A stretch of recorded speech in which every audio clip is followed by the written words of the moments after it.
is another picture-perfect morning here in Kershaw, South Carolina for the third day of GRIDLIFE South Carolina. Welcome again to the first round of 9 of the 2025 GRIDLIFE competition season. My name is Kyle Heyer, joined by Ido Waxman again for a third day of action. We haven't had a 3-day live stream in GRIDLIFE in a handful of years, so really excited to be back here for another third day. It's, again, a brisk morning here, Ido, so we've got a lot of action that's going to happen today, all the way up until the Podium sprint later this afternoon, but it's brisk. It means the racetrack's going to be really, really fast. Yeah, this is my favorite session of the weekend. This is where you make it or break it to get into the Podium sprint. We got great conditions, a little bit sunny, but the track's going to be cold. It's going to be great times out there. Yeah, and actually absolutely cloudless sky here today as well. We had a lot of partly cloudy conditions that turned into mostly cloudy conditions where the air temp was all over the place. The track temp was pretty consistent yesterday, but this is about as pretty as it's going to get here.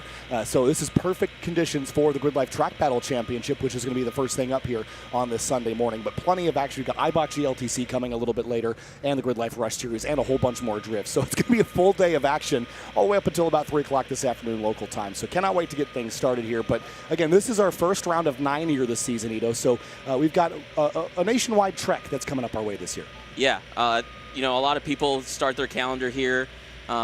It's kind of sets the pace for their whole year. And some people are going to come out of here with the victory, and they're going to feel really good about how their season's going to go. And others are going to have a harder time than they thought they would. While the off-season changes they made, they thought they could, you know, get a little bit faster, and they might be further away than they thought. And they're going to have some work to do, some things to figure out. Well, round one's been thrilling so far. Let's have a look at the highlights from yesterday. It was a busy day yesterday. It all began with the GRIDLIFE TrackBattle Championship and a little bit of how you doing there on the back straightaway, just trying to navigate some traffic early on. But we saw some track records broken yesterday. Chris Smith up there in track modern. Estes Pizzellis running up in the 133s. Then Rush Series had a little bit of action the other day. So did Drift, sending it big. Duarte in the green BMW and the Land Yacht going for some slides. A little backy attempt there from the Falcon boys, and some great slow-mo shots. There's some more trouble in the later time attack sessions for the number 88. And again, the aircraft carrier of the Plymouth going for a big send. There's Pete Collins in the BMW. Great looking shot there of that RX-7. Sending things around here in drift. The S15, that went for what they call the land speed record on the back straightaway. Big drifts at turn 10. Catil dominance in the Eibach GLTC series. A couple of yellows in the GRIDLIFE Rush Series race 2 yesterday. Or race 3 rather. Been a big backy down into turn 1. Grace Sitton would have been proud of that one. That's a big one. Big one for sure. But there was a lot of drift action yesterday. We had about an hour worth of drift coverage in the afternoon between drift and GRIDLIFT, which was a lot of fun to watch. All those clipping points. Here's a look at our 2.2 mile circuit here. Ido, take me through a lap here at Carolina Motorsports Park. Yeah, you start going down the straight, and most cars are braking before the start finish into turn 1. Really technical turn 3, 4, 5, and 6. You really got to hit 7 right to make it down the back straight. Through the kink at turn 8. Another faster kink at turn 9, and then you've got to really be brave for turn 10. Again, into a very, very technical turn 11, 12, and 13.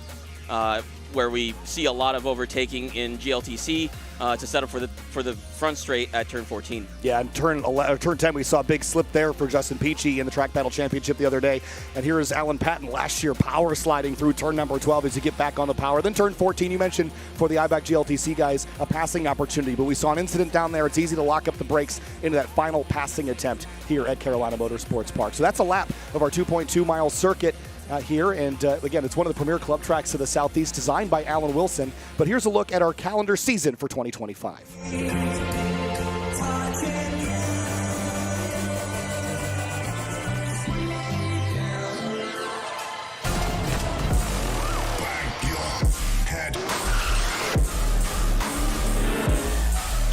You're barely live.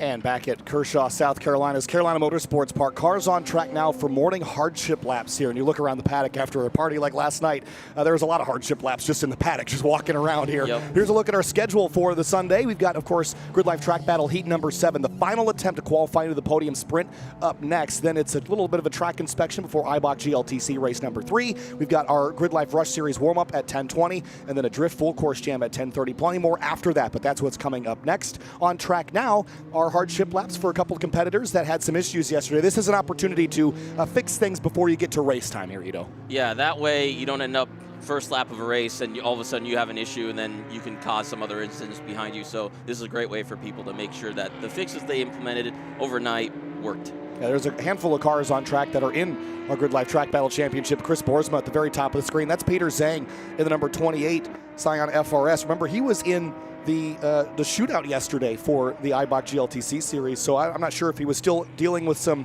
mechanical issues stemming from a little bit of contact he had in one of the earlier Eibach GLTC races, involved in a collision with Christian Aranja. But both those cars on track getting set up, and this is just an out and in. They don't get to do multiple laps. They just get to shake down the car, make sure everything's straight, there's nothing smoking or anything, and then they're going to come right back into the pit lane here and head back around. Joel Morrison had a big off yesterday in that green S2000 in one of the GLTC races and was working all last night to try to figure out how to get a suspension back straight after sliding through the grass about 100 miles an hour. Yeah, it's pretty hard to do realignment at the track, so good for them to get that back together. Hopefully it's driving straight.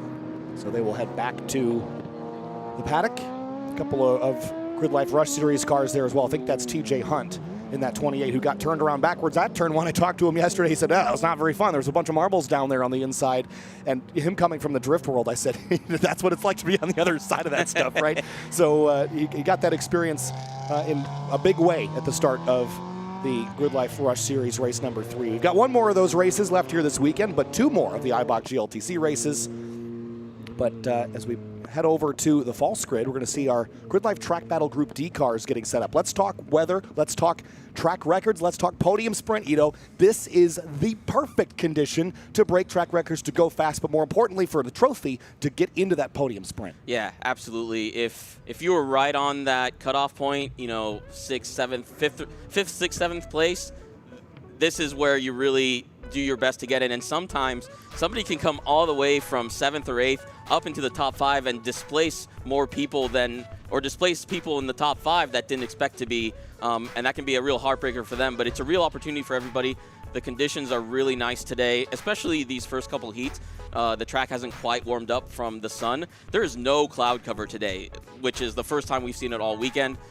So, yeah, this is, like I said, this is make it or break it here for these competitors. Yeah, one of the cars in this lineup that we just scrolled by was that white Toyota Corolla of Lennon Radcliffe. Smashed the track record, ran the fastest lap we've ever seen in Club SC in the number 116 Toyota Corolla. But he was out of automatic transmission fluid, didn't have any. So he put a sign in his windshield last night and said, please place ATF here. And, of course, there's a huge bottle sitting for him when he came back from the concert. Yeah, and he got a brand name. Yeah, which is really cool. So he's ready to go and defend his attempt at getting into the podium sprint, being that top seed when we head to that later this afternoon.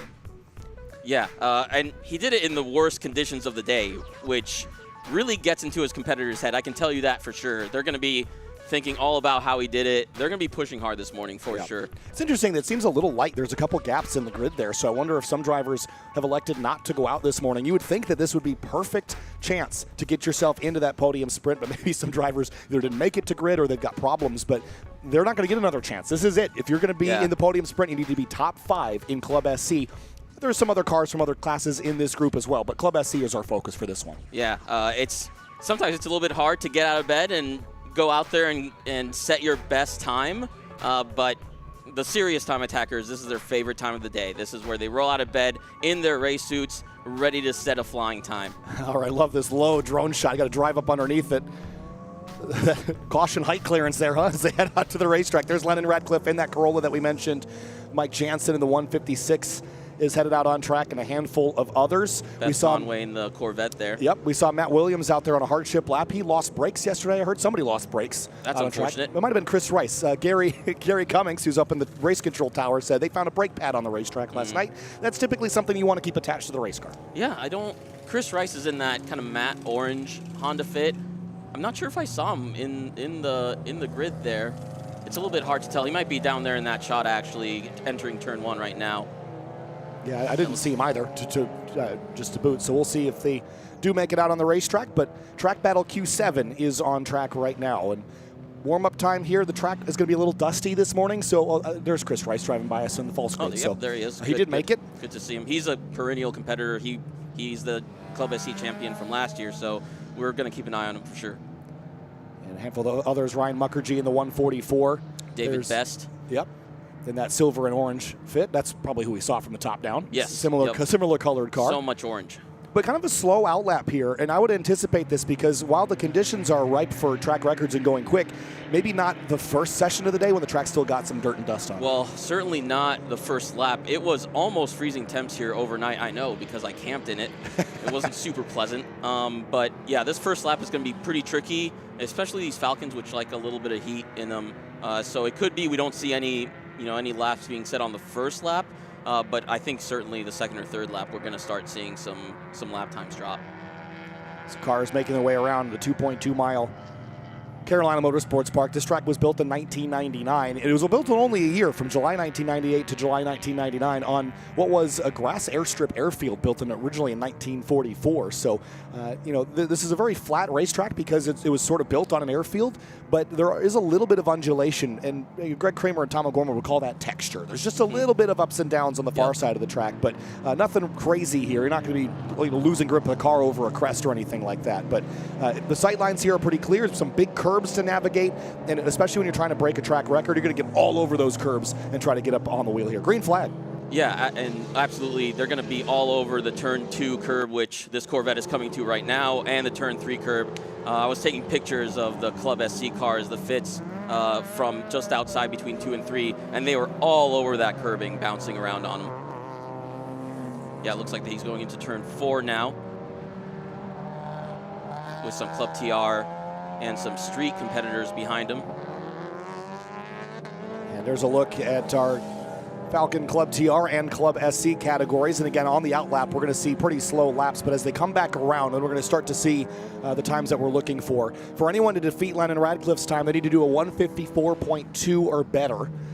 And I think Mike Jansen's pretty well suited to that. Chris Rice is as well. They're both just about 4/10 behind. And when I say they're both 4/10 behind, they're within 5,000ths of each other. Yeah, but keep an eye on Ryan Mukherjee and Matt Williams, who's a previous Club SC champion, great car builder, as well as David Best. Everybody in Club SC's got some serious skill.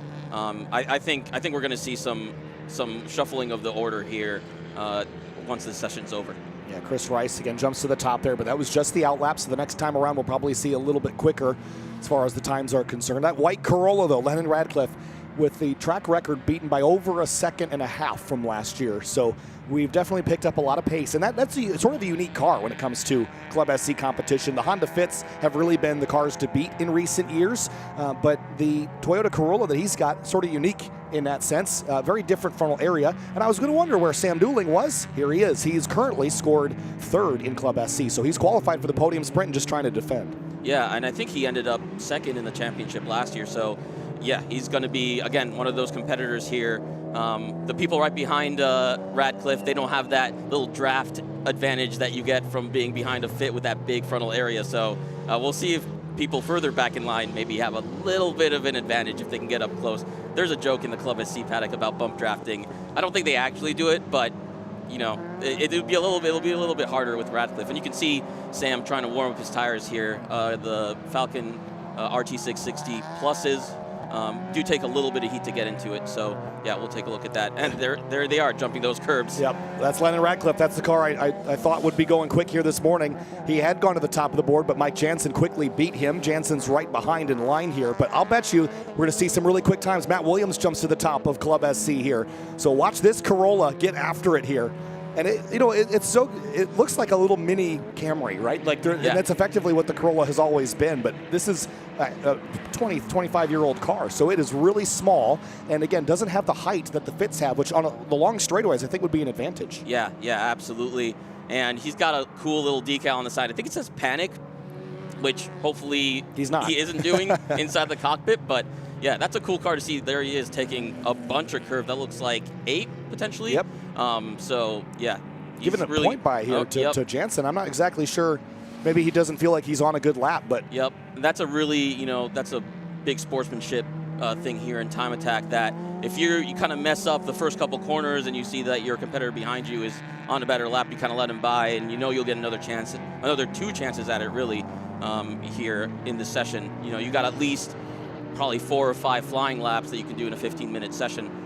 So he's kind of biding his time, and maybe he's going for that draft behind that Mini on the next lap, That's another great thing. You talked about the draft, not only the bump draft, but also just the normal draft. When you're following a car ahead of you, they're pushing all the air out of the way. It's like following a boat, pushing all the boat wake to the side. So Radcliffe is going to have an opportunity here to slip in behind a competitor that he knows is very similar on pace. And look at him using all the rumbles at the exit of turn 14. Yeah, let's see what Jansen can do here on this lap. It's going to be really close here as he comes across the line. He's to be in the 54s to a 55.1. Yeah, that's a pretty solid time. I don't know that it's his best of the weekend, but we're getting close. They're going to get faster and faster here. These tires are going to come into their temperature range. It looks like we've got David Best here, 54.785. That puts him third in class. Puts him third, yeah. That's a great time for him. He's still on old RT660s, so he didn't even switch to the new RT660 pluses. So that's a very impressive time for David Best. And Ryan Mukherjee did a 55.6. So they're all getting into their pace here. So we'll have to keep a really close eye on these guys. Yeah, David getting real loose there over the curb as it hops a little bit. And that really technical section in the front half of the course, it's very similar to the last technical section. They're almost like mirrored of each other. But that first section, if you get turn 7 wrong, you're paying for it the whole back straight in these cars, especially when they're making in the in the lower half of 100 horsepower. I think the power to weight is 25 to 1. Yeah, so it's like 105 at the max, basically. They're doing everything they can to go down that straightaway, and if you screw up, turn 7, you're paying for it the whole way. Yeah, so for David Best, he's top in this session, but as far as the overall order for the weekend in Club SC, he's moved his way up into third, which is a solid qualification into the podium sprint, and that's good to know for Sam Dooling and Ryan Mukherjee, because now Mukherjee's going to be on the cut line with Jack Coughlin right behind, who's also out on track in the number 377 car, although Coughlin has done about 2 seconds better than this session pace right now. So I'm not sure that Coughlin's going to be able to launch himself into that podium sprint. Matt Williams, though, keep an eye on him because he's jumped up into the mix now with a 156.219. So that actually might knock Mukherjee out. It looks like you need to do, if you do a 54, you should be into the podium sprint. That's what you should be aiming for. And Jansen comes in with a 54.7. He basically matches David Best's time. Yeah, this session, you need a 54. If you don't get a 54, you're really playing with fire here if you want to get into the podium sprint. There's Josh Garcia in the Street Mod A86. Always loved these cars. Thought they were pretty cool to look at. It reminds me a lot of Jackie Ding's Eibach GLTC car. Yeah, it does. It's a different color scheme. It also makes I think it makes a V8 noise. I'm pretty sure that thing has a V8 in it. So you see it go around the track, and it kind of tricks you because you expect some 4-cylinder thing, and instead you get a big V8 rumbling. Yeah, again, I think it's one of those cars at this point. You open up the hood, you see what you could drop in it. Yep. And it's such a lightweight car, and stick axle as well, if I recall. At least Jackie's is. That's could have thought. I think the older ones are stick axle. Yeah. I'm not super familiar with older Japanese cars from Initial D. Well, I'll tell you, the Jackie's drives like that, sideways. Yeah, there's a great onboard video on Jackie Ding's YouTube channel of him basically sliding for an entire Eibach GLTC race. Yeah. It's really cool to watch. It looks like a handful, but it's something that Jackie Ding is well suited to drive. Yeah. So. Yeah, when you're really on that limit of grip and the whole car is kind of floating on all 4 of its tires, that's kind of what it ends up looking like. And yeah, that's the best feeling, is when you got the car really on the edge, floating everywhere from entry to exit. Yeah, it's one of the best feelings in the world. It's Daniel Corliss in the number 520, leading in the Club TR category within this session. But he's still about a second off of his best of the weekend so far, so hasn't yet found enough pace to improve, which is a little surprising. We're seeing times very close to improvement, but not necessarily improvement. So that gives us a little bit of a barometer for the next couple of groups. It could be just a little bit too cold here, where the track is not quite warm enough. These next couple heats where the heat from the sun really comes in and helps bring up the track temperature up, we'll see what that can do. They're kind of a sweet spot in track temperature that these tires like, and we could be under it right now. chasing down Matt Williams in the fit. But again, these fits get out of their own way in the corners. If you see if Corliss will get a point by here on the straightaway. Yeah, and this is a really interesting dynamic. Matt Williams, great job there giving the point by, but you've got Club SC cars that are fighting for position, and then you've got these out-of-class cars, these Club TR or street cars that maybe aren't quite in the fight in their own class. And it's a weird dynamic because you don't want to hold up your fellow competitors, but you got to set your own time. So yeah, that's hard. Corliss had his hands full out of turn 1 there. You see the white gloves in the windshield. We saw some shifting and shuffling in the Club SC ticker on the left. Matt Williams improved to a 155.3 despite that point by. That's real close. That's real close to the cutoff there. Yeah, that's almost 3 seconds better than he ran yesterday too. So that looks like a tie with Ryan Mukherjee. A 55.337 is what Ryan set yesterday. I think the tiebreaker is who set it first. Am I correct? I would think so. I don't actually know that because we don't get really ties in track battle all that much. That's a to the thousandth of a second tie there. That's how close it is in Club SC. So, and I think that is a tie for the transfer spot. Mukherjee did do a 55.188 now in this session, so solves that. We don't have to worry about it now. I was going to say that would have been for the cut line. Yeah, so now Matt Williams needs to do a 55.188 of his own. Sorry, a 55.187 at least of his own to jump above my Ryan Mukherjee into the 5th place spot. This is a really close battle. It is. Lennon Radcliffe in that Corolla is being hounded by the Integra. That is just up the road from him there. Yeah, different power levels. Again, that Integra is trying to set his own lap there. It should be faster than a Club SC car. And looks like Jansen pulling into the pits there. Yeah, that's right. And that is Brown in the 193 in the Integra. And he didn't get a lot of times yesterday. There he is in that car. Nicely multicolored livery, sort of like the Dazzle camo from World War II. But 208.881 yesterday, so this is big improvement for this car. I'd venture to guess that he had some issues that he was chasing with this much improvement. Yeah, and some drivers, they take longer, they take more time into the weekend to do their fastest time, especially if it's their first time out on track. They're not super familiar with it. It takes them a lot of time to get familiar with it. And yeah, it takes longer for some than others. I know David Best, for example, this is his first time here. He finally got up to speed into the 54s, getting himself into the podium sprint for his first time here. He drove that car here all the way from Detroit. That's really impressive to me. Yeah. Speaking of David Best, here he is. Great work by the team. That's a different one. That's the 122. Orange fit with gray panels. That's Davidson. Yes. Sorry. Very similar cars. They're both running orange. Yeah. In the taxi drift session, he had a literal taxi hat on the top of his car as he was having spectators ride along with him. Now, Jason Davidson is another driver that will drive his car across the country, and I know this because I ran into it at VIR a couple of years ago. Jason Davidson works on a couple of SRO and IMSA teams, so he drives this 2 events, and I saw the Club SC door card on it sitting in the parking lot, so he'll drive it all over the place. It is his car. Yeah. And again, there's a risk to that in the Track Battle Championship, but again, drivers like him, they're able, you see the different body panels. It's been in the fence once or twice, but yeah, and that's the draw of Club SC is you can run the cars that you drive every day, so it kind of reduces the operating costs. But I know it adds complication. David Best, I was helping him swap brake pads and rotors when he got in on Thursday night, and he actually found a stuck piston brake rotor caliper pin, sliding pin. He had to actually get a new reman caliper from AutoZone so he could get out on track the next day, and looks like he finally got comfortable with the track, and he's setting his best times right now. And checkered flag is out, so drivers on a flyer will be able to complete it. Sam Dooling looks like he's on one right now. He's on a heater. 156.1 for Dooling. Yeah, currently sitting in 4th with a 55.147, only 0.04 of a second faster than Ryan Mukherjee. So it looks like a lot of the competitors have pulled off, but Sam's not going to be happy with 4th. He's going to try and go for it. Well, it looks like he's waving to corner workers, actually. Yeah, he might be headed off the racetrack here pretty shortly, but checkered flag is out here for Group D for the GRIDLIFE Track Battle Championship. Still 3 groups to go, and the next group, I can tell you by looking at the grid, is a little fuller than this one, so it'll be a busy place here at Carolina Motorsports Park in just a moment's time. I think I also saw Lennon Radcliffe back on track, so he came into pit and then went right back out. Yeah, he could be having a crew check tire pressures and try and get him back into the range that they're supposed to be and try and set a faster time. Fortunately for him, nobody really beat his time in this session. Again, that's really impressive that he set that time at the time that he did. yesterday. Brandon Marshall got the fist out the window there in that BMW.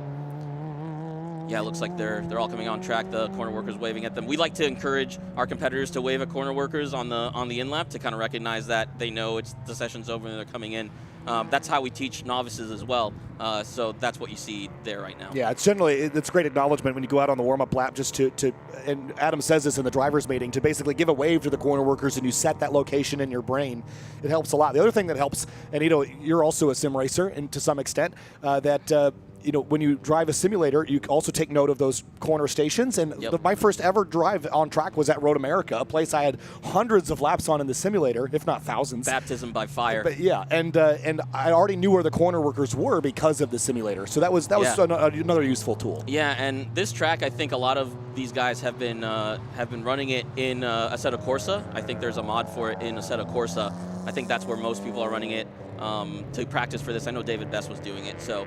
And this is a very flat track, so I think elevation change is really where kind of the mods for Assetto Corsa maybe fall apart a little bit, and being a really flat track, it's really helpful for that.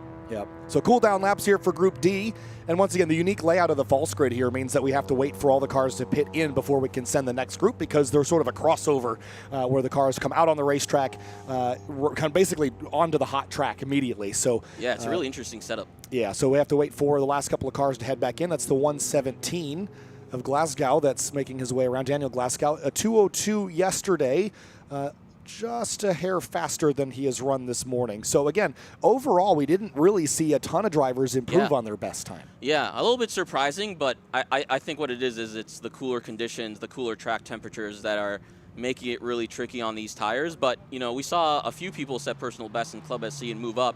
Like David Best, like Ryan Mukherjee. Looks like Mukherjee actually did a 54.9 at some point. An improvement for him is 55.1. So he found some time. We had a couple people find some time. It's going to be a really tight battle in the podium sprint. I'm really looking forward to it. Yeah, tight ship around here at GRIDLIFE. As soon as that last car hit the pit in, green flag, and we're going. You see the cars now heading onto the racetrack. Yeah, no time to waste. No, not at all. And it looks like we've got John Laughlin out there, William Dries, as well as a couple Mustangs for Street GT or Track Mod, Street Mod. There's a C5 for you, another BRZ here. Yeah, we're going to kind of move more into the meat of the Street and Falcon Club TR category there. There's Bucky Lasik there in that newer generation WRX as they're getting out there to warm up their tires. This is going to be a much different vibe than the first session. These cars are substantially faster, even if the drivers maybe not necessarily are setting substantially faster times. It's going to be an interesting dynamic. There's more mix here. I know John Laughlin's in this heat. He is, I think, currently sitting third place in Street, the fastest front-wheel drive street car. So he's going to be looking to gain some time. I think track temps maybe still aren't quite there. It depends on the tire. I think he's on RE71 RSs, which I think take a little bit less heat to get in and don't tolerate heat as well. So we're gonna see all these cars on different tires, different tire brands. It's going to be a really interesting dynamic. Yeah, Will Dries in that Hyundai Elantra N. I talked yesterday about how that's one of the few cars I have experience with on a racetrack, and in relatively stock form, those Hyundai Elantra N's, and I assume the Veloster, which is very similar, just a hatchback sort of, those cars are amazing on track. Even in stock form with stock tires and stock brakes, they have really great balance for being a full-size sedan, and Will Dries is showing us that here this weekend. He's been very impressive in the street category, and I don't know what's all been done to this car, but it looks close to stock, at least visually on the outside, despite the very race car livery on it, which certainly looks great. Yeah, and it's interesting because that Elantra N actually got a mid-cycle refresh that actually increased power, I think, a little bit, but it also added, it changed the knuckle design so that they gained more negative camber and helped with some torque steer, I think, as well. So, they're making mid-cycle refreshes, constantly improving this car. It's a great car to drive in stock form. What's really cool also is when I drove this car at Watkins Glen, they also have baked into the dashboard. It'll GPS locate where you are and give you a track map that you can set a lap timer with. So cool. And these cars also race in some other professional categories over on the SRO side, where they run these in the TC category there. And what's interesting to me is that they have the N mode on the dashboard that you can hit the N button and it changes the exhaust and suspension settings and a couple other things. In the race cars, they just put it in N mode. Yeah. And there is also a custom configuration. So the way that they run the cars is that they'll put it in N mode for a couple laps, and then they have a custom config that they'll switch to. So they use all the stock electronics, even in the race car, which I think is just a really neat feature. And well, it just shows that Hyundai has been committed to making cars that have a lot of performance, but also have a lot of normal everyday capability. Yeah, and he's really getting after it here on this lap. He's going to try and set his best time, getting into that somewhat technical turn 9, I think, before the second part of that back straight. There's a lot of these really fast sweepers here. It's kind of similar to Autobahn in how it's configured, so it's a really fun track. Let's see what he can do. Yeah, designed by the same guy, Alan Wilson, who also designed Gingerman Raceway and Barber Motorsports Park, just to name a few. Yeah, that's a cool job. I wonder what it takes to get into that. If you've ever looked at Alan Wilson's website, there's a whole bunch of other tracks he's designed all over the world. Oh.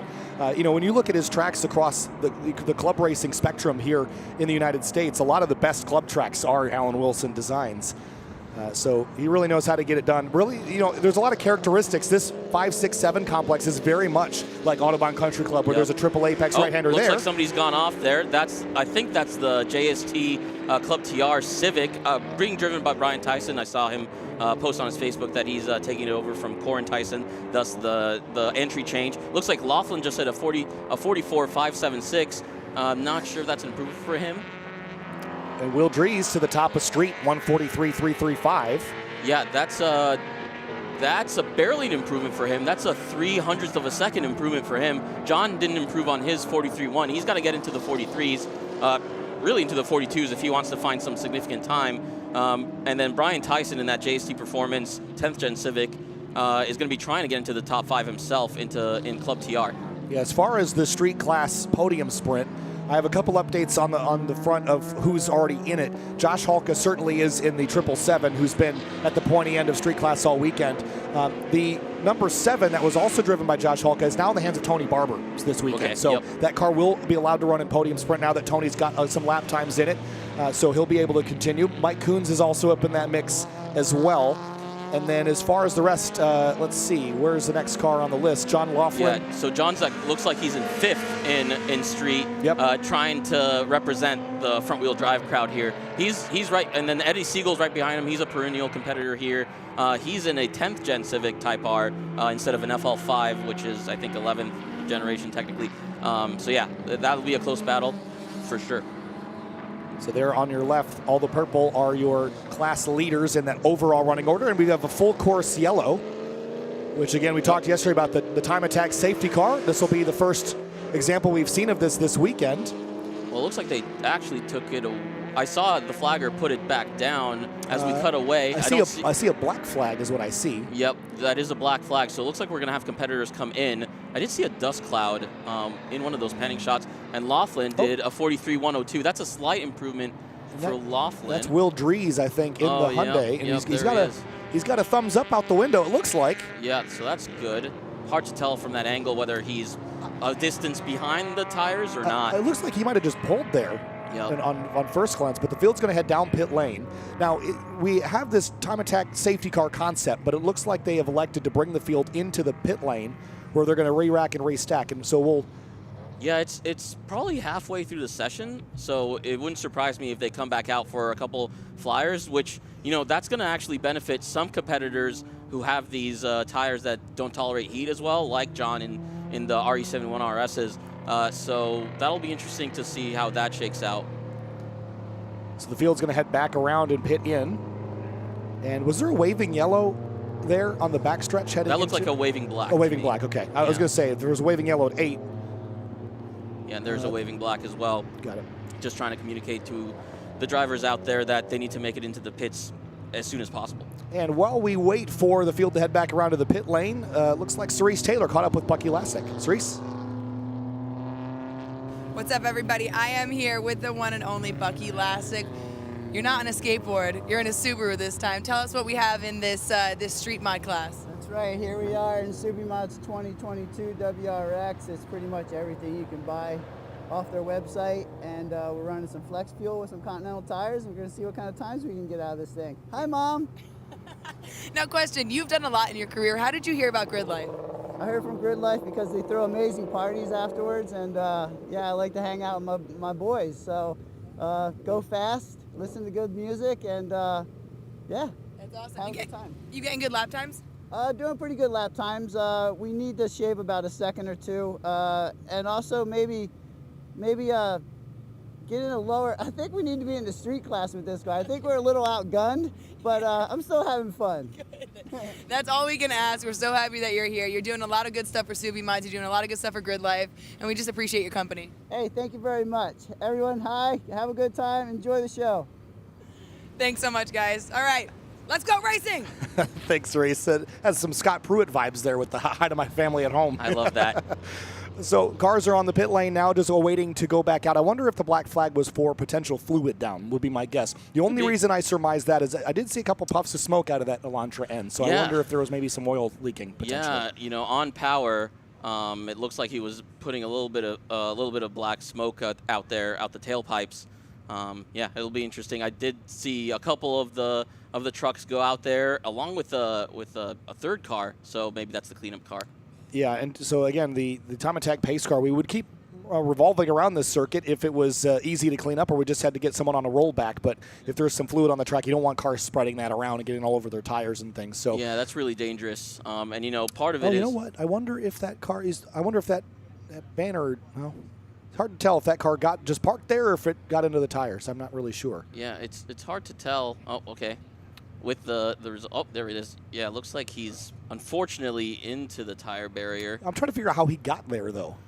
Well, so I think that's a very similar angle to Justin Peachy yesterday, where it could be if the car snapped one way or the other, snapped towards the inside of the track, it would be heading towards these tire barriers. I believe that's between the front straight and turns 11, I think? turn 11. Yeah. So it's possible that he had the same tank slapper that Justin Peachy had yesterday, but instead he went the other direction, unfortunately. Yeah. I'm just curious. It's one of these things where you find any evidence in the grass or the racetrack, but there's so many marks out there from the drift cars, it makes it hard to put the puzzle pieces together. But, well, when it gets pulled back, let's see, does the front have any damage? It looks a little bit smushed. Just a little bit. Not too much. Either way, just trying to put the puzzle piece together. Unfortunate for Will Dries, had just run a pretty solid lap time of 1:43.335, which was a small improvement for him, but it wouldn't have been enough to get into the podium sprint, unfortunately. He's not going to get another shot, unfortunately, this way. Yeah, typically, that car looks pretty clean, all things considered, doesn't it? Yeah, it does. He must have not, the grass is probably wet. From the condensation overnight, and then honestly, some of it was frozen this morning. You don't stop very fast on wet or slightly frozen grass. The other thing that makes me think that this was more of a mechanical situation is that it's on the rollback versus just on the hook.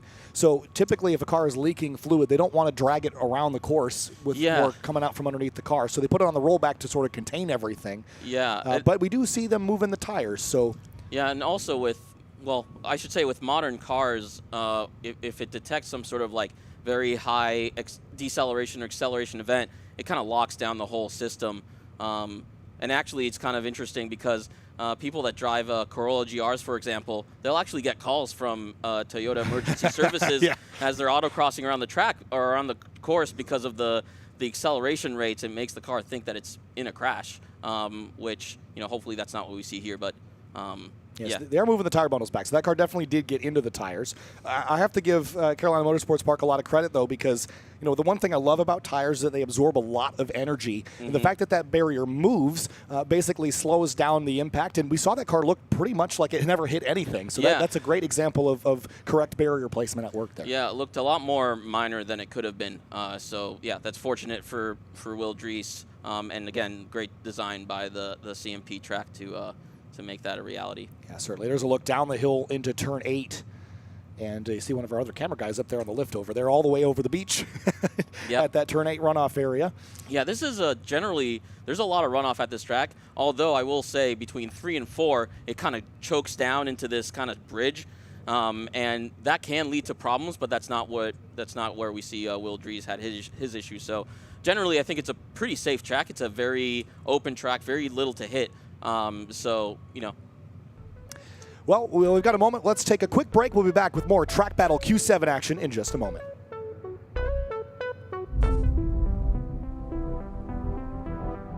when we modify our cars, we do it to feel a greater connection, more responsive feel between ourselves and the road.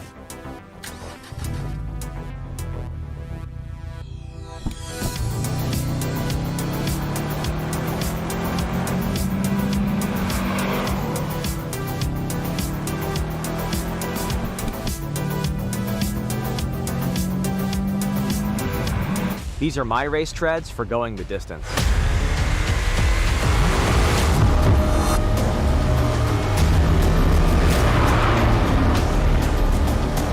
Racetreads.com. Tires for every adventure.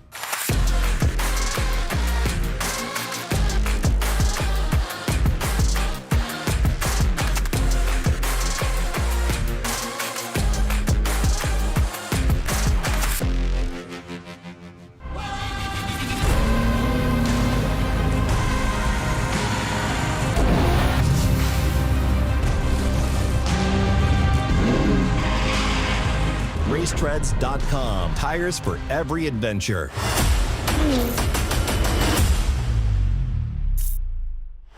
Brought down to the curving. They touched.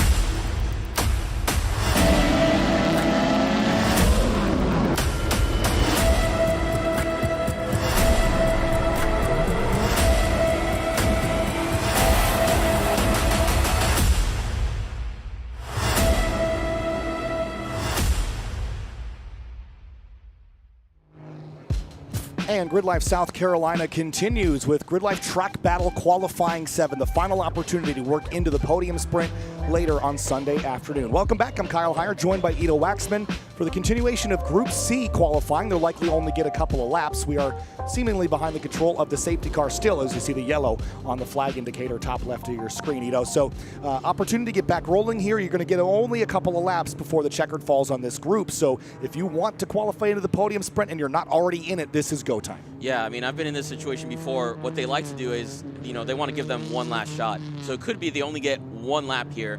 And it's actually going to be really dependent on how they handle this safety car. Some people aren't very used to it here in this time attack format. So hopefully they gap themselves so that they can come out of turn 14, on the limit and ready to set a quick time. So this is it. This is all the pressure that you could ask for in a time attack session. Everybody there knows that this is their last shot. Yeah, this is where the money's made, so to speak. You see a couple of cars sort of lagging in the back there. And remember that, as you sort of alluded to, this is not the same kind of safety car that you'd get in a race situation where you have to bunch up to the field. You do not here. You can keep a safe distance and keep a relative safety car speed anywhere on the racetrack that you would like. You try to get a little bit of a gap for the safety crews to finish up whatever they're working on, but you see a couple of cars building a gap. This is totally fine. Yep. And when we go back green, they're going to have a lot more space to race relative to those that are packed up behind the pace car. So when you only get a lap or two, it's wise to find yourself a little gap, I think. Yeah, it's going to be interesting because it could be some competitors in the field are going to know what to do better than others. So you could end up with some people not getting the lap that they need and others, getting a nice clear lap. So that'll be interesting to see. There's, a few competitors that are trying to get into podium sprint here. So we'll keep an eye on it for sure. It's all going to come down in the next 2 minutes, basically. So looks like the lights might have extinguished on the safety car. So we'll see. And then we see the double yellows. It's getting put down there at the turn 12 corner station, so that means that next time by we should be getting the green flag by the flag stand. Yeah, and it's a very online pit entry here, so hopefully the first car in line is giving the pace car plenty of room to get into the pits before they go down the main straightaway. So we'll see that Camaro peel off to the left here in just a moment's time. Track Battle Q7 will continue, and green flag back in the air, so here we go. I think that's that JST 10th Gen Civic Type R in Club TR that's leading the pack. It's definitely timed it right. Looks like everybody behind got the idea as well. He's really attacking those curbs now. He knows this is it. This is Brian Tyson, who's co-driving the car with Corin Tyson, his wife. Yeah, he knows this is it. He knows this is what he has to do. Yeah, getting all over the exit curbs there at turn 3 and charging up towards turn 4. Yep, here it comes into that technical 6-7. Again, it looks very similar camera-wise to 1 and 2. So, but it gets you onto this very long back straight that you have to hit turn 7 right there, just right, if you want to take as much speed as you can down the back straight. A lot of aggression out of this car. I mean, yeah, it's great to see because if you're only going to get a lap or two, you need to make it count. Yeah, into the slightly slower turn 8 compared to the other kinks here. Hop in that curve. Wow, that taking some into the grass, the inside tires into the grass. Tracking out, using all of the track out there, but keeping 2 tires on the race surface. He's attacking this lap really, really hard. Let's see if the lap time improves for him. Yeah, big curb jump big there. Curb jump. Big wiggle there, leaving the kink. And Tyson, again, also in his Eibach GLTC car here this weekend, so he's got plenty of laps, knows how hard he can push. Hard into 11. Look, he's setting up for the very technical 12 and 13, setting himself up wide. It's a decreasing radius turn, so you really want a late apex hit so that you can get from 13 to 14 as quickly as possible. There it is. A little bit wide. He's on the power as early as he can. Into the brake zone for 14. Going to try and trail it in, rotate the car. It's a front-wheel drive car, so he wants it to rotate on entry, get on power on exit, use all the track he can, and he's going down that front straight. Let's see what he can do. We'll see what lap time the JST Performance 332 can do across the stripe, and I would expect this to go near the top of the board. Well, only a 2. That doesn't seem right, does it? No, there it is. 144.935. Let's look at our reference sheet. Let's see what kind of improvement he found. As we see other competitors cross the finish, that's John Laughlin right there. He's coming into turn 10. He's also right on the bubble here in Podium Sprint as we cut away from him into this S2000 that's the Club TR. Eddie Siegel, a 42.212. I think that's an improvement for him. Yeah, it is. By a lot. That's a huge improvement. Okay, so now John has to respond to that. He doesn't know that Eddie did this time. He's probably coming across turn 14 very soon here. We might see him come down this front straightaway. That's a really impressive time from Eddie Siegel. Really clutch as well. That's hugely impressive to me. A second and a half this morning from yesterday. So that's a huge improvement, as you alluded to. The JST Performance car, by the way, that is about a second pickup on their best time of the weekend. So that was another big improvement. Kevin Vu, a 45.063 for him. That's an improvement, I think, as well. Not quite. He hit a 44.4 yesterday. Gotcha. So John Laughlin, he did a 43.102. I don't think that was a slight improvement for him. So, man, he's going to be heartbroken to know that he's going to pull into the pits and Eddie Siegel's going to take that spot away from him in the Podium Sprint. That's hugely impressive from Eddie Siegel. Big clutch. Coming into the clutch here. I don't think they've waived the checkered, so we could see John Laughlin might have another shot here. That's very generous of the race directors to give us 2 laps here after this black flag. But as a competitor, we love it. We are hugely appreciative of it. And hopefully the mentality from these guys is, maybe they didn't prepare for 2 laps, but they stayed in it for that second lap. So man, your checker senses are really good. You've been right on it. Again, we get those flags right from race control. Yeah, I see him waving there right now. Yep. I love the way our start-finish flaggers wave that checkered flag. They're very good at it. It's an art form in and of itself. Yeah, you should watch the IndyCar guys when they've got the 2 flags. It's really cool. Or the chop. I learned about the chop this weekend. That's the iRacing move. Yeah, the chop beautiful. flag. But there's Logan Kenseth in that CTS. It's not a very common platform, but those that run it are very passionate about it. Yeah, a little bit of a heavy place to start for Street Mod, I would anticipate. Yeah, definitely. There's the number 3, which is David Wilkes in Track Mod. Yep. And me and him, we actually had a conversation this weekend about the competitiveness of that car. That the Camaro ZL1 LE is a great platform to kind of learn how to drive a really fast car fast. Unfortunately, it's kind of in this blind spot of a lot of different time attack regulations where it's not really competitive in any real series because of the supercharged V8. Kevin Vu just picked up 2/10. So he was at a 44.4 and now he's at a 44.2. Does that get him into the Podium Sprint here? Because he did go faster than JST Performance here. 44.2 is, that's going to be awful close there. And unfortunately, he's broken. Kevin Vu right there. But it is enough to get him in to the Podium Sprint as it stands. The question is, whatever just broke, is it going to be enough? Yeah, and we've got the pointy end of the Club TR field here in this next heat. So, right now it could be good enough, but I think times are dropping. The track is finally coming up to temp. These next 2 heats are going to be really interesting to watch. And there's John Laughlin coming around the track on his cool down lap. Oh gosh, he's going to be so heartbroken. Yeah, he is going to be heartbroken. I was talking to him, he said he's not taking it super seriously, but he's a competitor. I know John. He's going to be disappointed to see it. But it's going to fuel him. It's going to fuel him. He'll come back stronger the next event. Yeah, so close. I love these new Honda Civics. I think they look really attractive. Again, it's a divisive car, I think, for some that really like the previous generation car, but the performance capability can't be doubted. Yeah, and they're on the polar opposite of the styling spectrum. You know, the 10th gen was all pointy and aggressive, and then this FL5 is a little bit more bulbous and round. Yeah, I think it's really interesting that the stylist kind of went from one direction well into the other. Personally, I think I like the FL5 a little bit more, but I actually like Eddie Siegel's. You know, I like the way that his looks, that wrap that he has on it from Acuity. The wrap does a lot. Yeah, the wrap does a lot. Makes it look like race car. Yeah, right? absolutely. It also gets you camera time when your car looks so good. It sure does, yeah.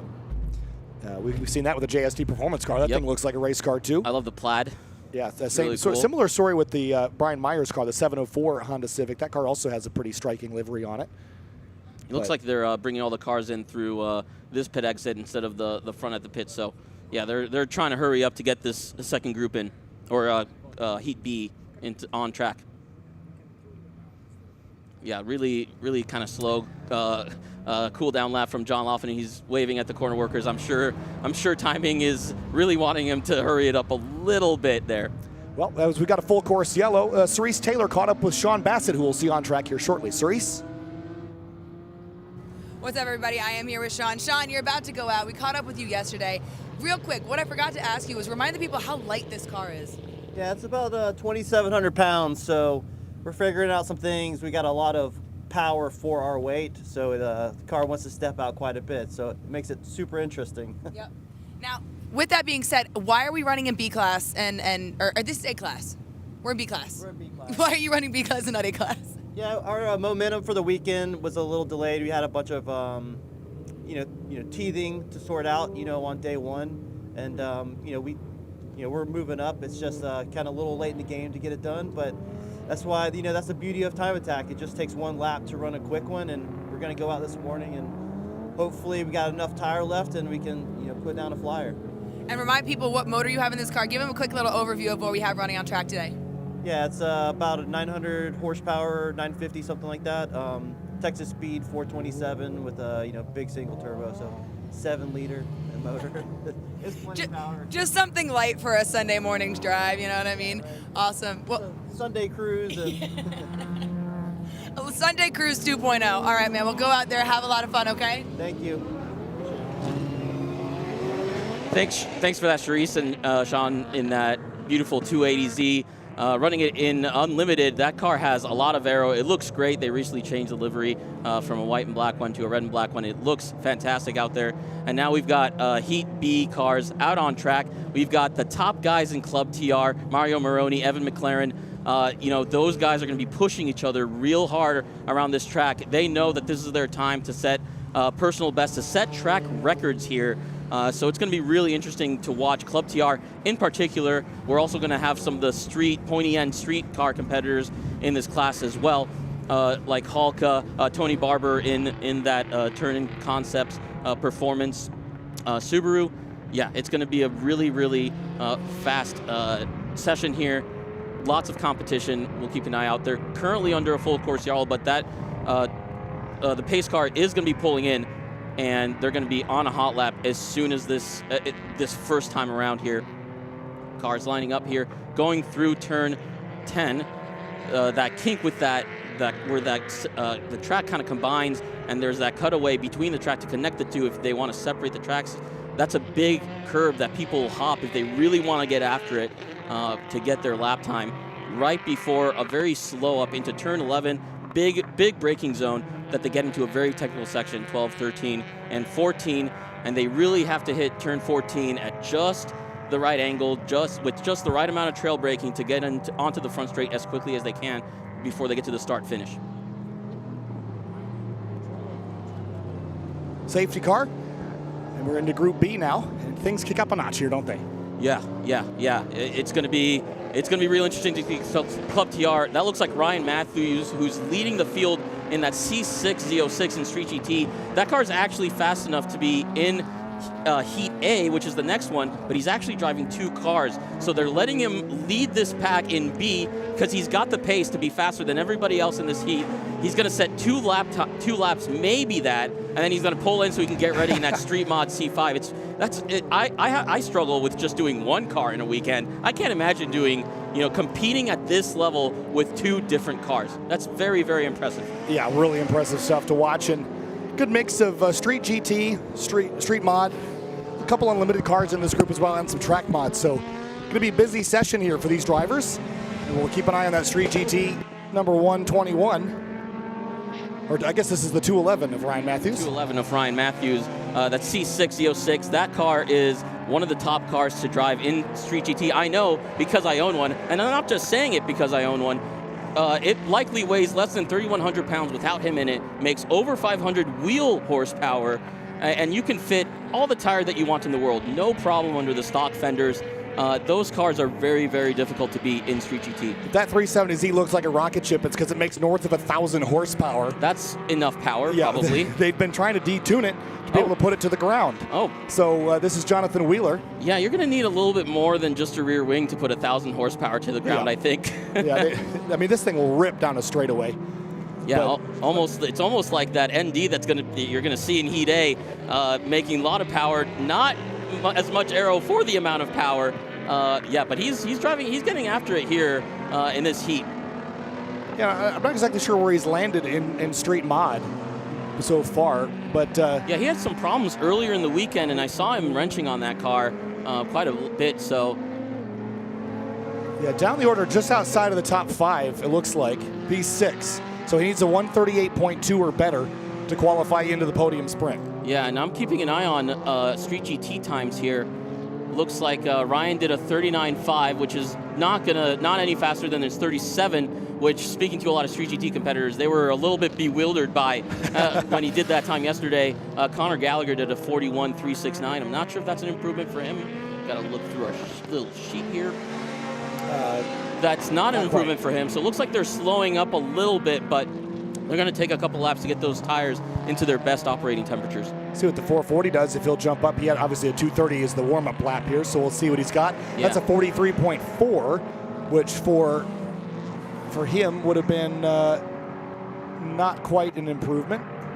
Needs a 42.3 or better to improve on his best time. Here's that number 269 of Sean Bassett. We caught up with Cerise. Best time of the weekend so far for him, a 38.9 in that unlimited class. Yeah. Datsun.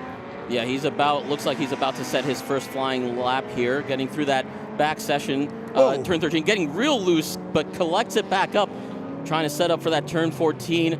Nice, stays on the outside on entry, hits the apex, and tracks all the way out, gets real loose, puts some rubber down there. You could see it put him down. Mark Hilgore right behind him in that F80 in Street GT. He's trying to stay in the podium sprint himself. That was still a faster time than he had run in this session, but not going to be fast enough to improve on his now best. He's really going after it. He's built that confidence in that car. It's a little bit loose, but loose sometimes is fast. So he's coming through that turn 3 now. Again, chased by Mark Hilgore, who's trying to set his own time. He found a 40.136 did Mark on that last turn, or on that last lap, excuse me, which I believe he had a 39.2 yesterday. 39.2. So everybody's kind of slower. I'm actually kind of surprised. I think this session is fast enough to set personal best.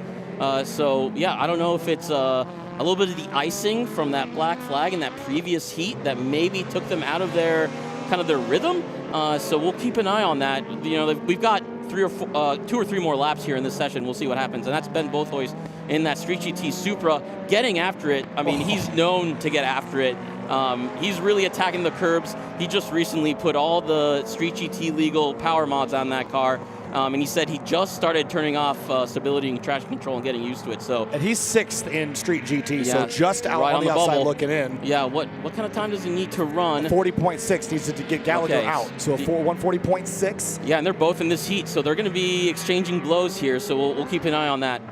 Yeah, down the back straightaway. We talked yesterday about how this Toyota GR Supra from factory is very well suited for GridLife Track Battle Street GT. Yeah, and we've seen a lot of them in this category over the years, and you don't really need a ton to make them go fast. No, those engines respond very well to mods, to tuning, and it's a short wheelbase car, relatively light to kind of other BMWs. So it's the right platform for this class. and he's really getting after it here. We'll take a look at him and see if he can find some more time. Ryan Matthews improved again within half a second of his best time. Okay, so the times are coming in here. Yeah, these guys are they have to start responding. They have to start setting their best times. This is it. Like, if you don't get it done here, you're not going to get it done. You're not going to get into the podium sprint. Gallagher just improved to a 39.8. Ooh, that's a really great time for him. Under the 40 mark. That's kind of the barometer for Street GT. So that's a great time for Connor Gallagher in that GTR. A very unique car here in Street GT, four-wheel drive. In a turbo V6 in that car. So let's see what Ben can do. Ben's going to need a little bit more now to get up into the podium sprint. He needs to, Vosk is the next one, but he does a 141.4. Yep. So that's not quick. It's quicker than he ran, but not quick enough. Yeah, and it might have been quick enough earlier yesterday, but it's not quick enough now. Yeah, it needs a 140.07 or better to beat Drew Vosk, who's currently on the bubble. Yeah, I mean this is it. This is where all the competition is, and it looks like Tony Barber in that Turning Concepts did a 40.908 or 909. I'm not sure if that's an improvement for him. And then we've got this WRX out there. It's Mike Coons, who is within a 41.523 on his last lap. Yeah, within 0.4 of his best. Yeah, really getting after it in turn 10. Wow. Setting up for turn 11 here as Mario Moroni is right in front of him in Club TR. Getting after it. We'll have to check in on the Club TR guys as well, because that's a pretty tight fight at the pointy end. Yeah, this is a tough session for us as commentators. There's 3 classes that we're keeping an eye on, and we're trying to. Everybody's trying to make their way in. There's a lot to talk about. Yeah, Moroni's not gone quicker than yesterday yet, though. You see that 141.2. It's about half a second off of his best. Yeah, it looks like Coons went a little bit wide there as he got through turn 14. Trying to get through to that start finish. Not sure if he's going to find the time with how wide he was in turn 14. Kind of attacked it a little bit too hard. Broke a little bit too late. And looks like it's no improvement for him. He didn't find any time there, unfortunately. And that's Mark Hilgore getting through turn 3 now, who's currently, I think, in the podium sprint. Yeah, 39.216, sitting in 3rd currently behind Austin Hurdle. He's going to try and get after it. He also recently did all the power mods for CGT. He says he makes 600 wheel horsepower with that car. That's so much horsepower. That is the most. That's actually the most horsepower in Street GT. That can, believe it or not, that makes more power than an LS7 in a C6 Z06. So, that car's advantage is the power, is the torque, but it's a little bit heavy and it's a little bit more difficult to fit the 315 max tire width under the fenders of that car. But he's really getting after it. Let's see what he can do on this next lap. Really using all the track out. I love that. Tracking out at turn 9, that's usually easy flat, but he's struggling to get it rotated. He is on the power early, and the car's pushing out on him. Good job through 10. Coming into the braking zone. Don't blow the braking zone into 11, because that's going to screw up your whole vibe through 12, 13, which is he's going through 12 now, setting up for a very long 13. Decreasing radius corner that you want to kind of late apex to set you up for 14 and carry as much speed as you can into 14. Looks like Mario Moroni's right behind him. He might be going for another lap. They're on 2 different tires. Mario's on Falcons. Oh, looks like Mark kind of, I bet he had that aim system or something in his car telling him he's not on a fast lap. He's getting out of his way. Great sportsmanship to let Mario Moroni by. He's using all the track. Let's see what Mario can do on this lap. They had not gone quicker yet this session, but can Mario Moroni go faster? He's got checkered flag. This is it. This is it for Moroni. Is he going to be able to improve on his 140 that he set yesterday? He will Looks like not, unfortunately. Yeah, it's a very interesting dynamic. We've got some cars setting personal best in this heat, and others that just can't quite get it done. So yeah, maybe we'll see a little bit more records fall here in Heat A, but and as we see AJ Hartman out there on screen. Sam Feingold made a big improvement, by the way. He was at a 42.4 yesterday. That's a 41.5. That's a great improvement for him. Is that enough to get him into the podium sprint? I think it is. He was already in it, I think, already, but he's going to move up. He'll just be a little bit closer to Evan McLaren. He was already seated 3rd. Yeah. Jeremy Bailey 4th. Michael Budai, I think, P5. That's going to be very encouraging for him. The podium sprint is a totally different game than these first 7 sessions that we've had here. It's all about what you can do in that session in 3 laps. That's it. You don't get another shot. You have to get it done there. So it's a totally different mental game. The whole game changes, and we'll talk about it more when we get to podium sprint here at 1 o'clock. Wow, so Group B giving us some pretty good fodder for shifting and shuffling. And Tony Barber at that 140, you were talking about the Turn-In Concepts car. That is a pretty sizable yeah, pickup. that's a big improvement for him. Yeah, about 1.8 seconds, something like that. Yeah, and of course, that car had its time scrubbed from yesterday because of the entry change. I'm not sure, I don't remember what exactly that car ran in Halka's hands yesterday, but that's very impressive to improve in a slightly unfamiliar car to him, even though he is the one that works on it and wrenches on it. Yep. Yeah, he doesn't drive it all that often. There's Jeremy Bailey in the FA24 Swap FRS. He's also put himself in position to run the podium sprint later today. And again, that FA24, we talked about it yesterday, a bit more torque and a lot smoother power band that just is more consistent through the rev range than the original FA20 that car shipped with. Yep. And it's going to be a very popular swap, I think, in future seasons here in Falcon Club TR, just because it's actually it's the same price as putting in an FA20. They cost about the same. Yep. Because the FA20s are getting hard to get now. Yeah. That so many have gone bye-bye. No, and so the difficulty with that platform is weight. Jeremy has done a lot to get that car closer to what the Civics and the Integras weigh in Club TR. That's the difficulty. Now an FA24, it can make as much power as a K24.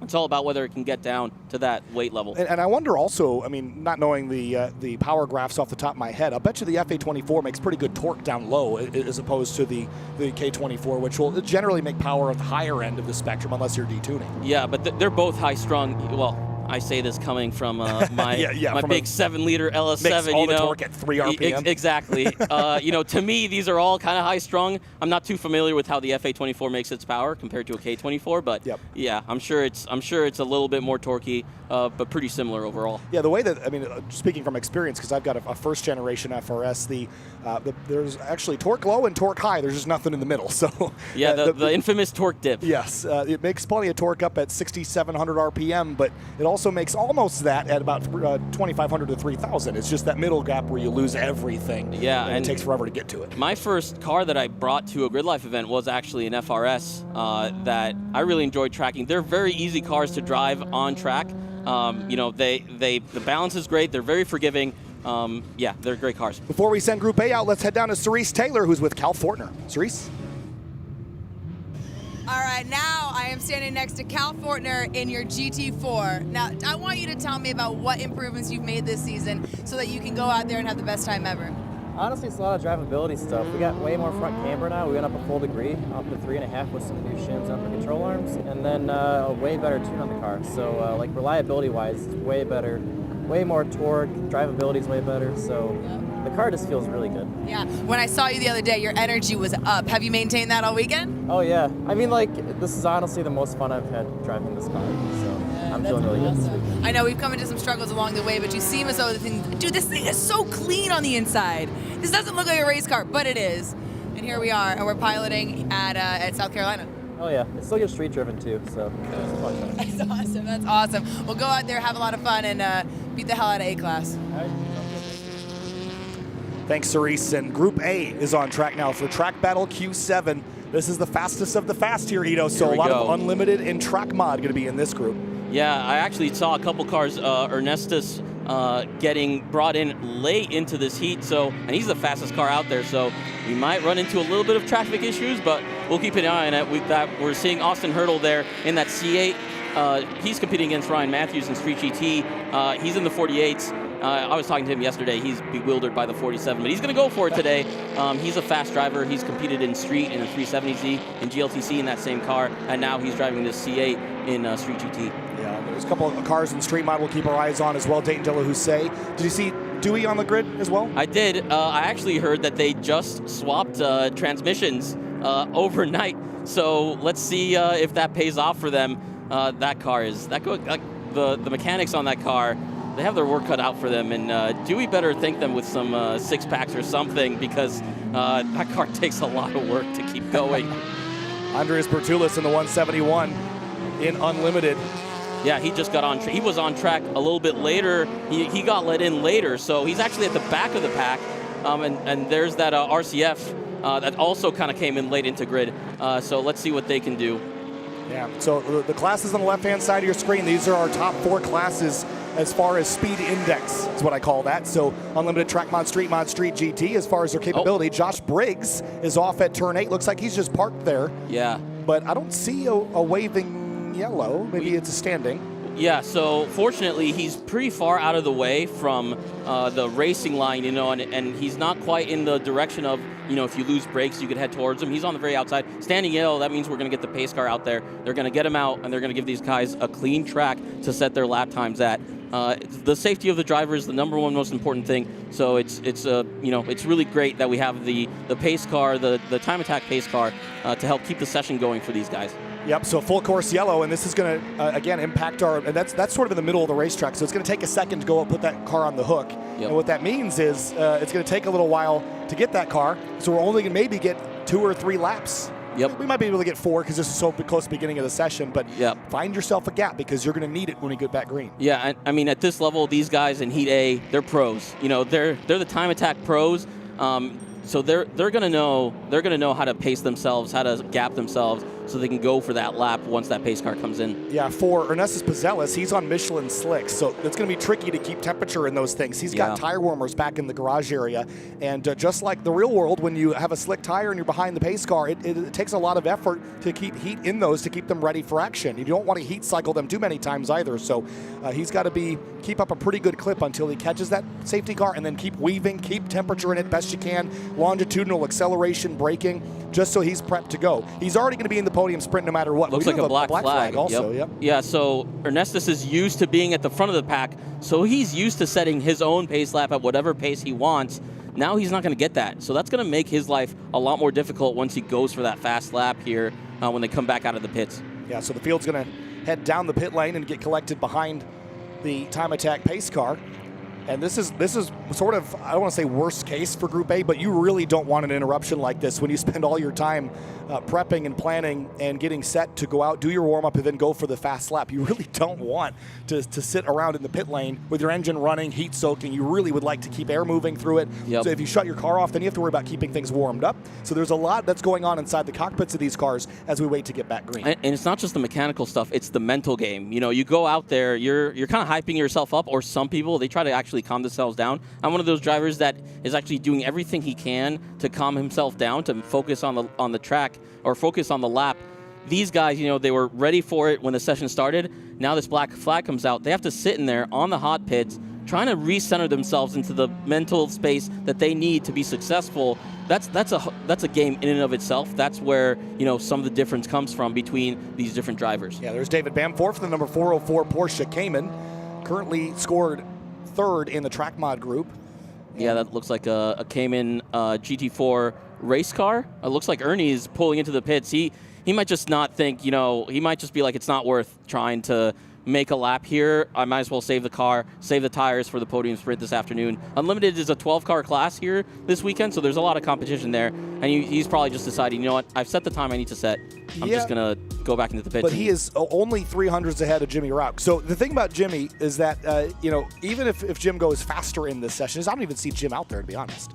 So that might even remove that threat. But they're already qualified into the podium sprint. That's where the trophies are assigned. That's where the weekend points come from. So as long as you're in the top 5, cut your losses and go back to the paddock. It's very similar to how in Formula One, the top teams, they'll set one lap in Q3 or Q2, but they're confident they're going to stay in. They don't need to worry about being the fastest drivers or the fastest times in that session. They just need to make it into the next one. That's what this is. Ernie, Jimmy, they're half a second to second ahead of the 3rd, 4th, and 5th place. They feel comfortable with where they're at. They don't want to risk the car, consume tires, oil, fuel, whatever it is. They're happy to just relax and get ready for the podium sprint. Scenes here at Carolina Motorsports Park. Again, this is round 1 of 9 for 2025, and we have quite the journey cross-country here this year. Kicking things off here in South Carolina in Kershaw, and then May 9th and 10th, we have a new event this season in collaboration with Formula Drift. That'll be at Michelin Raceway Road, Atlanta. We're really excited about that. It'll be Eibach GLTC, the GRIDLIFE Rush Series, and a select track battle group there on display. And then the next big event is going to be GRIDLIFE Midwest, June 6th to 8th. That is the 12th iteration of our biggest festival of the year. Then it's GRIDLIFE Mid-Ohio, June 27th to 29th at Mid-Ohio Sports Car Course, followed by the second running of another big festival, GRIDLIFE Summer Apex, at a big place. That's Road America, America's National Park of Speed. Then we head to one of the smallest tracks in North America, the smallest on our schedule, Circuit Legends Festival at Lime Rock Park, followed by Chicagoland Audubon Country Club on September 12th to 14th. Then we've got, of course, GridLife Laguna Festival for the 3rd consecutive year, September 26th to 28th. And we finish things up at Pittsburgh International Race Complex, October 17th to 19th. You know, Pit Race is a great little racetrack up there in Wampum, Pennsylvania. A great track to have our finale at. Yeah, lots of elevation changes. A very different track from here. More technical, a little bit less sweeping corners. Lots of elevation change. Very technical, but there is a very, you know, the kink that's at the very end of the lap, where you're it's right at the end of the straightaway before 180, and it takes a lot of bravery, a good car setup to really push that corner on that track. Yeah, certainly. So the longer that this goes on, you know, the less time we're going to get for the Group A cars to go back out. I do see a track cleaning device. It looks like there might be some fluid out there. It could be that that car actually pulled off because he saw a leak or some sort of pressure drop in his coolant or oil system, and he's dropping fluid, so that could be what it is. All right, well, we've got a track cleanup going on. Let's take a quick break. We'll be right back with GridLife Track Battle Q7 coverage in just a moment.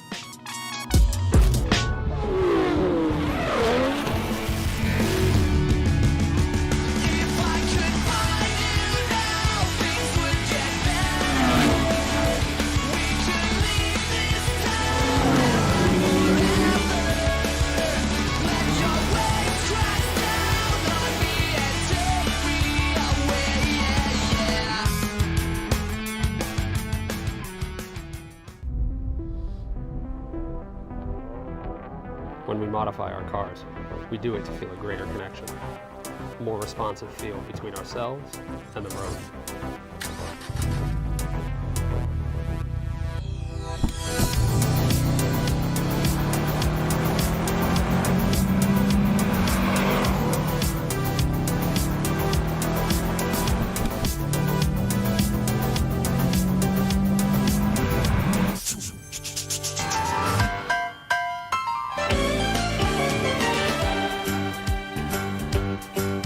It's a rare condition this day and age to read any good news on the newspaper page. And love and tradition of the grand design, some people say it's even harder to find. Well, then there must be some magic clue inside these gentle walls. 'Cause all I see is a tower of dreams, real love bursting out of every scene.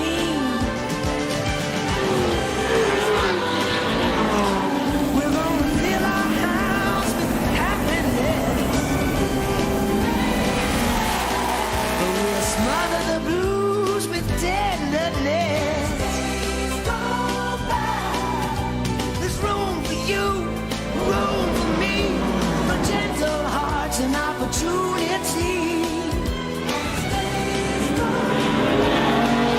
It's the bigger love of the family.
tradition this day and age to read any good news on the newspaper page. And love and tradition of the grand design, some people say it's even harder to find.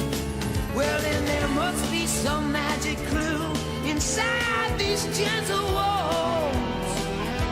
'Cause all I see is a tower of dreams, real love bursting out of every scene. We're gonna fill our house with happiness, but we'll smother the blues with tenderness. Days go by. There's room for you, room for me, for gentle hearts and opportunity. It's the bigger love of the family.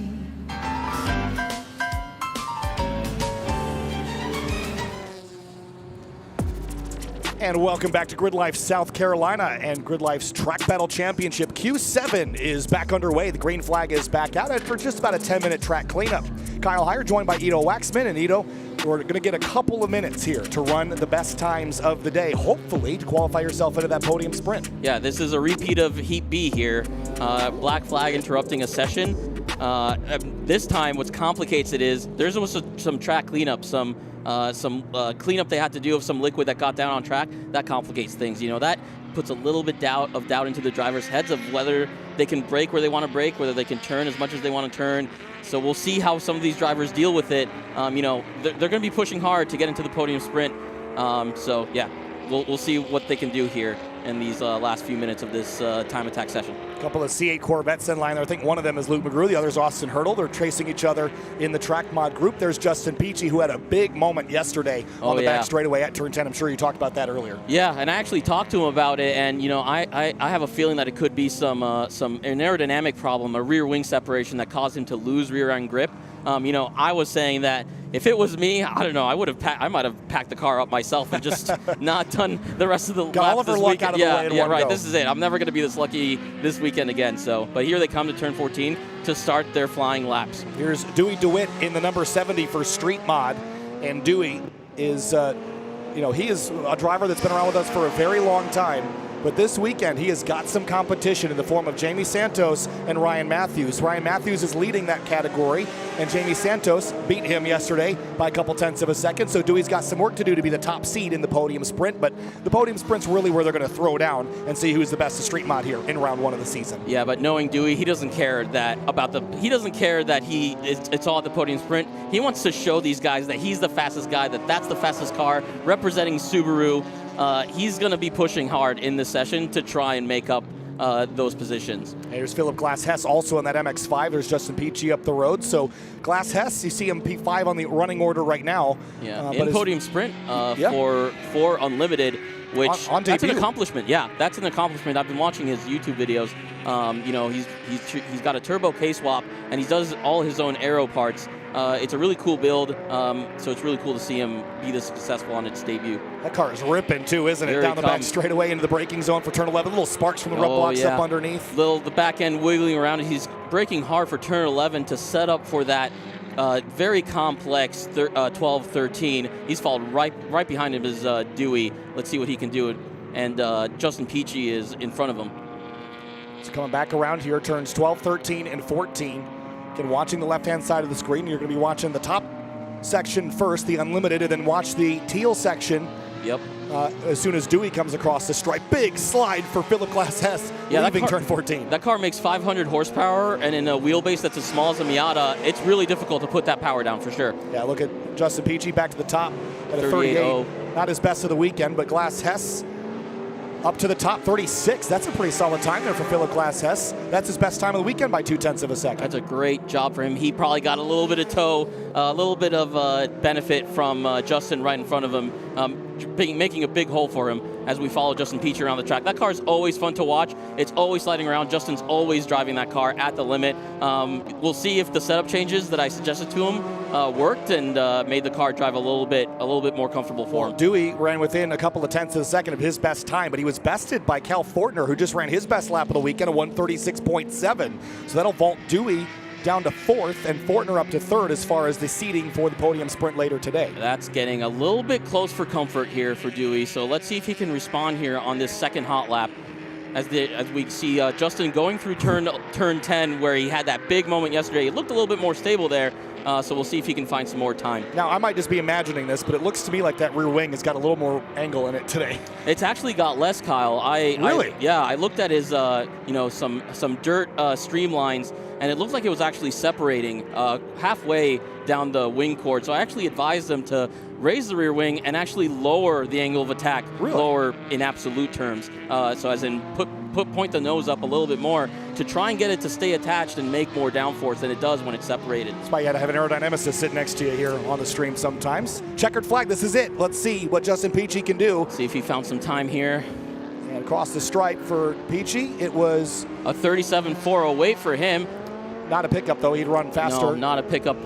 Yeah, so it's interesting. I'm going to talk to him later about whether, the setup changes helped at all or, whether he thought it was something else. Those P1s that he's got on that car, they like a lot more heat than some of the other 200 treadwear. Yeah, so Dewey DeWitt didn't pick up that time either, so he's going to be seated 4th. Dayton De La Houssaye in the number 985 MX-5, pretty solid time for him. That was not quite an improvement, but awful close to what he had already run. Yeah, and Dewey's going to be seeing red at the podium sprint. He's going to be pushing hard at podium sprint to try and get this win out here in street mod. He still looks like he's on it. He's already taken the checkered, but he's got comms, so I bet he knows what Cal did. Maybe he's a little bit angry, I bet. Dewey gets up and frustrated sometimes. But he's passionate. Yeah, we'll watch him go to town in the podium sprint because all the times are going to get wiped when we go to the podium sprint. It only matters what you can run later today in that 3-lap battle amongst each 5 in each class. Yeah, and he was kind of wiggling the car around here on this cool down, so maybe he thinks there's some sort of problem, and he's kind of trying to figure out what it could be so that they can fix it before the podium sprint. As he rolls back around here, in just a moment we'll look at your results for this session. Again, not necessarily going to be indicative of exactly the podium sprint alignment, but there have been some cars that have run some really solid times. Philip Glass-Hess in particular, nice pickup for him, and his first showing in the podium sprint in his first event. So that's a really, really strong run for him. Andres Portulis also, not quite a pickup for him, but within a second or two. And again, it's been mixed as far as drivers that have been able to run record pace and those that have just missed it entirely. Yeah, I think at the end of the day, I think this session, it was slower than yesterday's morning session. But if you needed a little bit more sessions to get comfortable with the track, you took advantage of it today. And if you didn't, if you were really close to the limit of the car and the limit of what you could do yesterday, you probably didn't find some time today. And again, it's also depends on what tires you're on. Some tires like more heat, some less. Today's definitely hotter. The track was much colder earlier. Yeah, those are all complicating factors that maybe, introduce some complication there. Let's have a look at our results here for TrackBattle Q7. And let's have a look.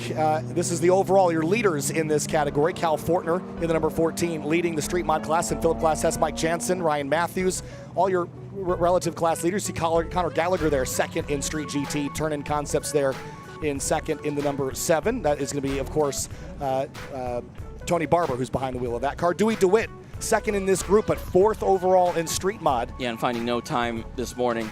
Yep. So scrolling on around. Move on down the order just a little ways. Cal Fortner in a pretty, not a normal time attack car that you see, a Mercedes GT. There's Unlimited. There's Philip Glass-Hess. Top of the board there, Andres Portulis. Luis Zendejas, good run there for the 773. And we'll move on to track mod here as we're getting pretty close to the Eibach GLTC race. So we skedaddle on down. You see Justin Peachy, no improvement, but Luke McGrew had a solid run there. David Bamforth did as well. Jason Witt in the 101, his first attempt here, running in the track mod group. In the street mod category, this is where things are going to get interesting. Cal Fortner just had a big pickup. Dayton De La Houssaye also qualified in. And we'll continue looking down the order into Street GT. Ryan Matthews, a top step there. Continuing his dominance, really. And then into the street category. Yeah, and Connor Gallagher getting into the podium sprint or moving up in the top 5. And then you've got team turn-in concept cars, both in the top 2 here in street. And then quick look here at Club TR as well before we head on back. Murray Marone going to be till top seed with Evan McLaren. Yep, and down to Club SC as well. There's Mike Jansen, David Best, Ryan Mukherjee. And because things are moving quickly here with that track cleanup, let's head down to Cerise. She's got Tom Panzarella in the pits. All right, now I am here with Tom Panzarella piloting this 1989 Volkswagen Jetta. This is probably one of the most diverse classes that we've had in GLTC up until now. Talk to us about this car and why it's so good on track. It was my first car. I bought it when I was 14, so I've had it like 20-something years. And it's not super good yet. It's our first GRIDLIFE event. We're just we're working bugs out, trying to make it faster. Yep. But we're having a great time. It's fun. It's wonderful to see you out here. I love the diversity of this car. I love that you've grown up with this car. That's beautiful. What can we expect from you for the rest of the season?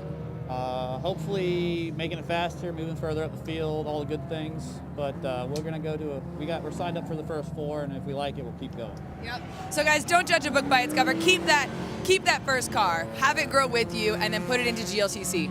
For sure. Awesome. Thanks so much. Best of luck. All right, you too. Thank you.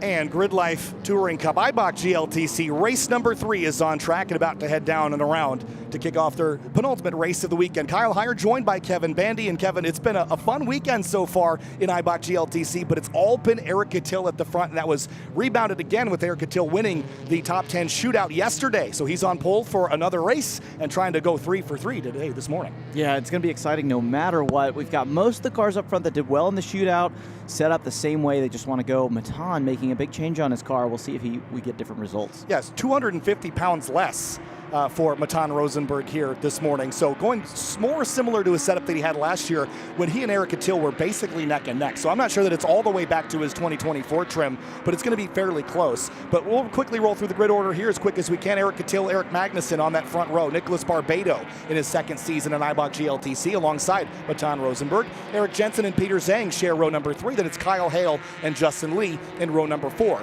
Gary Wimble and Carlos Mendez wrap up your top 10. And we've got James Cathers in 11th and Joel Morrison right next to him. Then Thomas Lathrop and Joshua Rubenstein, Daniel Gerardo and Zachary Mortimer. In number 17th place, we've got Ian Balestra, followed by Benjamin Swanson, Ronald Till, Raul Iriarte, Tony Marchev, Luke Willwood, and we've got Robert Rosa, Tom Panzarella, Lisa Keys in 25th. And then down the rest of the order, Andrew Nab, Brian Santiago, and John Brown. Christian Aranja will bring up the tail of the field here, Kevin. Yeah, we've seen Aranja do really well this weekend, but running into some issues. We saw him off track just after our live stream cut yesterday, and so he's starting back in the back of the field, but we know he's a quick driver. We don't expect him to stay back there. These conditions might be ideal this morning, but based on what we saw in track battle, maybe not the fastest of the weekend, but it's all to be seen. Let's see what we've got. Eibach GLTC race number 3 from GRIDLIFE South Carolina. Eric Cattell is back on it here this year with revisions and more speed. Here we go. Green flag and we're racing. At GRIDLIFE South Carolina, Eric Cattell and Eric Magnuson drag racing to turn 1. Who wins the race down there? Magnuson on the outside has got the nose ahead, but Cattell the shorter way around. They're going to be door to door through turn 2 here, Kevin. This is not a blow away and Cattell run away from the pack. It's still really tight up front. Lots of side-by-side action back through the field. There's Aranja already making moves, just trying to get back up to where he thinks he belongs. Little side-by-side there, Hans Horpedal the tail, but Cattell has still got Magnuson hot on his heels. If Eric can stay behind the other Eric on the run down the backstretch, he might be able to motor by him with that big LS V8.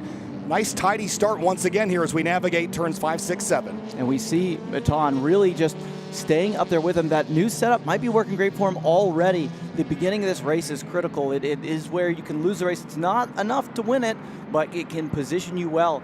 And we see right there Matan right behind Eric Magnuson. Oh, and then Peter Zhang pushed up onto the curbs, fell back behind Jensen a little bit. But we're still, the front of the pack is actually pretty tight still.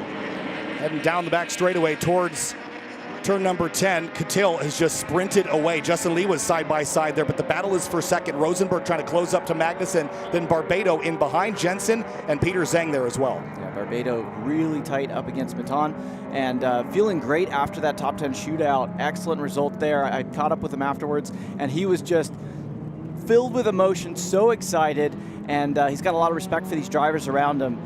He's right behind those V8 cars. His car is fairly stock. It's got the stock S52 and not as highly prepped as some of these cars, but he's an excellent driver and he's doing a lot with it. Magnuson, a little bit of a slip and slide there, leaving turn 14. And across the stripe here for lap number 1, Catil, the dominant force so far this weekend, and that will continue here. A little more side by side in the background. Christian Aranja trying to carve his way forward. Look at Rosenberg charging turn 1, and Barbado hounding him here for 3rd place. We see really tight action there, but that run up on the curb, that a little bit of wide was maybe a miscalculation there. Maton fell back a bit. Magnuson's getting a bit of a runaway.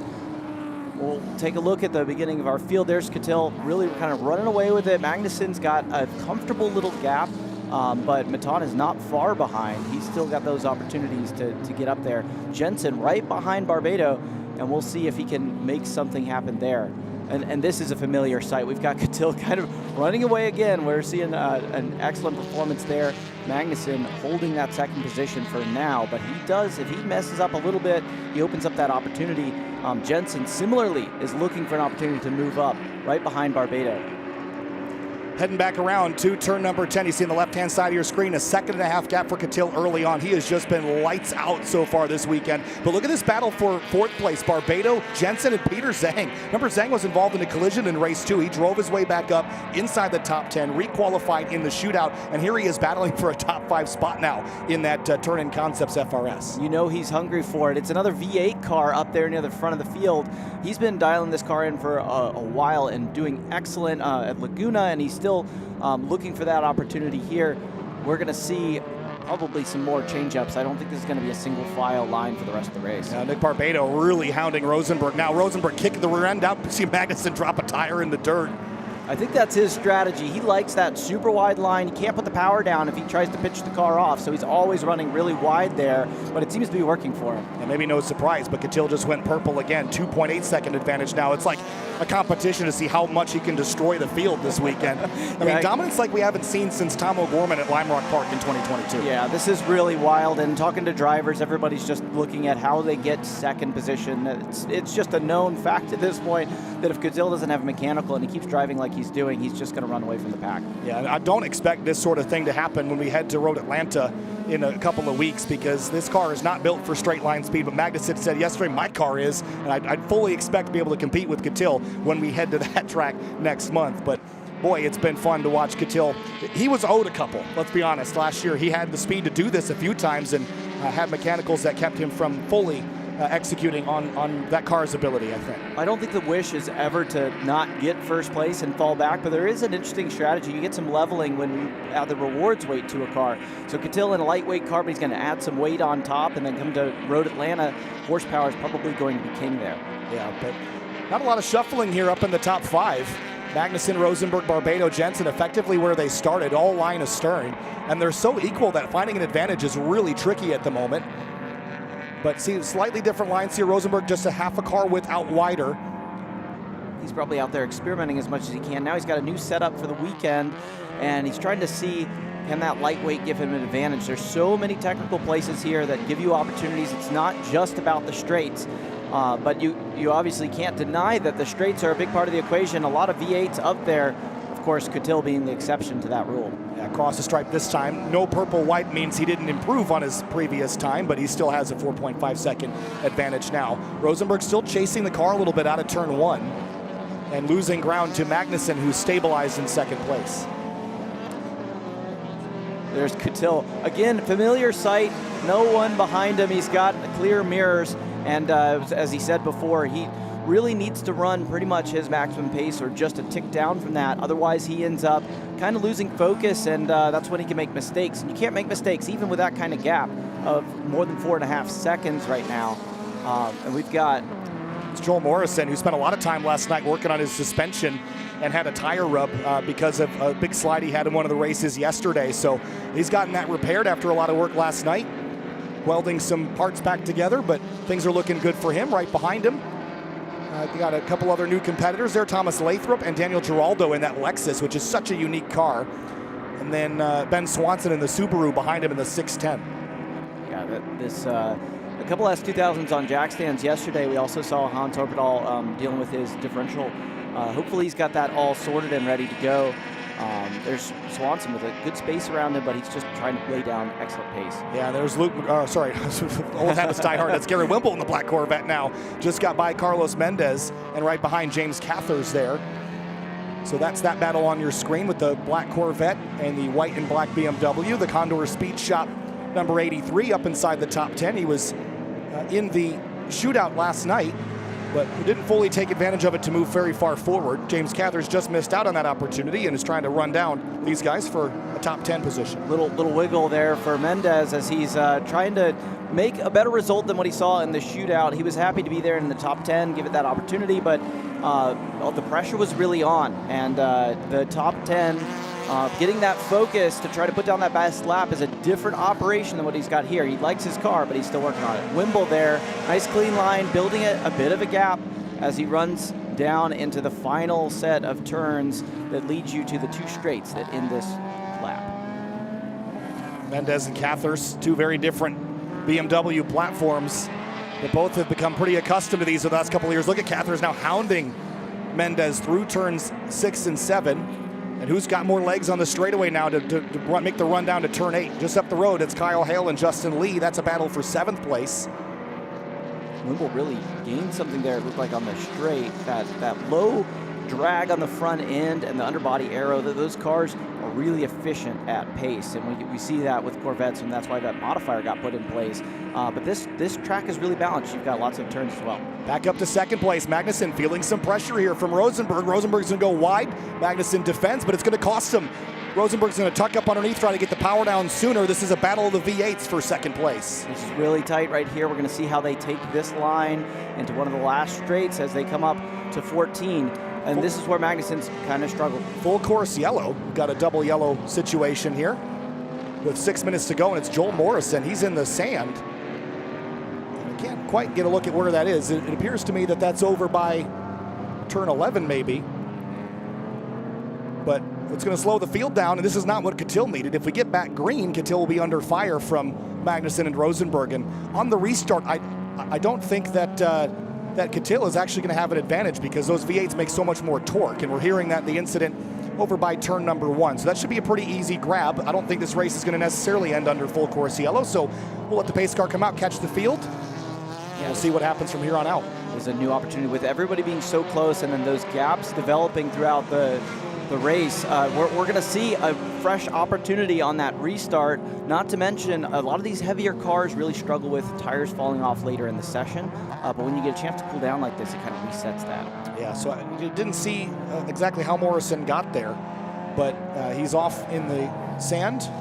Oh, he's deep in turn 1. That could have been a number of things, but again, that's a pretty easy area for the Carolina Motorsports Park rescue team to get out to, so I'm hoping that we can get this car out of the sand quickly enough to get back restarted. But remember that we don't have any sort of NASCAR-esque rule where we have a green-white checker or any of that nonsense. So it's going to be, if this race is going to end under yellow, it'll end under yellow. But we're, again, a little bit behind, I think, so I'm not sure we'll get a ton of time. Yeah, it's only time will tell here, but everybody's stacking back up. I think there's a lot of places in the field where position changes could still happen if we get even a lap or 2 of green. Joe looks like he's in a fairly safe place. I wonder if they still need to get him out of there. Yeah, it looks like he's pulled over there on his own, and he's now behind a tire wall. So we could get back green this time if the race control folks decide that that's a good place for him to be. And Eric Catil is going to have to defend on this restart against cars that make a lot more power. But again, power to weight in this series, and the heavier your car is, the more tire you get. Now, the width of the tire on either front or rear drive car is an average, so you can run a much bigger tire in the rear or the front like Catil is running. Call that staggered. He's running a whole lot of it in that Honda Civic, a lot bigger tires in the front than the rear of this hybrid racing EG. Yeah, for instance, if you're spec'd out to be able to run a 245, you might run a 265 and a front wheel drive on the front and 225s in the rear, and I think he's got a setup like that. Lights are out on the pace car, so we're going to get back racing here in just a moment's time with, I presume, at least 2 laps to go. So Eric Catil had a 6.5 second lead. It has now been extinguished. Eric Magnussen is going to be ready to go and waiting for the green flag from the flag stand. Catil in command at Carolina Motorsports Park Eibach GRIDLIFE Touring Cup Championship, race number 3, green flag back in the air, and already Gary Wimble popping out of line to try to steal a spot from Justin Lee on the run to turn 1. It's frantic back there from 5th on back. Looks like Carlos Mendez popped over to the side to follow him, almost in the dirt, and we see Catil pulling away. Mendez was in the grass there in turn 1. He just got hounded, had nowhere to go. His teammate Lathrop around the outside, but that was an awkward moment for those two cars. And whoa, big! The Jetta came out super wide there, and Catil regained that dominant lead right off the bat. Maybe we've got some battles that are holding people back. Yeah, it looks like Wimble gained 2 spots on the start up to 7th place, and he did that by the time they got to the stripe. You see him scored ahead of Hale, Mendez, and Lee. So he was immediately on it on the restart, took advantage of that Corvette power. As Raul Iriarty, he's got some left side damage on that 79 car. The rear bumper's been peeled away like a can opener. Well, those first 3 turns are always really hectic. They're very tight. They're very close together, and we will see the most chaos there. We've got a pass coming up. On Torpedal, I think, on the 27th. Looks like it. That was a very clean pass. Was able to take it on the inside. I think we're looking at 8 here. Yeah, so it looks like that. It could have also, I can't say that there has been contact for sure. Sometimes those clips will come loose. It'll just fold that plastic panel back like it's a card in the wind. But those 8.6 cars really are known for that. Oh, some side-by-side action with Hale and Peter Zhang. That thing took a hop and a skip to the side, didn't it? Sure did. And that's still putting them side by side. Look at that, almost entirely even. Can Zhang hold around the outside? Looks like he's losing that opportunity, but it's all about this turn 13. Yeah, Zhang will be losing a couple of spots right now because he was up in 6th on the restart. Again, Wimble got by him, Hale got by him, and here comes Justin Lee to the inside. Fully established alongside, have to leave space. Slide, Hale off in the grass, spins back across the racetrack at the exit at turn 14. Everybody's going to dodge and weave and try to get around him. Incredible heads-up driving there. Some cars were really in that line.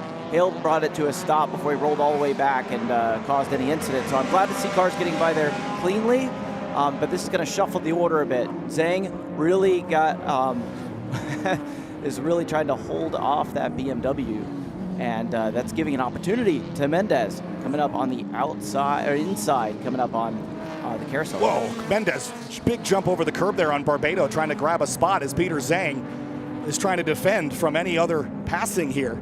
Mendez that's Cathers rather on the. I think you're right. Yep. Mendez is right there on his door, or on his back door, just trying to get through.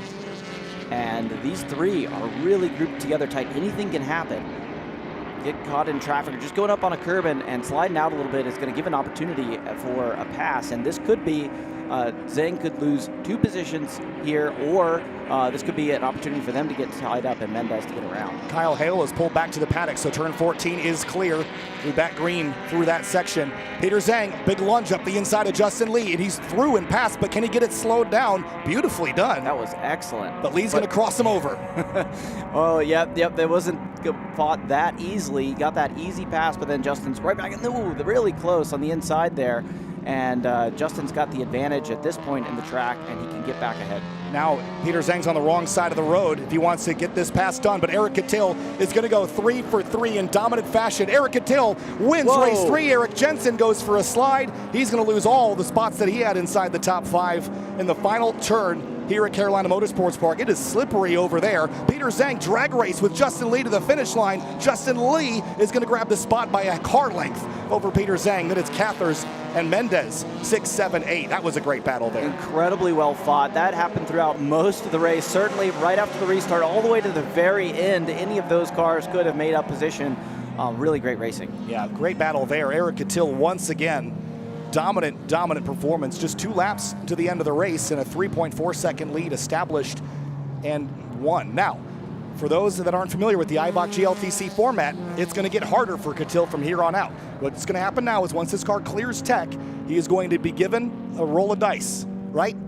Whatever number that is his position for the start of race number 4, and we invert from there. So if Catil rolls an 8, he'll start 8th place. If he rolls a 12, we use 2 dice for this, then he will start 12th. Exactly. You want the smallest number possible, but usually there's a minimum. So he's not going to start on pole for race number 4. He'll start somewhere else. We've seen him lead very effectively. Can he pass cars effectively? So the top of the field here has some really strong competitors that aren't necessarily at the front of the field right now, but with that inversion, that gives some different opportunities. All of the rule set here is meant to make this a really exciting race series to watch.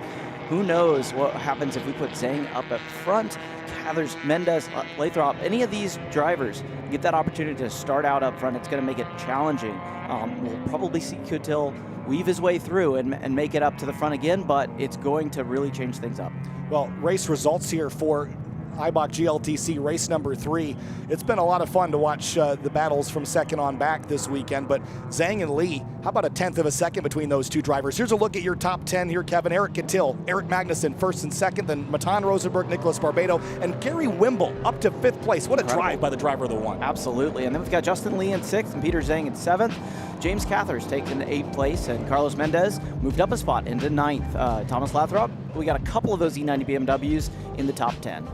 And looking on down from 11th down to 20th, Daniel Giraldo and that Lexus P11. Zach Mortimer on debut this weekend, finishes 12th with Ben Swanson in the number 13 in the 610. Then Ronald Till, Tony Marchev, your top 15. Eric Jensen, disappointing end, spawn out of turn 14. Yeah, it can all get ruined at the end. Aranha in 17th, Hans Orbital moved up to 18th, Robert Brosa, and then Ian Balestra in 20th. And looking down the rest of the order, this is where we had some drivers that didn't get the results that they were hoping for. Lisa Keys down a lap, Tom Panzarella we chatted with before the race, John Braun. We saw Kyle Hale spin out in turn 14. Andrew Knapp already went off track, or came off track, I should say, with that bumper damage. Joel Morrison was out, caused that full course yellow. Luke Wilwert and Joshua Rubenstein never took the green, so unfortunate for those drivers, but what an exciting Eibach GLTC race number 3. Let's have a look at the highlights of this phenomenal race. It was a little bit shortened up, but but here's a look at the track battle highlights from earlier today. Jeremy Bailey in the number 13. Then the 269 of Sean Bassett went for a big slidey moment out of the final corner. Mark Kilgore in track battle. Then there's Chris Boersma making his way through some traffic here. Philip Glass-Hess, personal best, and he'll make his way into the podium sprint. Cal Fortner jumped up to the top of Street Mod here late in the going. Then in the Eibach GLTC race that we just watched, Eric Catil sprinted out to an early lead. The battle for second was between Magnuson and Matan Rosenberg. Nick Barbado in behind. And they continued around for a handful of laps before we caught ourselves a full course yellow, but this battle continued for second place as they rocketed down the backstretch here at Carolina Motorsports Park. Joel Morrison, you see him there, was ahead of a couple of cars earlier on. Navigating through turn 14, using all the curbing there for Carlos Mendez. Great battles a little bit deeper in the field. After the yellow for Joel Morrison on the restart, Gary Wimble jumped 2 or 3 cars. He made his way all the way to 5th by the end of the race. Carlos Mendez got tripped up there and again had to give up a couple of spots. And then this epic battle between Peter Zhang and the 33 of Justin Lee. Of course, Kyle Hale went for a spin, kind of got stuck broadside there, leaving turn 14. Everyone did a very nice job, but Eric Catil wins race number 3 in Eibach GLTC in dominant fashion here at GridLife South Carolina.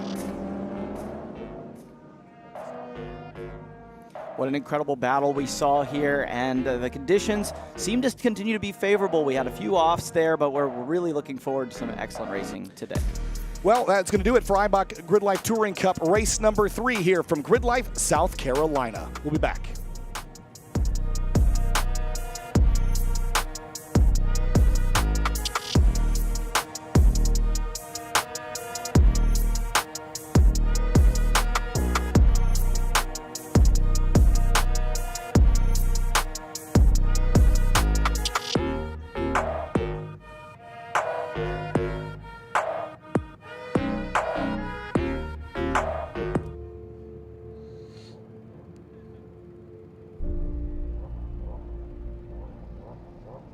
Want a race? Ready? Set? Go! Green flag and we're underway. Look at that move by Cathers. Oh, and he got that curve, and he does when he goes wide. Drag race, been slipping away from Peter Zhang to the checkers.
And GridLife South Carolina continues on Sunday morning, this time with the GridLife Rush Series warm-up. Kyle Heyer joined by Kevin Bandy. Kevin, welcome back. Thank you. We've got a number of drivers here that had disappointing ends yesterday in their last Rush race. We want to see them get back on their footing and warm back up and be prepared for another great day of racing. Yeah, so just getting drivers a couple of minutes here to kind of shake things down. Yesterday, race 3, we had a number of urgy-bargy moments, let's call it, and some opportunity this morning just to make sure everything's straight and square. And we'll see how things roll here in the next couple of minutes with drivers just getting back up to speed, getting the track conditions here. Beautiful weather today, almost cloudless skies. So this is a great opportunity to set yourself up for the final race of the weekend in the GridLife Rush Series. It's been so competitive, over 25 entries in these Spec Rush SR cars. And I can't wait to see how race 4 goes. We set race 4 by the points so far accumulated this weekend from the previous 3 races. Gotcha. So consistency pays off, gives you the best opportunity to make something of race 4. And so, of course, that means Ryan Leach takes that, will probably take that first position. And we're watching here getting warmed up, getting ready for race 4. Yeah, a lot of the Team Rapscallion drivers all nose to tail here. TJ Hunt was one of the drivers that got turned around yesterday. He just ran over the marbles in turn 1, and that's just one of the things you're going to have to contend with. By the time they go racing later at around noon, it's going to be after a drift session, so there will be more marbles on the racetrack. That was something TJ had to learn the hard way yesterday, but the track conditions are always changing at a GridLife. You got to be on top of it, but really no fault of his own, though. When you go to the turn 1 braking zone, if you're on that inside lane, you're going to be in the marbles regardless. Yeah, and TJ Hunt found his car had the brake bias all the way maxed out in one direction. He didn't expect it, and he ended up greasing over some pads. So he swapped them out, and that took him by surprise. He wasn't ready for that setup, so now he'll get to test it. We got somebody. It's number 59 that is stuck trackside. Ooh, looks like he might be going opposite direction. So trying to make sure everybody's aware, but we've seen great heads-up driving so far this weekend. And cars doing a good job of not making sure there's no contact in those spin incidents. Yeah, that's Larry Brady in the 59 who's come to a stop and hasn't been able to get refired. There's the 51, Gage Hughes. He's been up in the mix this weekend. He's going to be gridded up for race 4 in 5th place. So he's getting his car warmed up and ready to go racing here in about an hour and a half time. And is that Andy Vocal we see back there? We know he's going to start second. He's had a great performance this weekend. Actually, I think that is not him. I think that's a different car there. We're seeing probably going to see some quick times right here in practice, but you can't rely on those. Like you said, we're going to put that drift rubber down. Full course yellow. I wonder if that's just for that spun car. It should be. So yellow flag here. Again, this warm-up is only a couple of minutes, so I don't know that they're going to necessarily get a ton more time, because we do have full course drift at 10:30, so they might get an opportunity to get a few more laps in here, or they might not. Yeah, this is just an opportunity to feel out the car. If you've made any quick adjustments to the car, this is how you can test those out. We're bringing the safety car out just to navigate everyone through to make sure that we don't have any bad surprises. But yeah, this might wrap up the warm-up and bring the cars in, but we've got people warming them up, feeling out the tires, and getting an opportunity to just kind of, you got to warm up your brain too. It's not just the car, it's not just the tires. I think that's the thing too, is you're giving yourself a reset, not only for the car, but for you. And yesterday in GridLife Rush Series Race 3, we had a couple of full course yellows, well, almost a second full course yellow with Nate Hamilton turned back around. So just a mental reset to get back into the swing of things before you drive in anger again up in Race 4. Now these drivers will be with us when we head to the collaboration event with Formula Drift, our GridLife special stage event May 9th and 10th.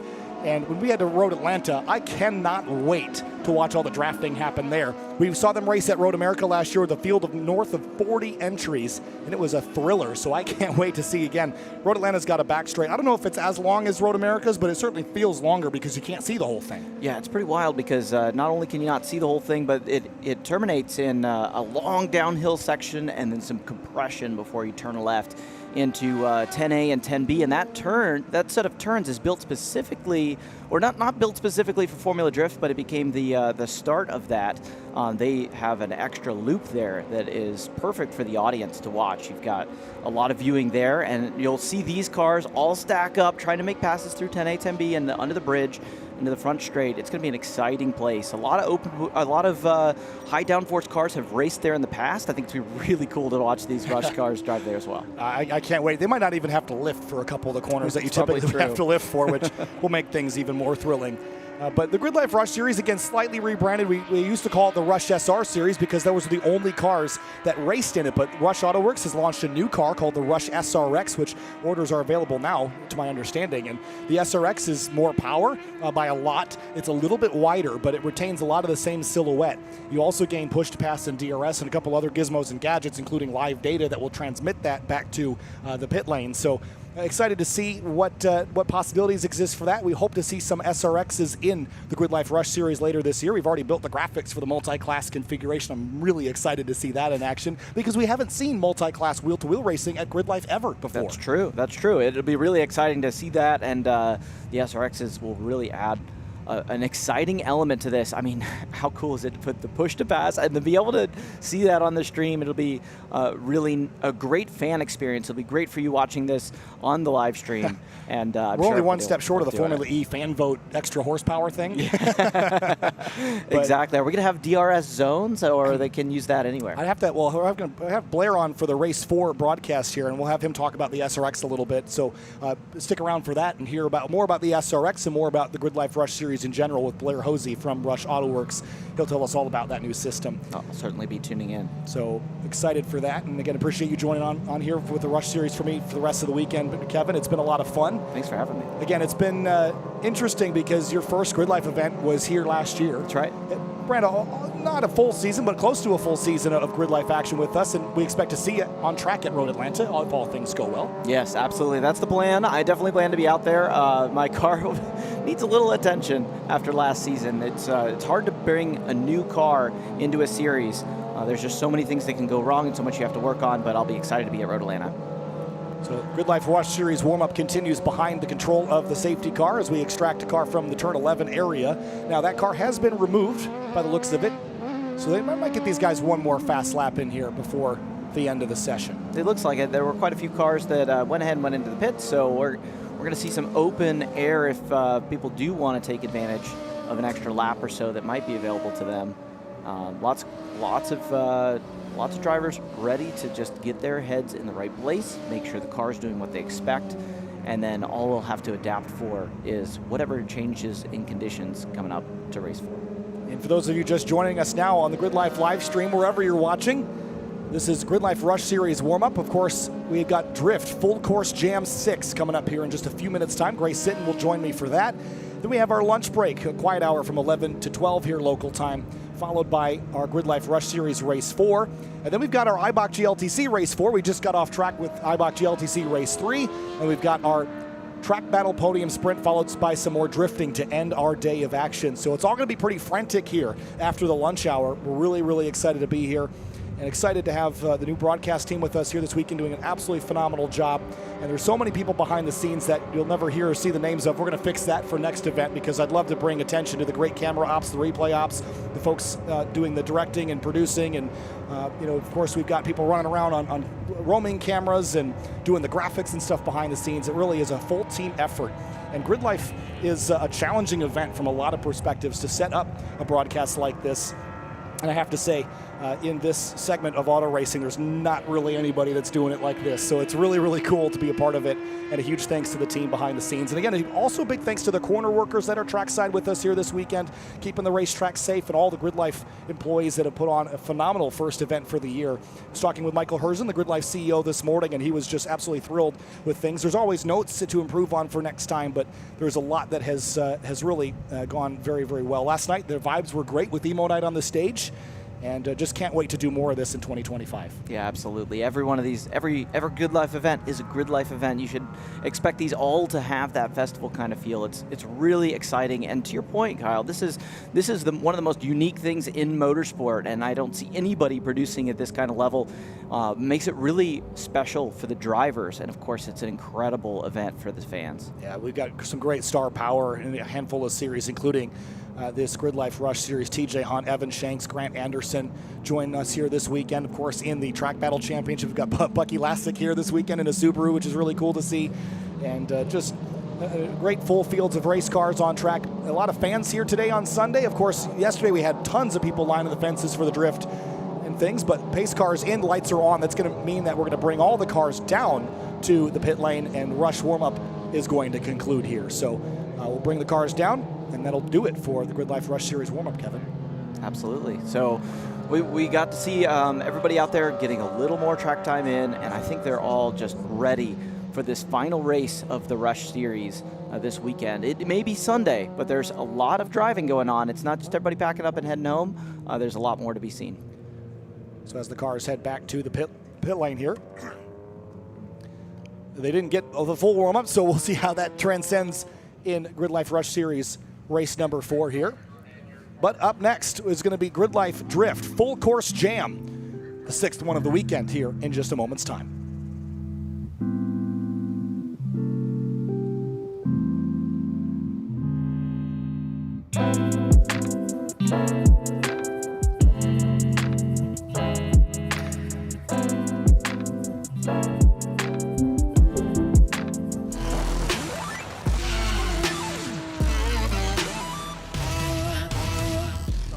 I'm JB. This is a 1990 Mazda RX-7 convertible, and it's yellow.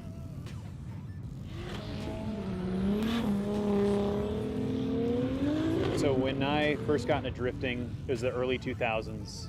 Watching option videos just like everyone back then, and I really wanted an S chassis. Bought one, blew it up. I needed something to get me by because I was in college at the time, so got a Mazda Miata, took it to the track, fell in love with it, and that's when I got into Mazda specifically. When I went for more power, I wanted a RX-7 because it was affordable at the time. They were super cheap. So like the first 3 convertibles I got, I think I paid a burrito for one of them, and 2 of them were for free just to get them out of people's yards.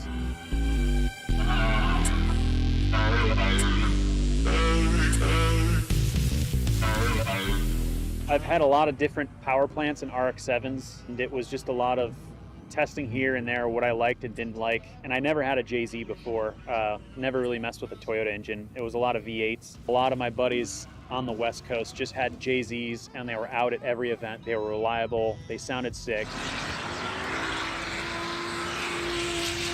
The power was crazy linear, it just worked. It was less of an on-off switch than a V8, so it was something that I never had experience with. I had never even driven a JZ before. The bottom end is built, the springs are upgraded, it's pretty simple. It's good for about 650 engine horsepower. I couldn't have asked for a better power plant. It's just very reliable. I don't have to worry about it at all. Most of the time, I'm just changing the oil in it.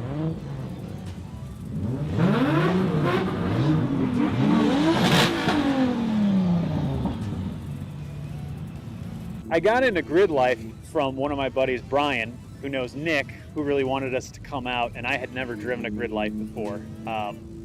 And it was another thing, just on a whim, I'm like, hell yeah, come out. My first event was last year here at Gingerman. The thing that I love about it the most is it reminds me of what drift events were when I started. Even Formula D, how it was 10, 15 years ago, where it's just everyone's friends, they're in the pits, we're just hanging out, having a good time, nothing serious, we're here to drive, have fun. It's just an overall awesome weekend. Like, I look forward to this event, and I will every year now, because it's just so much fun. Not just only on the track, mostly off, with just all the people that some of them I haven't seen for 10, 15 years that just happen to be here, and I run into, talking to old friends, new friends, it's awesome.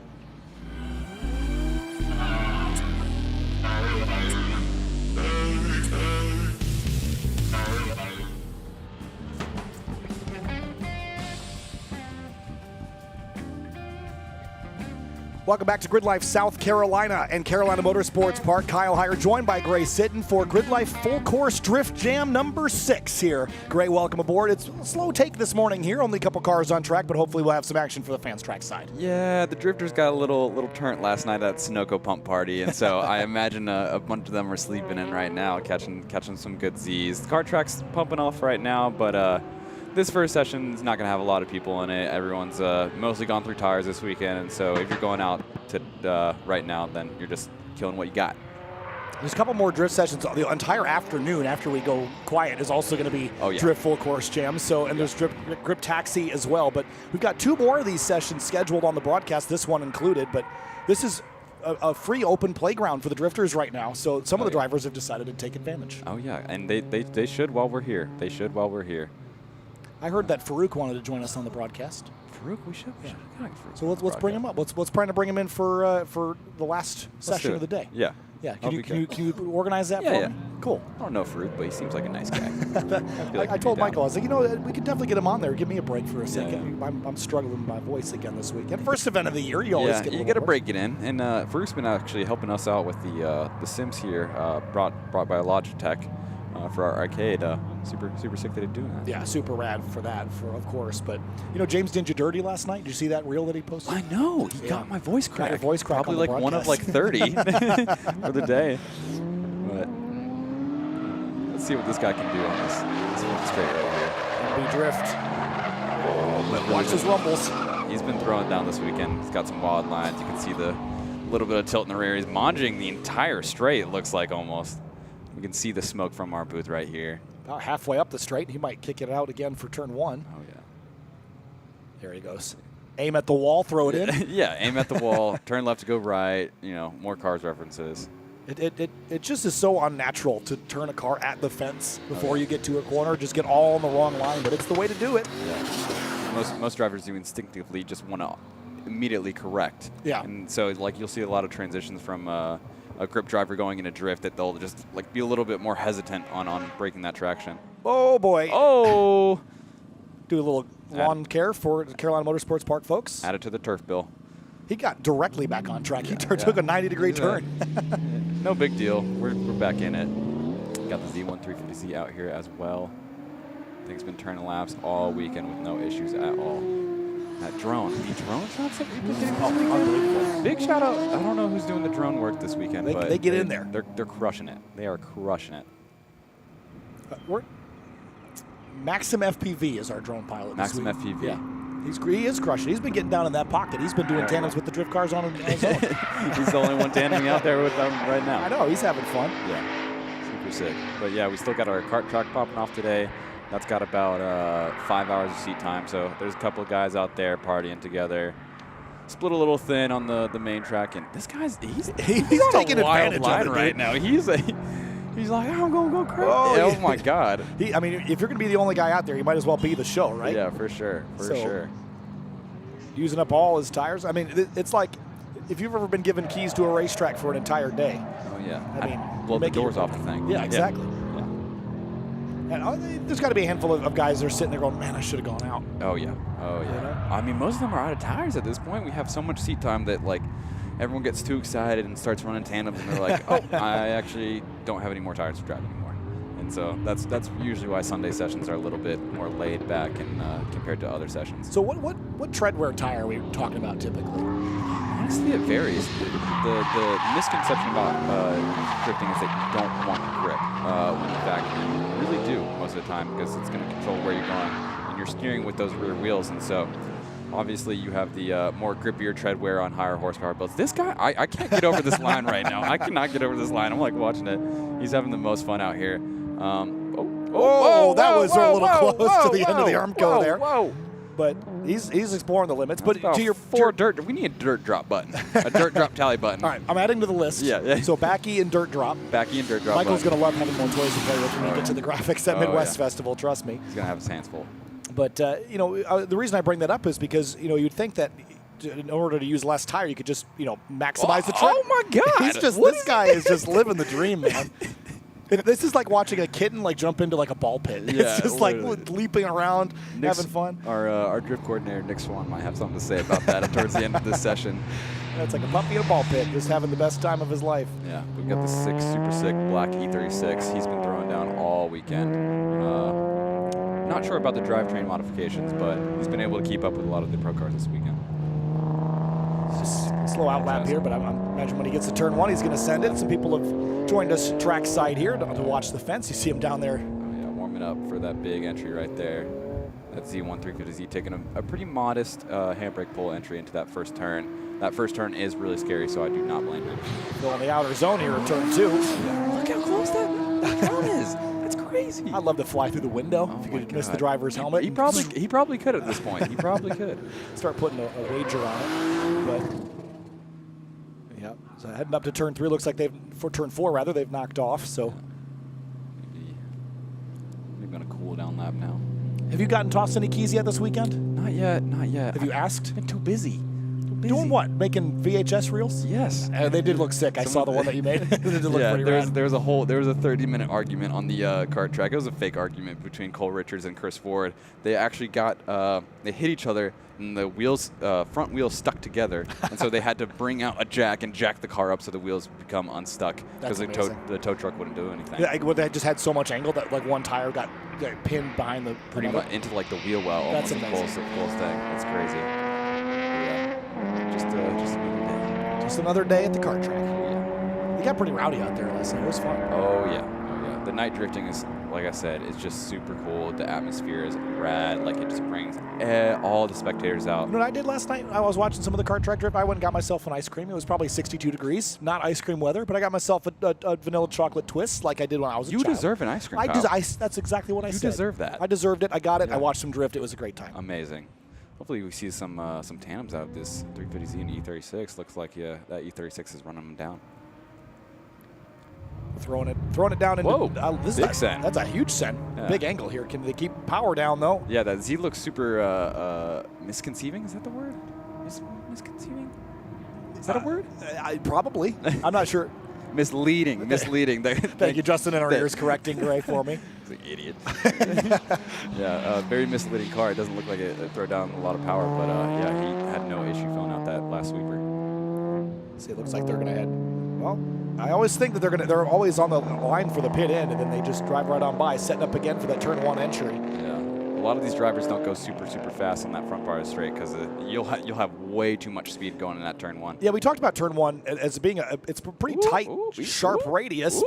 A little pass by the E36. He said, "Excuse me, pardon me, coming through," and a little bit on the steer, but he saves it and stays on that line. Luckily, did a nice job recollecting that. Yeah, that was a super sketchy entry on that. Once you fall out of the slide, it gets really tricky to get it back. Oh yeah. That's where the panic handbrake comes in. Clutch kicks. Panic handbrake. Yeah. Do that again. I don't know if I want to. Yeah, Twitch guys has got to clip that. Yeah. We'll make the highlight reel for the announcer's booth at least. Yeah. But love the E36. This is a super clean car too. Yeah, super popular chassis around here. Super popular chassis in general. The E36 for a long time, even in road racing, has been a very popular stout chassis. And we got Herd out here. Put your hand back in that vehicle right now. Hands inside the ride at all times. Ford Stallion out here. I think this might be his first main track session. I haven't seen this car, yeah, he's been a kart track warrior all weekend, laying down some sick tandems, putting on a show for the people. This thing produces the most smoke I've ever seen. I don't know how. It is so low and so cambered out that it just amazes me how well this car drives. Yeah, you're right. I don't think we've seen Herd on the full track at all yet, at least not in the sessions that we've streamed. Had a little bit of a fire. Well, you know. Drift car things, you know? All things can be undone, you know? Yeah. But, beautiful car. We've seen this car around at GridLife quite a bit. Oh, yeah. And I love the wing end plates, too. They're like, it looks like they could cut meat. They're so sharp. Oh, yeah. Hurt was definitely one of the pioneers for, like, that big wing style, I guess. The big Country Labs wing that he's got on that thing. He's had it forever. And this car has just gone through so many evolutions in general as far as engines, and drivetrains, and colors, and liveries, and looks, and everything. He's had this car forever. But you can tell he's super comfortable in it by the style of driving that he showcases. Yeah, and some help from the chat there. The black E36, Reed Fraser. Reed Fraser. Big shout out Reed Fraser. He's been throwing down all weekend. Absolute ripper. Getting it done. Hertz tootling around the backside of the racetrack now, maybe setting up here for this big long carousel. These triple apex right-handers with between 12, 13, 14, and the 5, 6, 7 complex are perfect for on acceleration slides, and here goes Hurt again. See Hurt filling out those zones. Just how smoke is just plummeting out of that car. Carry on, fill the outer zone here through 11 and 12. This is cool because this is actually a similar line that you'll see the grip cars run, just kind of riding the rim here. Really? Because you're accelerating out, your momentum is carrying you on that parabolic arc out of the corner. Z1's back at it, Z1Z. Parabolic arc, I like that. Yeah. I'm gonna start saying that. It's fun up here. But just it's like as you accelerate, your corner radius is going to naturally want to widen out, and that corner is just such that as you build speed, the car pushes. And so as you gain speed in a slide, the car's going to naturally carry itself out there. Same thing happens in a grip car, just pointed a little bit more in the direction of the racetrack. Same. All right, now we got some takers. RTSC's out as well. Yeah, followed by that blue Mustang. Took a little while to get them out there. They just saw that the MB Life car was having too much fun. Probably just woke up and like, oh, we gotta get out there. Yeah, that RTS 350Z's been thrown down all weekend. You can see getting super buttery on that last turn right there. Hopefully we see some cool tandems out of them. A little hood flappage on the Mustang there. That might be an issue. Yeah, it might be. That was a big thing last year. Chelsea didn't know it was last year, hood flapping. If you know anything about that incident, if you know, you know. But I don't know, so. Oh, okay. Last year in FD, the last year Chelsea Denova competed in FD, had a hood flapping up in a competition run, and someone called it out. One of the spotters said, "That's not allowed. You can't do that." That's I did hear about this. Never mind. The DQs, and there was a video that entailed that that showed the reaction that Chelsea had to that, and I can't repeat what he said on here. I have to be honest. If there's news in FD that makes it to me, it's pretty big news. Because I'll be admitted, I don't follow it as closely as I probably should. But I did remember that incident. Yeah. But he said something along the lines of, "Hey, man, you should pack your stuff for the trail and get out of here." Oh, man. And then he won the entire event. Yeah, you got to throw down. Tough stuff out there. Yeah, Chelsea Denova, thanks. All right, let's see some tandems, boys. Throw it down. That hood is really flapping. I wonder if he'll pull off and try to fix it. Or is it hood latched with those hood pins where it might flutter a little, but it's not going anywhere? Yeah, or is it might be that. I imagine it's one of those classic hood pins that shake it. You can see Swan's, come on. You guys are on broadcast. Get out there, boys. Yeah. Throw down. Yeah, you can see they're just touching that. Ooh, big send. I consider that almost a backy. I think that's backy. Almost more than 90 degrees. I think that's an 85% backy right there. We need an 85% backy. We should have a percentage. Yeah, backy meter. Backy meter. Backy angle meter. Oh, that'd be fun to do. Yeah. No, I got to give Michael like a little bit slider. Inside there. No, and he's still on track. I thought he was taking that same line as that MB240SX earlier. Flipping the lawn. And the track narrows up there. The walls kind of come in. So as you're manjing, setting up for that corner, you're kind of chucking it between two guardrails. Yeah. It's like sailing in a river channel. It gets tight for a second. Yeah. You can see the check when we were talking about the Chelsea situation. Stookie still gets flack to this day about it, and that is a very true statement. Still the coolest name in FD. Yeah. Stookie. Stookie taking a dookie. I did not say that. Starting internet fights, Chris, in 2025.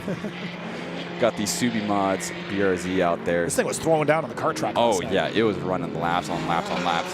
Not a super popular chassis yet in the drift community. Give it time. Yeah, it's just such a new car. Obviously, the previous gen is everywhere you look. But this one's obviously still a little bit expensive, still new. And so drifters usually wait until that cost comes down a little bit to start wrecking it into a wall. Right at home, though, slideways, though. I mean, from factory, these cars with the original configuration, when it was back when the Scion FRS original Subaru BRZ. Whoop! Oh, jumped the curb there. Little mishap. Hopefully that's all his arms are all good. The original FRS BRZ, they were sold on the same exact tire compound that you could buy on a Toyota Prius, and that was on purpose so that the car could get a little sideways. That's hilarious. I don't think Toyota said that, but that was the inclination. Is this car is supposed to slide around and have some fun, keep the grip level low, and so the 47-53% weight distribution is perfect for slipping and sliding around. So it's only a matter of time before these new gen cars get in the hands of more drifters. Yeah, Toyota's really been setting the tone for enthusiast cars as of late, and it's just we're going to see definitely a natural progression from mainly Nissans into Toyotas, I think. Yeah, especially the rear-wheel drive stuff in particular, because we talked about Hyundai earlier in the Track Battle Championship with their N lineup. They've been really slaying it with sedans, sporty sedans, that sort of thing. But Toyota with their GR lineup in particular, bringing back the enthusiast cars, the GR Yaris overseas and the Corolla here, of course the GR86 and some others, and the GR Supra, which the final edition just came out, so have to wait another 20 years for the next one. But yeah. But again, keeping enthusiast cars alive, especially when everything's turning into a, AI. We're going to have Elon Musk AI driving us glass around bubbles at some point. around, Literally. Oop, little too much. A little bit of spin. I believe that BRZ is turbocharged or supercharged. I can't remember which. Did sound like the stock, well, not stock, but the original FA24 motor. Yeah. But probably has a little extra juice under it. But yeah, the Subi Mods BRZ. Subi Mods is one of our partners for this weekend. Your #1 spot for all Subaru parts. Yeah, that's a good point. Yeah. Subi Mods with us here this weekend. They've got pretty cool activation. And Bucky Lassik's here this weekend with some Subi Mods on his car, too. So we get some skate features around here real bad. We have a lot of people in the paddock that have a history in skateboarding. Nate Hamilton, Bucky Lasik, Pete Collins. Oh, yeah. From Club TR. Lots of skaters. I knew a driver in the GR Cup Series that had had a skating background. Mia Lovell was a big pro skater, so young kid, but she did a great job driving and skating. You put a little half pipe in the center of the track or something. There you go. Quiet track, it seems like. Only a couple minutes left in this session. I wonder if we'll see any more takers. Yeah. We've still got it. Well, here we go. Hurt's back out. Let's see what he does here. Hopefully, he gives us some big sense here. I cannot get over that car. I remember watching that car in early final bout videos and Keep Drifting Fun. How long has he had this car? I want to say at least 20 years. Wow. And we can hear him buzzing us by this booth right now. He's gearing up for a big send, it looks like. Here we go. Swan coming over. Oh, that's a send and a half, isn't it? Perfect entry. Ooh. Carrying a lot of speed, but he filled it out. Great angle into that first corner. You usually don't see people give that much angle. Filling out that outside zone. Let's see if he hugs that inside. No, carries it just on the outside a little bit. Nicely done, though. That was a pretty aggressive send into one. We haven't seen him send that big yet this session. Oh, yeah. Hurt's driving style is super aggressive, and he just beats on that car like it owes him money. It is ridiculous. Literally, we heard him in the kart track just clutch kicking the hell out of that thing. It probably does owe him money, if we're honest. Oh, yeah. At least 6 figures. The amount of drivetrains that have been in this thing, not to roast Hurt, but it's, she's been hurting here and there. Well, sometimes it's for fun. Yeah. Yeah, I believe he's got a turbo LS setup in it now. There's a lot more crossover between these guys and the track battle guys than you might think, because they just can't be satisfied with how it is. Oh, never. Absolutely never. I could throw a turbo. Oh, I could throw a super. Oh, I could put an RB in. Oh, I'll put a V8 in. It all starts with a sentence, while I'm in here. While I'm in here. While I'm in here doing the air filter, might as well do the intake. While I'm in here, I'll do the intake manifold. I heard guys talking about the Jimmy Rauch Civic last night in Unlimited. They're like, we could put paddles on it, and while we're doing it, we might as well put TC in it, and a whole bunch of exactly the same thing. Talking like they're going to the grocery store or exactly. Ridiculous. While we're going to get eggs, yeah. We'll also, go to the bank and stock up on all the gold bars we can. Literally. We're going to need it, swapping out all those engines and modifications on those cars. Here's Frazier back at it in the E36. Yeah, being chased by that Maxim FPV drone. Still got that right rear. It's got a Euro plate on that thing. I was going to make a mention of that. Yeah. I wonder what country that is. Big popular thing amongst the German car enthusiasts. I'm still missing that rear taillight lens. Just a clear taillight, bro. It's purpose. Is it actually? No. So the right front is an intake, so it would kind of match right side to left if it was. It kind of does match if it is broken. The missing headlight in the front. Whoa! Big send by that Subi Mods BRZ out there. Getting after it. Not as much smoke because the wheel speed isn't quite as high, but that thing is super gripped up. He doesn't even put out a lot of smoke on the kart track either, but he is super fast on it. I'd love to get a ride in that car just to feel it out. We'll see what my car could do if it was cool. It's more than capable. It's maybe not with stock power. They're great drift cars. Even with stock power, they're phenomenal drift cars, especially for entry-level drivers. Just getting into the motorsports is a super friendly car to get into. Hear Hurt going by the start finish line. Pop, pop, pop. Yeah, gripped up. Again, these cars make about 228 horsepower from the crank from factory. They dyno around 205 to 210.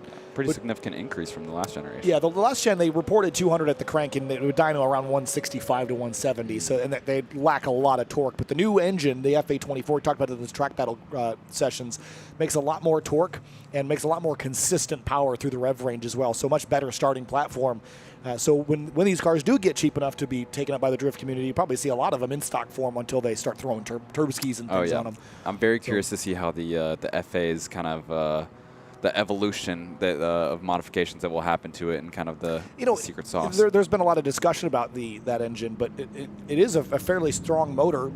Seems like supercharger is the way if you're looking for more power. Yeah, I think that it's a safer way to make power, but there's some oiling things and stuff to be concerned about. But once you solve that oil pan, baffle pan, and a pickup, you're in pretty good shape with those engines, at least the FA24. But you can hear that E36 Frazier storming by us. Big send. Oh, backy. Bring it in the backy, boys. Question mark. Oh, and it washes out. Backy to a fronty. Hey, I appreciate the send. Heavy sends. He's been sending it all weekend on the kart track, on the main track. getting egged on there. Almost probably get by more Swan. seat time than, yeah. Oh, yeah. Swan's the worst instigator ever. If anyone's going to make you total a car, it's Nick Swan. But Well, big shout out to him managing these 2 tracks all weekend. It's not an easy job, and managing all these drivers is definitely not an easy job. A lot of back and forth for sure. But, I mean, the best time to experiment and try things is when there's nobody else out on track, right? So if you're going to try the back, you might as well do it when there's not 10 cars If you want to do behind a 360 into turn 1, now is the time to do it, for sure. And we did see Eibach yesterday with that RX-7. The stream team absolutely caught Max of FPV, getting it done for us. Yeah.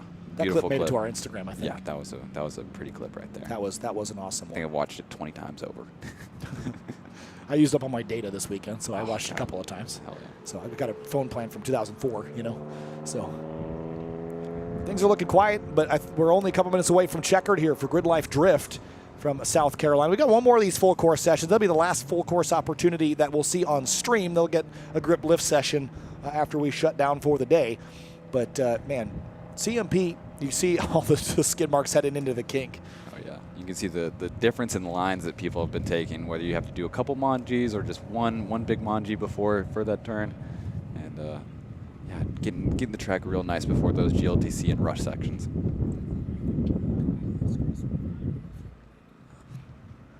So the E36 heading back around, and I think they're going to pick up a checker here in just a few moments' time, but no one has gone back out on the racetrack from what we can tell.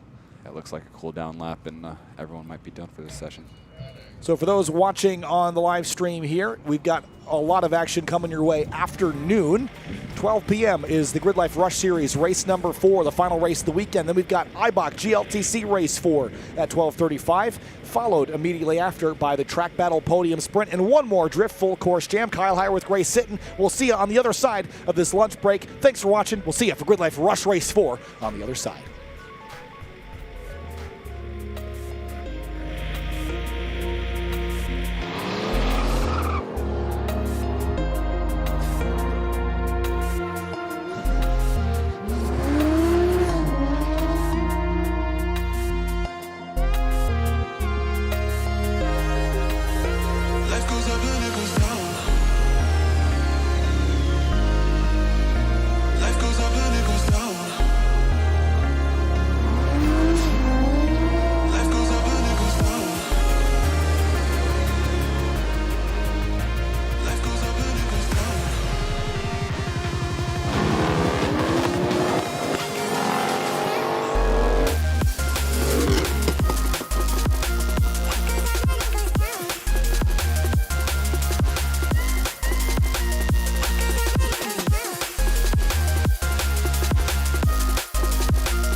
If it's way too early, obviously you're going to have plenty of time before the turn starts. But if you guys are on a 10-10 lap, make your presence known in a turn. If you don't have a reasonable expectation of you being there, they might take you. We don't want that to happen.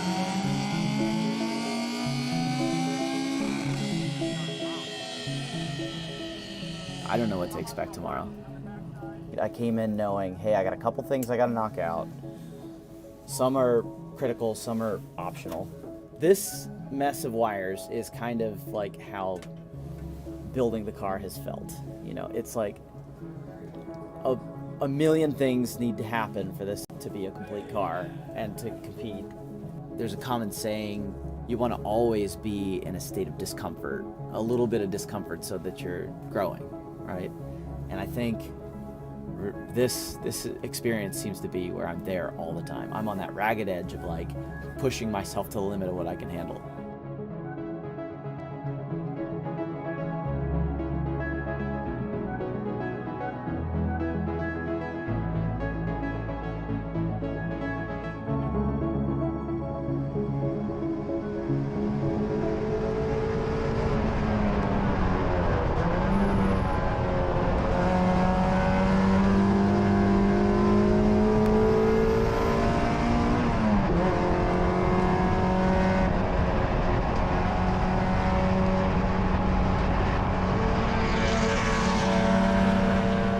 Leading up to qualifying, I was just absolutely terrified. I mean, we're talking about 50 cars in the field, and it's a small track.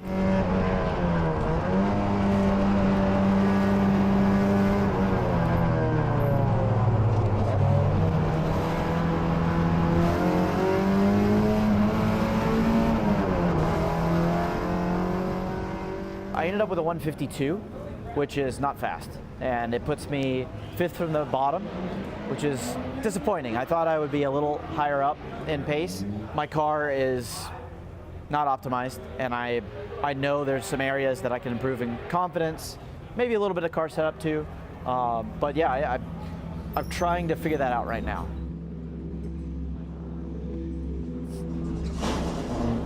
There's so much to do. There's always so much to do.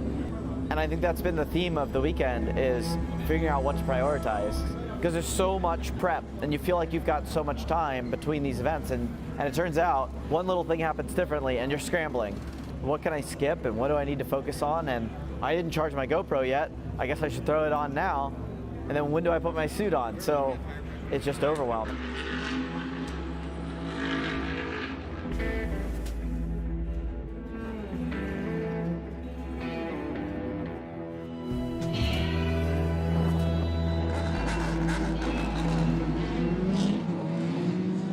Welcome to Carolina Motorsports Park, located about equidistant between Columbia, South Carolina and Charlotte, North Carolina. It is a gem of a club track, if you will. Very challenging, very fun, and we have a massive field of cars that are coming out for the opening race of the 4 that will be unfolding here in the GRIDLIFE Touring Cup. And we are racing.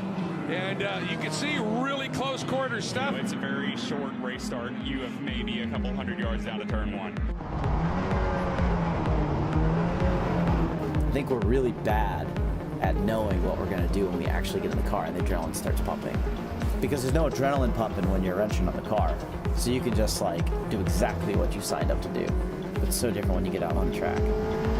And here it is. This is such a tricky section of track. It's known as the carousel here, but it's really a 3 apex series of corners in there. Yeah, C&P is definitely one of those tracks you have to know which curves to hit. On a lot of the corners, the exit curves are very tough and choppy, but a lot of the apex curves can help rotate the car and give you that extra minimum speed. And this is a very long run, isn't it, here? Yeah, into turn A, especially. There's a little bit of an elevation difference into this braking zone, and it definitely gives you help.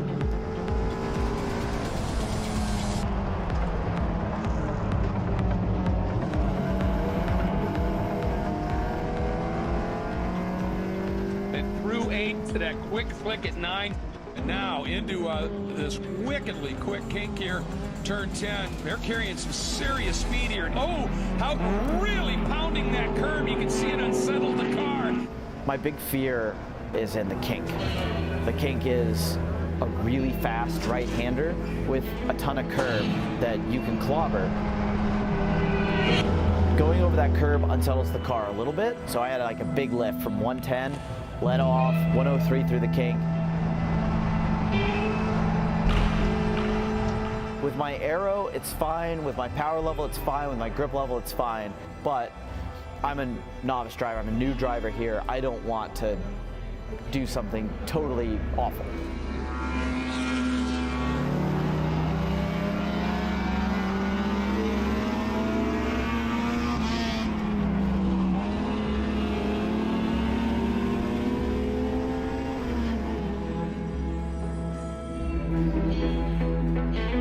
First of 4 races is in the books here, and this wind is absolutely unbelievable. I'm fighting fear, but it's not so much fear of like getting hurt or something like that. It's fear of embarrassment. What's up? Is that you? Yeah. Oh man, we got to battle. Yeah. Dude, you're dragging something. It might just be exhaust. I think it's exhaust. It was sparking a bit. I know you were right on my tail for a while, but it was fun. Coming through, was it the carousel like back here? Yeah. Like I wasn't expecting to hit your brakes going in there. Figured like I'm more just a lift and like coast through.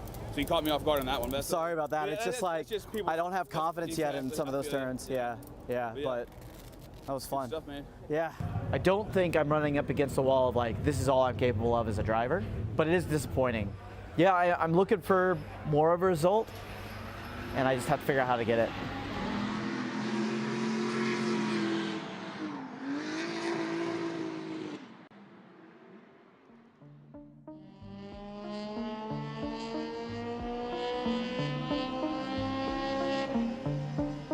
A little humbled, if I'm being honest, but Eric Jensen came by and took a look with me, and we looked at my data on the kink especially, and I'm just not anywhere near where I should be. I've been lifting pretty early and only carrying like 103 through the kink, and I keep hearing that it should be flat in my car, and we looked at the data and it verified it. So that's what I'm going to do in race 2. I'm just going to try to incrementally ratchet that up. I believe it can happen. Eric believes it can happen. Marcus believes it can happen. So I just have to prove it to myself.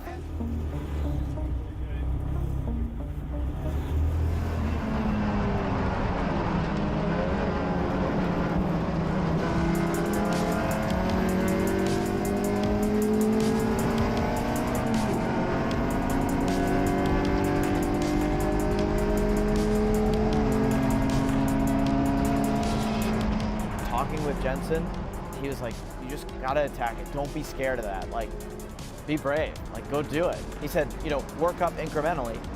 And I know that. But to hear someone else tell me that, you can do that. You can go flat through the kink. I had a plan.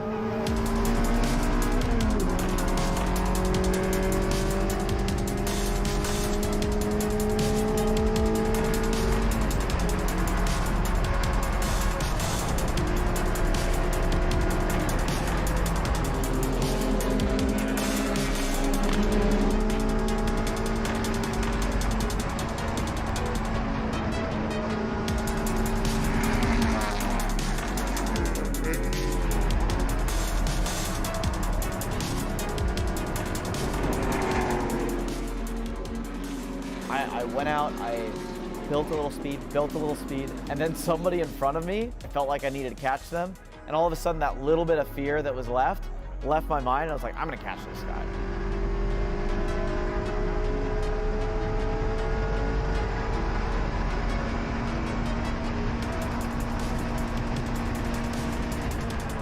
So I've been scared of it the whole time. I finally got it. I finally was able to find that pace and go completely flat through there.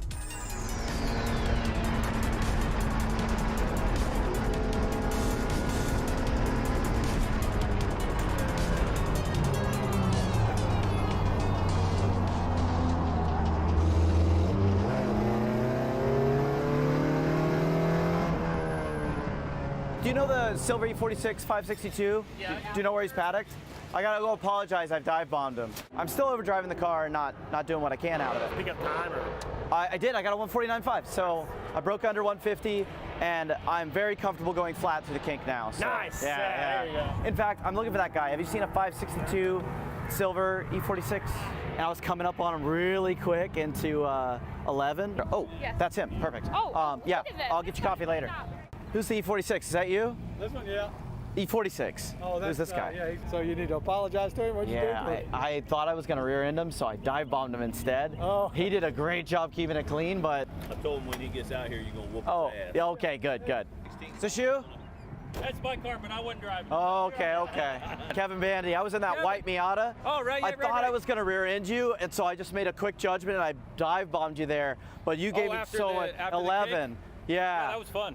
Okay, good. I was like, you kept it super clean. I saw you. Okay, Yeah. Thanks for that. Yeah. These drivers, they're so friendly and so eager to help that I feel like a peer. I know that I'm new, and I know I'm coming to them for their help, but they don't make me feel like I'm not part of it. They don't make me feel like I'm, as inexperienced as I truly am. The fact that I'm out here and I'm making it happen, and they're more than willing to help me get there is really exciting.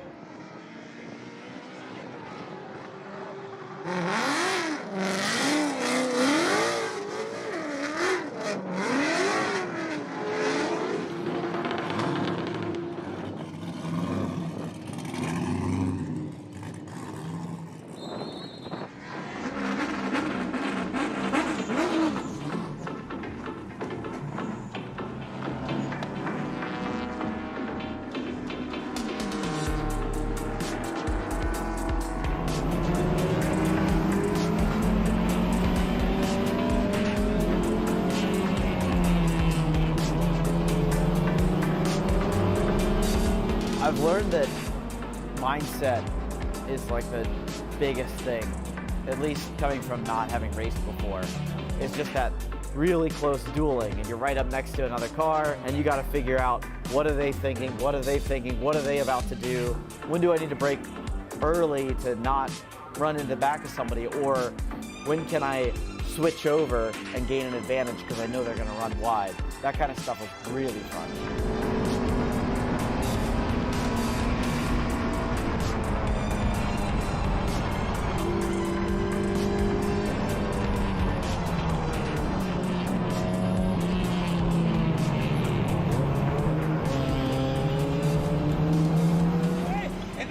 Eibach gets running, is thinking about going up and making it 3 abreast. That's really difficult, man. No. And there's the inevitable result. And then Warmup just got clipped.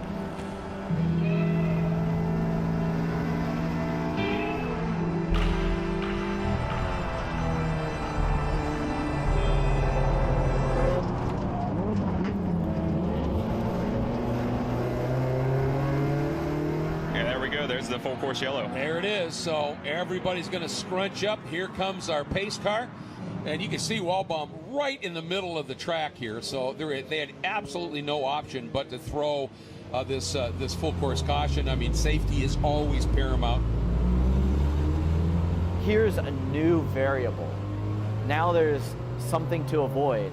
The guy I bought the chassis from thought I was absolutely crazy that I was going to take this meticulously built chassis, build it into a car, and then take it to wheel-to-wheel racing. In his mind, it's immediately going to get crumpled up and thrown away. And where did all that hard work go? This is incredibly hectic. 50-car grid in a small track. The things that come with incidents, like heated arguments in the paddock and people being aggressive back and retaliation and those kinds of things that I fear, is not present, even with all this going on. These are the racers I want to be door to door with. These are the racers that I am okay bringing a car that I've poured everything into and putting it at risk out there.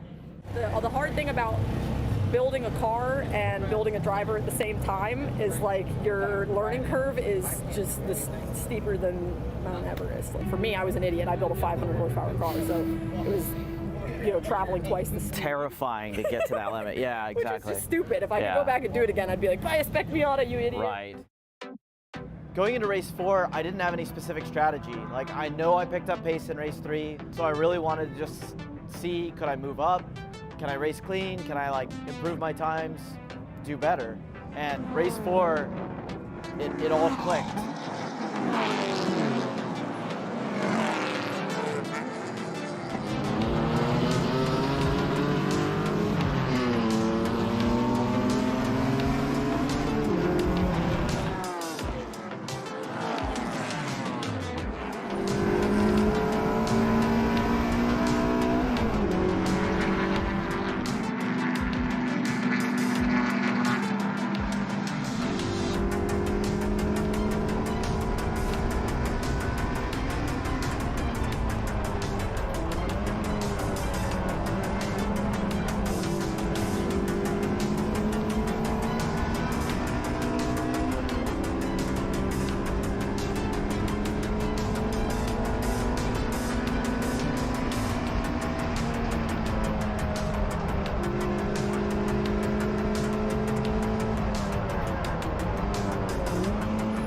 I'm definitely a much better racing driver at the end of the day than I started at the weekend.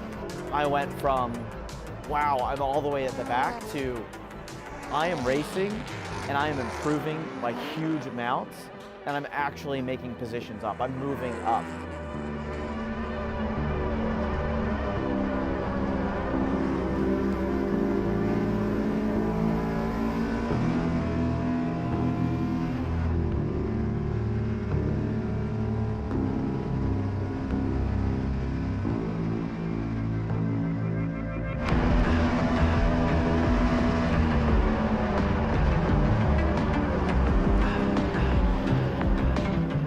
.49.5 was the fastest time I got in race 3, and the last 6 laps were all 148s. I'm really proud of that.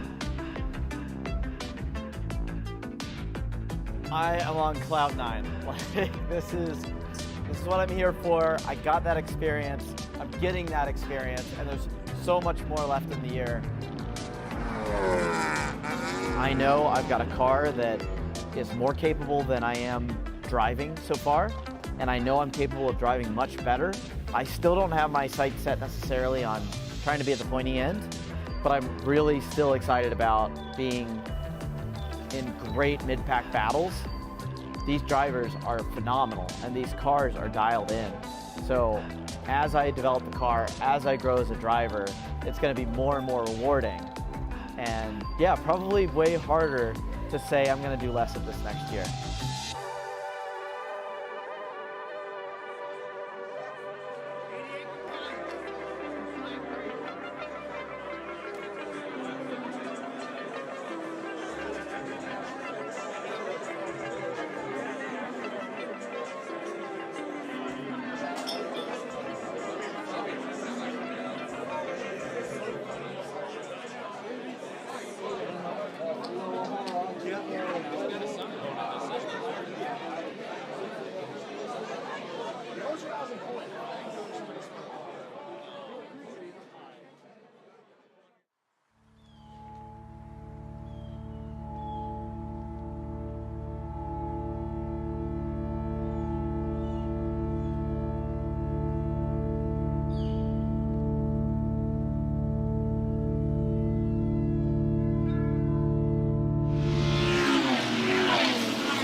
Have to be in a rhythm. Really, you have to try to breathe a few times on the front straight, because if you're in a battle, you might be holding your breath 3/4 of that lap, not realizing it. Welcome to Lime Rock Park. Kyle Heyer, joined by Greg Kramer. It's like flying fighter jets in a cereal bowl around here. It really is magic here. Some of the best door-to-door racing on the planet, in my opinion, with the GRIDLIFE Touring Cup. I've been in a lot of series where I've been podium, no problem. The field is much more stacked in GRIDLIFE than pretty much anywhere else I've raced. This is where I want to be. This is where some of the best racers are. A lot of drivers who've come from other categories where they're absolute front runners have shown up here and said, wow, is this field tough? I mean, that's why I moved to GRIDLIFE. I was winning a lot in Florida, club racing, NASA, and I wanted more competition. I wanted to become faster. Top 10 is generally always my goal. It's definitely something I've been hoping to get to, because up to this point, I haven't really been there. If I can ever get there, first place for the weekend would be amazing. And the other driver we just have to talk about is Lena Chin. She came in here, qualified 10th, drove her way up to 6th on the track, and is showing some real speed. Every time I get out on the track, I feel like I can improve a little bit more, and just working toward that goal, climbing the mountain.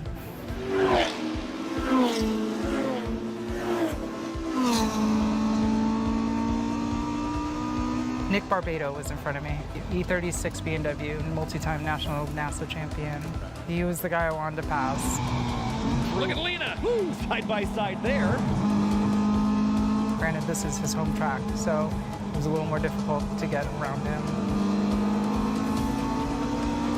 You're really heads up, being cognizant of who's behind you, who's beside you, who's in front of you. This just intense concentration of a high-speed game of chess. I love it. It's pretty much my favorite thing. It's the only place I can kind of get it in my life.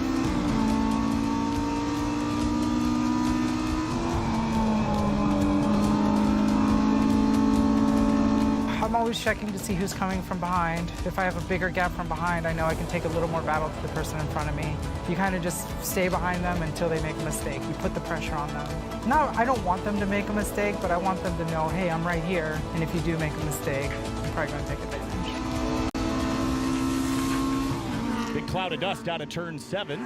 But you're right about Lena closing in on Barbado there. This is a fantastic run for her. Last year was up in the front in the B races, but to race at the front of GLTC, it is so hard, Greg, and this is going to be a huge boost to confidence for her. And look at this, the pace that Lena was attacking so hard at Barbado, he went, I got to get by Zoo here and give me some breathing room here. White flag, last lap around Lime Rock Park in GRIDLIFE Touring Cup Race 1.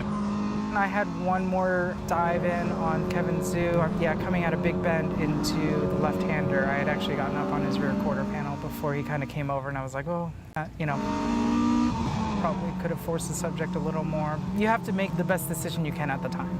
I didn't feel like I had enough overlap on him, and I didn't want to pit maneuver one of my friends, one of my competitors. We all want to have a good, clean race. That's really important in GLTC. Checkered flag. James Houghton, for the first time since Midwest Festival in June, wins at Lime Rock Park. Lena, 6th place. Is that her best finish, I think? That is her best finish. It was previously 10th. It is now 6th place. To do better than you've ever done, this pure excitement and just joy that you've worked so hard for this. If we had like 2 more laps, you probably would have gotten me. I was fading. And it's been great to see a lot of my competitors have risen with me, as we've now been able to have more and more great battles further up the field as we're progressing. Watching the B races from last year, going, oh shit, she can get this done. And then you came out and just laid that down in the race. Yeah, it was a lot of fun. That was awesome. Thank you. That was awesome.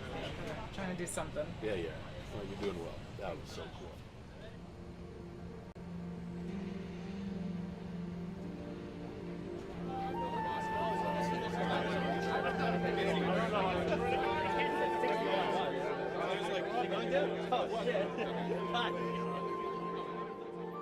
This is the special flag. This is not a yellow flag, even though it is the color yellow. This is for bears.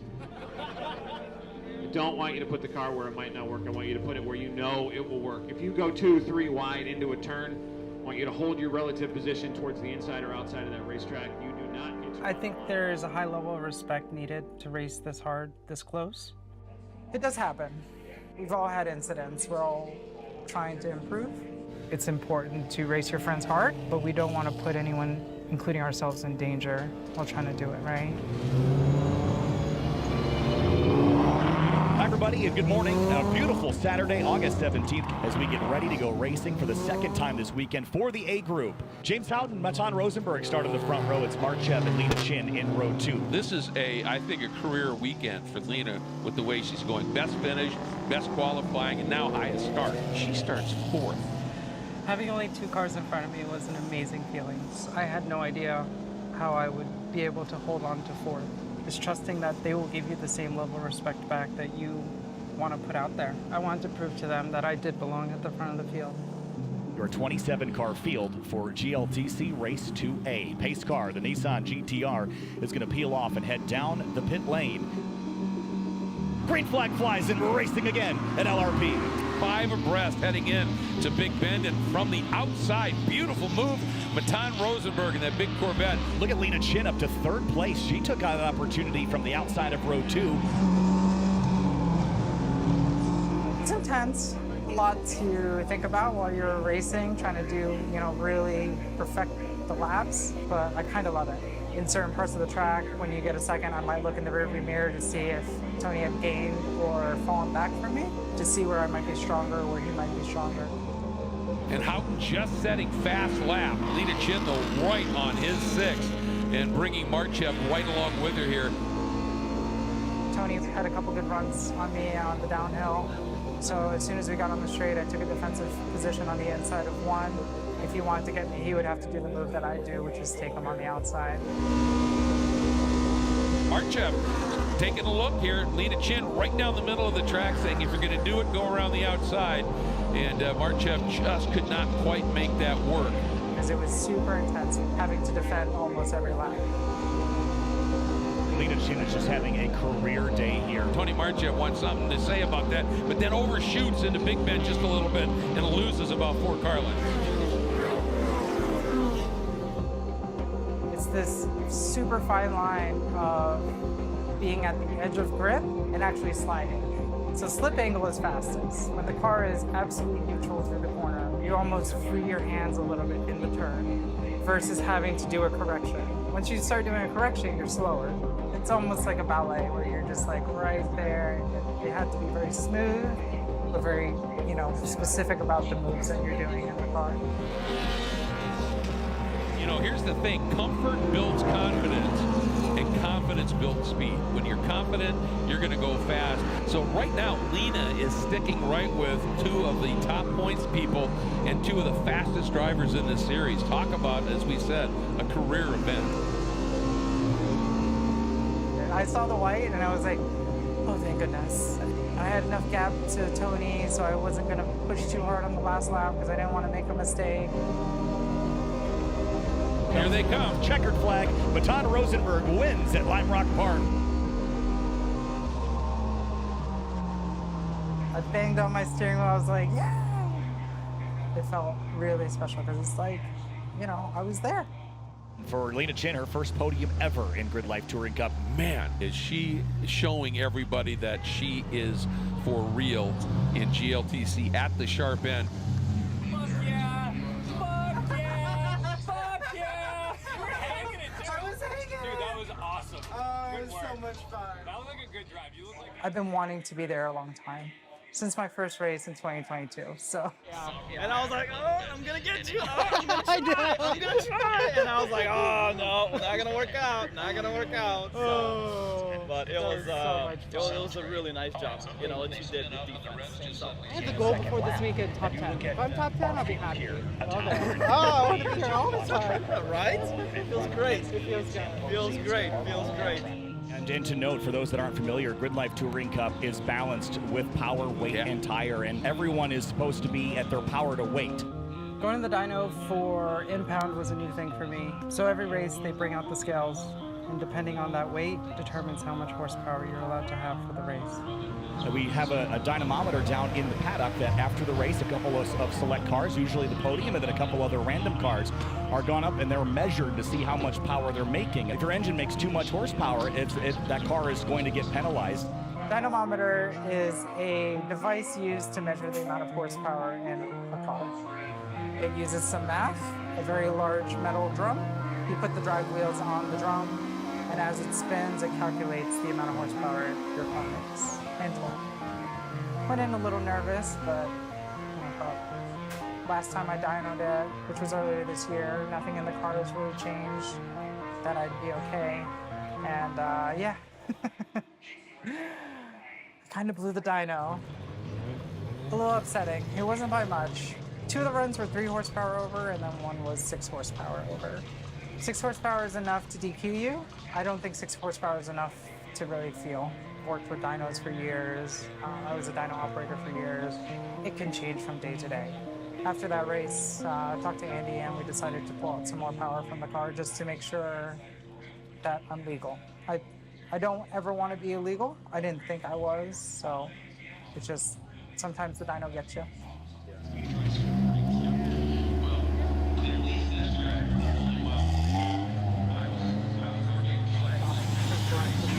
We'll see if it does better.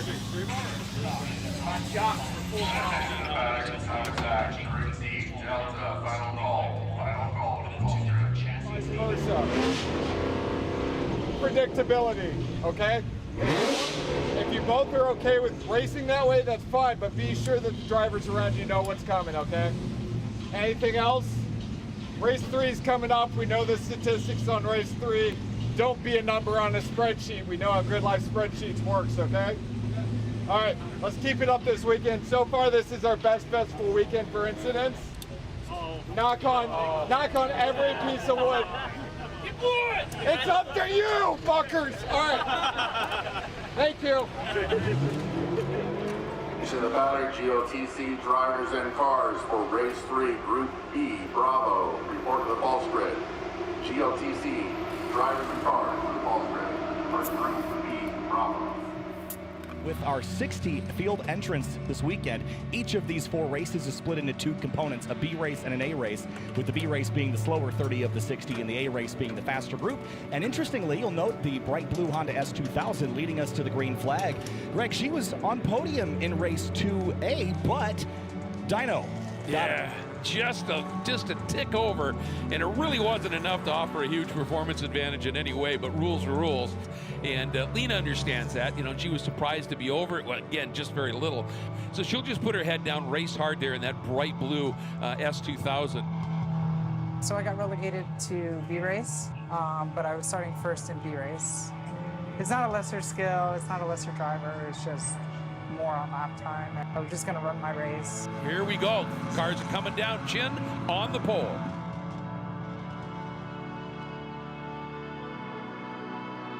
Green flag, and we're underway at Lime Rock Park.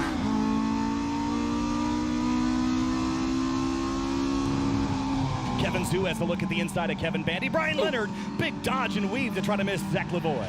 All of that jockeying. Look what Lena Chin has been able to do. She's taken advantage and opened up a big margin already.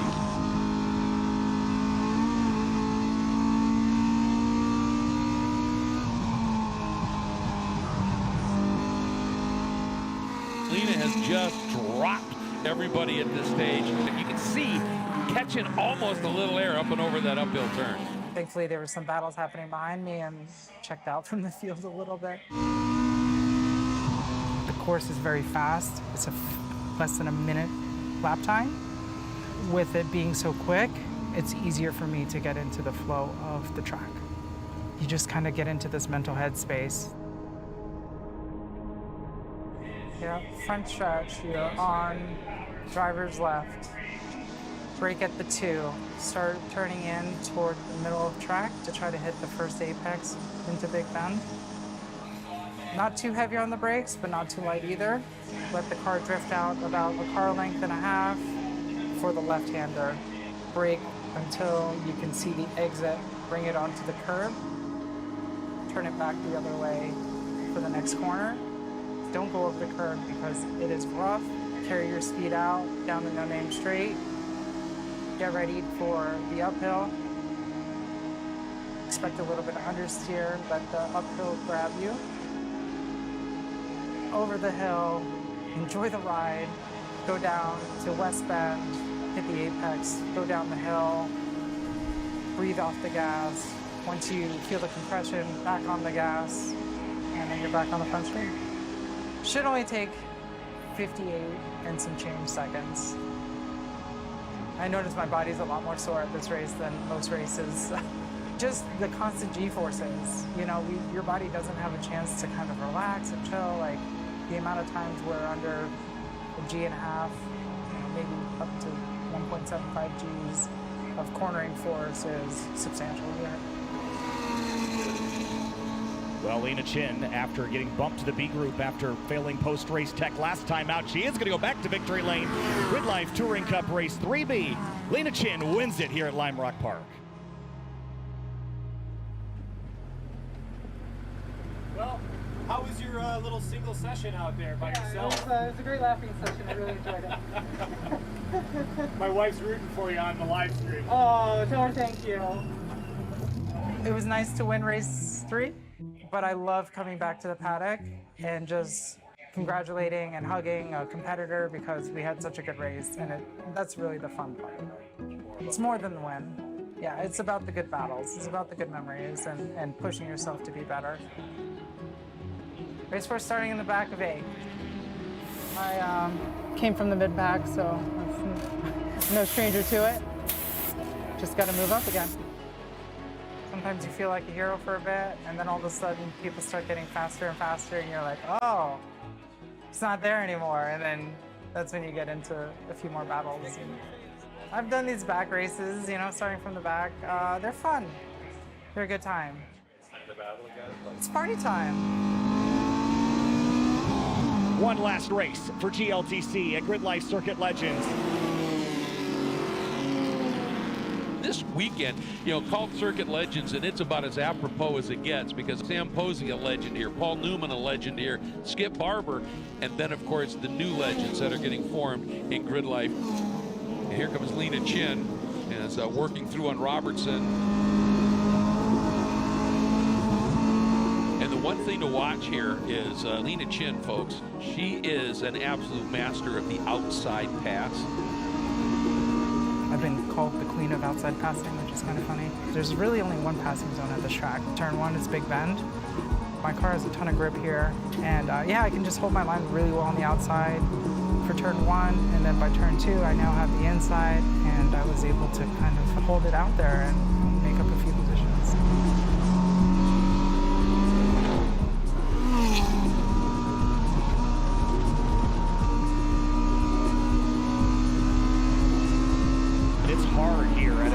like Lime Rock to make progress when you get buried for a start. You know, that's part of the game here, is if you're under attack, put your car where you think you would want to make the pass.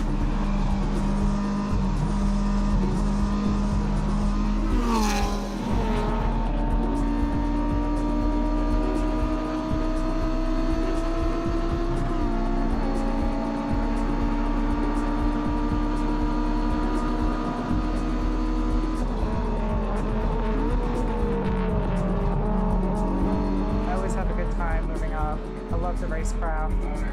I love seeing where I'm faster than others, where others are faster than me, and just making moves. This track is just all about the flow. It has this sense of danger because of how close some of the guardrails are. The quick elevation changes of Lime Rock are really exciting. It's like a roller coaster you don't want to get off of.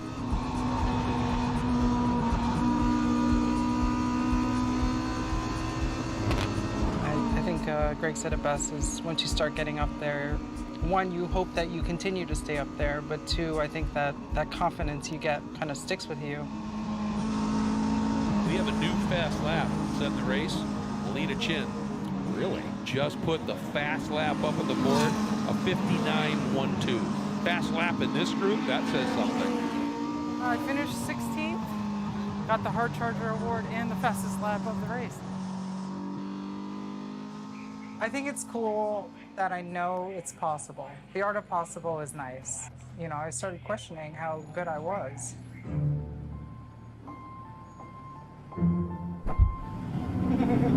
I know that I can still be up there, fully legal, and take the battle to them.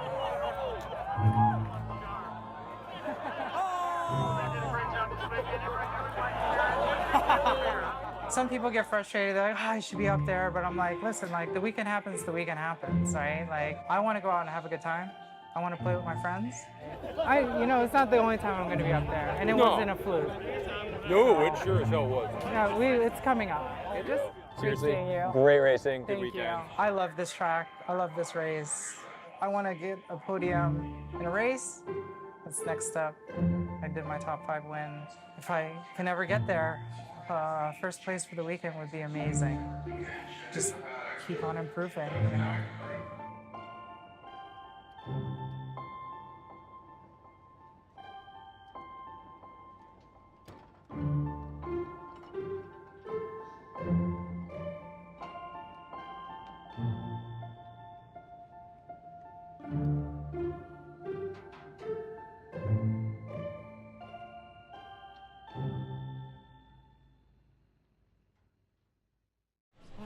She's a star.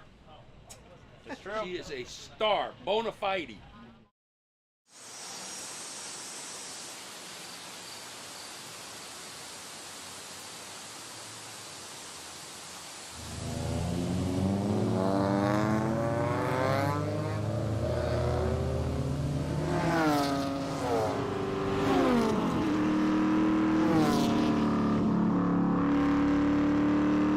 Family owns a scrap business, and I've been operating skid steers and other machinery just since I was like 4 years old.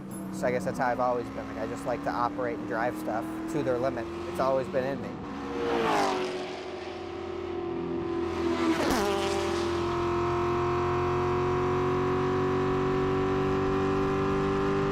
Luke's cool as a cucumber, on track and in the paddock. Right, Luke? I mean, me and Luke are technically teammates. We're in the same garage. We talk to each other all the time, at the track, at home. I live like 4 hours from him, but we'll talk on the phone all the time. He's definitely slightly faster than me.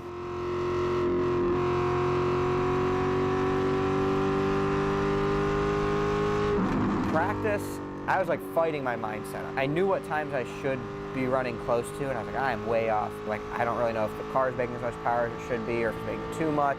But I was like, I'll get those sorted out by qualifying. I'll go over some data with Luke. Then the car broke.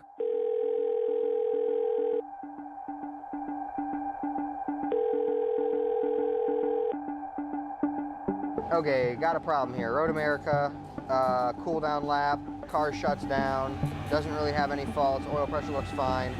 And then back in the garage, again, nothing really looks wrong with the car. and you crank it and it pukes oil out of the catch can.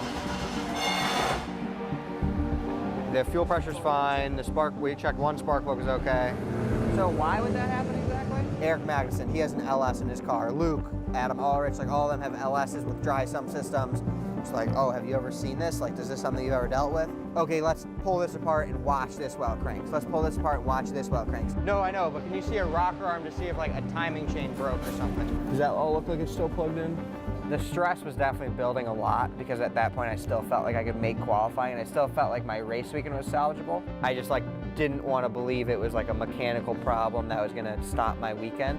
Okay, all right, we're gonna try to pull the crank sensor out. I think my crank sensor failed. I'm gonna fix this and I'm racing this weekend. Like that was determined. Get nervous, like, oh, like, is this gonna be it? Should I go put my race suit on while Joey buttons this up and like maybe I can like go make it out right as they're rolling.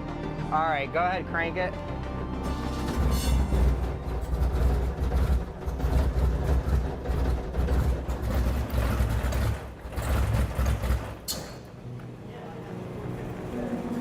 Where's Luke? What the heck is going on?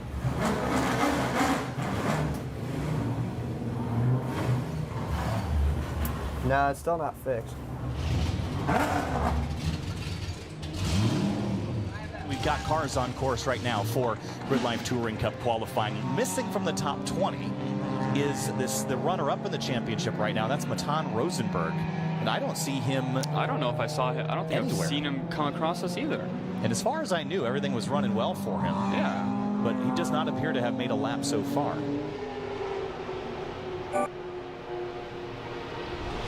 Let's yank all the spark plugs. Sometimes when you get in that mindset of, I'm gonna get this fixed, then you like overlook or like force yourself not to look at obvious things like, holy shit. Number 7 spark plug is crushed. Oh, that's a problem. Valve. Ooh. Or piston. Or both. The saddest part about it all is we spent 3 hours diagnosing it, 4 hours, because we didn't pull that plug because it was super far back. So I don't know. I mean, we're gonna take it apart. I mean, like part of me is like, I don't know, just leave it and fix it next year, you know?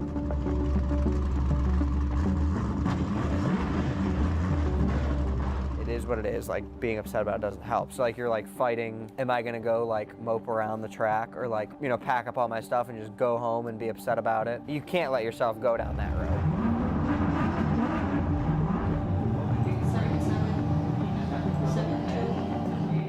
Welcome to Road America. Kyle Heyer joined by Owen Horst and by Matan Rosenberg. And Matan, welcome. So I assume you're done for the weekend. Is that sort of the scenario, or you're looking to try to fix? No, my engine's done for the weekend, unfortunately. But I already drove out here, and I already have camp set up. So I'm going to enjoy the GridLife Festival. Awesome. One of the most scenic tracks in North America. Probably one of the most scenic tracks in the world. GridLife Touring Cup, race number 1 from Road America. Green flag, and we're racing at the National Park of Speed, and a good launch by the 330 and the 41. Gary Wimble pops out looking 3 wide, and it's a dead heat. Lichty versus McGrew towards turn 1. Big pack of cars. They're 3 wide to the first corner here. Matan, tight quarters on this opening lap. Lots of 3 wide action there going on. Looks like everybody made it through clean so far. Looks good.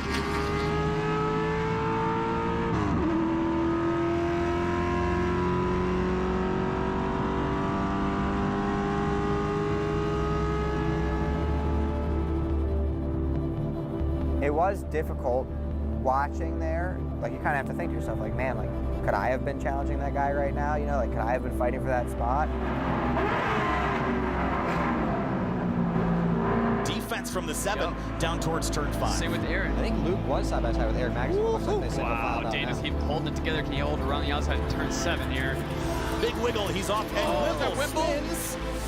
Right center track, and that's a bad place to be. Contact and crash at turn 6.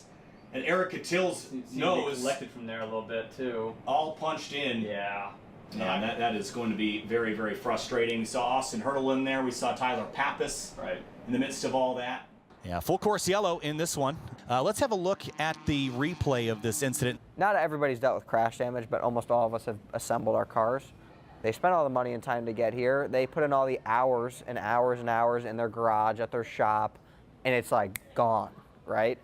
And so like you feel for them a lot. You really hate to see it, you're watching from this perspective, and especially for me, these are my friends who I race with all the time. But hopefully everybody can learn from the situation and come away and talk about it. Well, it's not under the conditions we wanted, but checkered flag for the end of day one and for GRIDLIFE Touring Cup. Race 1, Luke McGrew is going to add to the win total that he has gotten this season. It'll be his 7th win of 2024. Like, I think I can get back out there. I mean, I don't know what I'll do with the bumper. Leave it, tape it up. That was terrible to watch. It really was. I thought I could fucking save it too. Like, I'm sorry to be part of the cause of this chain reaction. Yeah, I saw that.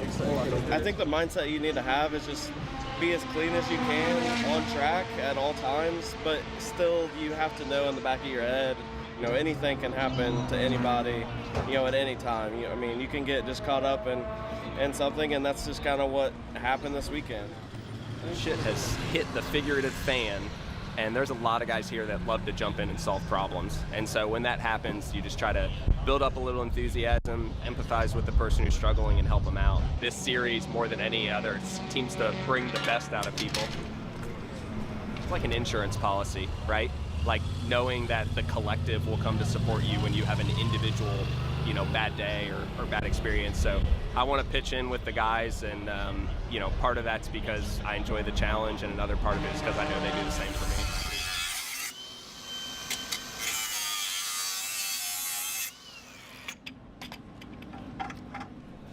I think we all know what we want, and I think yesterday was not what we want. I want 3 absolutely perfect races, and I know we can do it because we have done it many, many times. This place is very dangerous. I don't want to pull anybody out of a wall. I don't want anybody to have to fix their shit tonight, or tomorrow, or next week, before the next race. I don't want anybody to quit after the race. I don't want anybody to go to the hospital. It's all very, very real. This place is very dangerous.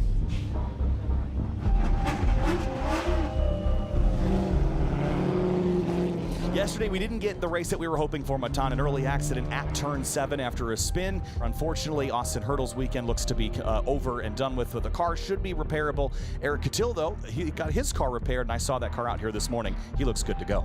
Yeah, it looked like a bunch of guys got together and helped Eric get that thing knocked back into shape a little bit, good enough to race today. So I think as long as we can get some green racing, I think it's going to be a great race here. We'll try this again. GRIDLIFE Touring Cup at Road America.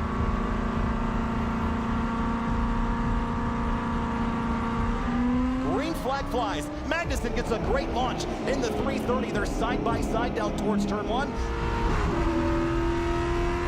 Look at that. Is that James Howden helping Eric Magnussen push by Luke? For the first corner. Eric Magnussen pulled a little bit ahead of Luke McGrew there.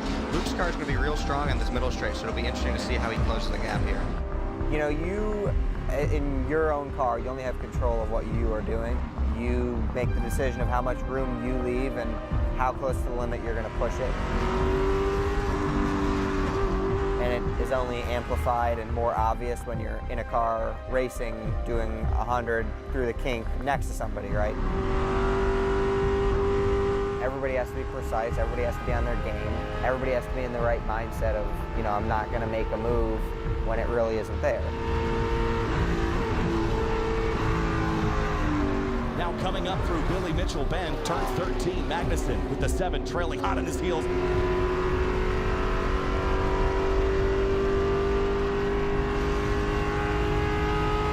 Luke has already driven right by him on the outside. Luke McGrew takes the lead away towards turn 1. Can anybody defeat Luke McGrew? The strength of that car has been in a straight line. Here comes Lichty, deep on the brakes into 5 on the outside of Eric Magnussen. If Lichty keeps pressuring Eric like this and keeps battling, it might just allow Luke to run away with this.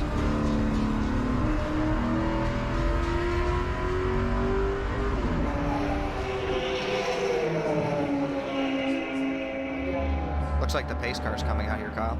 And looks like we do have a safety car, and it will slow the field down here as they work their way by the main flag stand. And this time, so that is Jake Jornstad's car.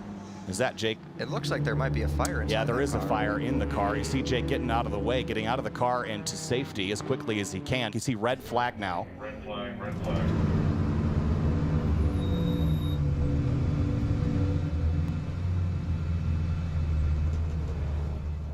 A fire is, that's like probably one of the scarier things to see in a race car. You get burned pretty quick. Road America safety team immediately on scene, and they're going to go to work. And this is one of the most professional crews in all of motorsports, Baton. Absolutely, Kyle. And I mean, that's something where, again, you can only control what you do. That was something completely out of anybody's control. After another shortened race here for GridLife Touring Cup because of a fire on course, drivers okay, and we just got to get some green flag laps, Baton. We got to get the momentum rolling. It was going so well the first handful of laps. Yeah, we had some good battles forming there, and just never got to really see them work their way out. So I hope for race 3 and 4 we get some more green laps here.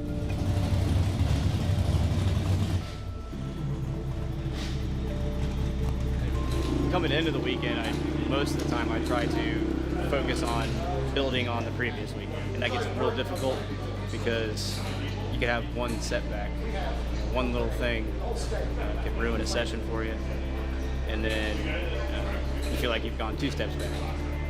So it gets hard to keep building and building and building on top of what you feel like you've learned, and sometimes that fight can leave you if you have multiple incidents in a weekend. 2 sessions go bad, 3 sessions go bad. But then the power of like one good session, one good race with a new friend on track can bring you right back in. And then all that washes away. It's like a team effort to actually make it through the race cleanly. Like, we need to work together, and you're syncing up 58 people on a racetrack who don't have any communication with each other than like car language or body language, you know. So far this weekend, trouble in race 1 and a red flag in race 2, but it's time to go racing in race 3. Here we go. GLTC 3 wide as Aaron Lichty finds the hole next to Eric Meadows, and they storm down towards turn 1 Owen.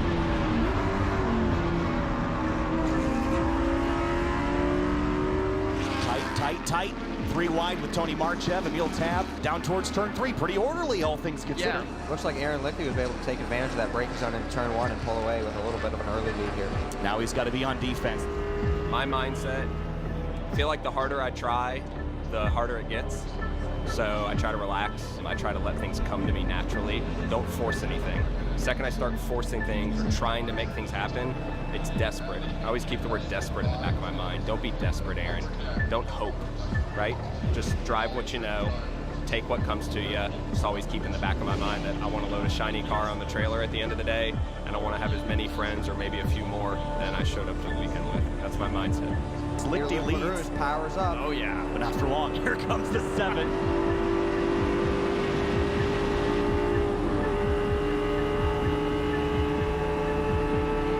He's going to tuck back in line and try to get some slipstream here. The strength of that 7 car has long been the runs down the straightaway. Ryan Power on the brakes, really late on the brakes in that 245 there, Maton, but he got it done. Nice polite pass there, left room in the braking zone. It was good actually to watch a full race. As an announcing point of view, I was like, oh, I actually have to talk for a way longer time, right? We're going to go side by side through the carousel. This is going to be a tough one. You're basically going to be compromising both their lines and exits there onto the back straight, Kyle. Up the front straightaway, checkered flag is in the air, and Luke McGrew's powerhouse of a Corvette will win again at Road America. Race 3 is McGrew, then it's Lichty, Meadows, Magnuson, and Power, the rest of your top 5. And there we go, we got one all the way through with a little bit of a delayed start, Maton. If I had to guess right about now, Luke's probably lighting up a cigarette.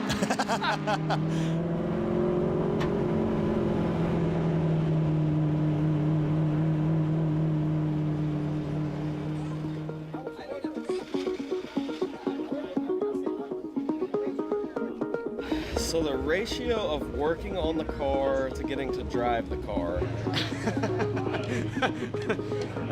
You decide your own level of involvement. Gosh, what is the ratio? It depends on how reliable of a car you build.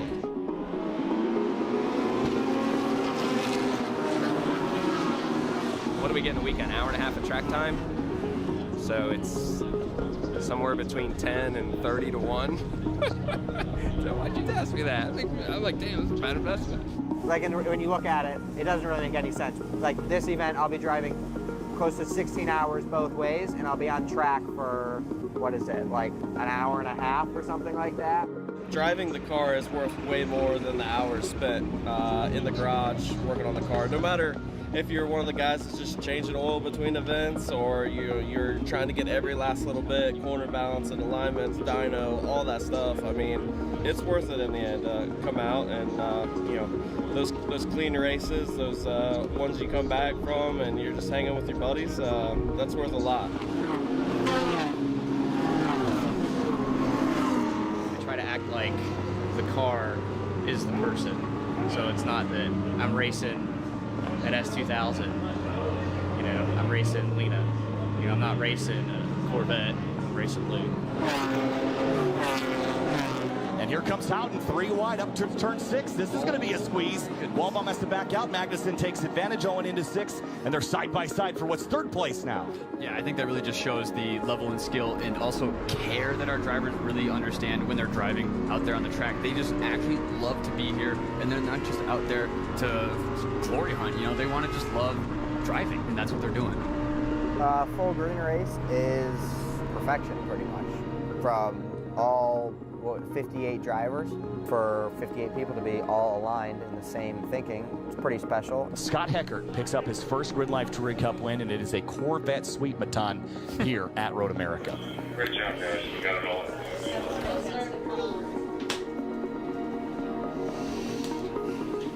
Good. It sucks that I can watch you race this weekend, but yeah, seriously. Next best thing is having people in the booth with me. So Watching a GLTC race is pretty special and pretty amazing, especially when you compete with those people. It was pretty difficult to come back in. Like, yes, obviously I'm a driver, I know all these guys, but it's much different when you get out of the car, you have that adrenaline, you kind of have like the same vibe as everybody else, and you were racing them, and like everybody wants to talk to who they were just next to, and like, oh my God, like, can you believe we made that work or whatever? And you know, you're like, oh, it looked really cool from the live stream, but like, I don't know, it makes you think a little bit about these weekends. Just how it's interesting, like how driving together like that at a high competition brings these people together so tightly. It's like, man, like we have to spend all that money for that conversation. And then like spraying the champagne if you get on the podium is probably like the most fun. Mr. Luke McGrew.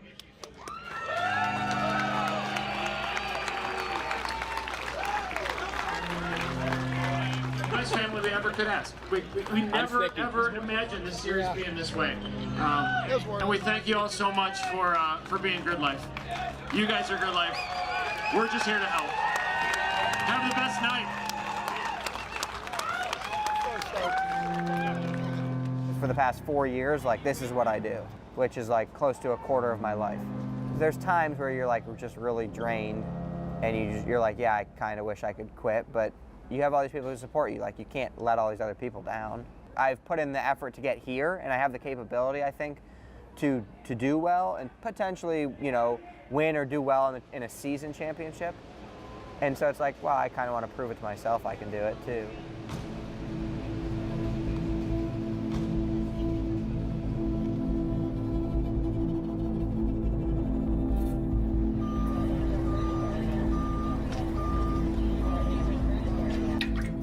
Yeah, I'd say that has a little water in it.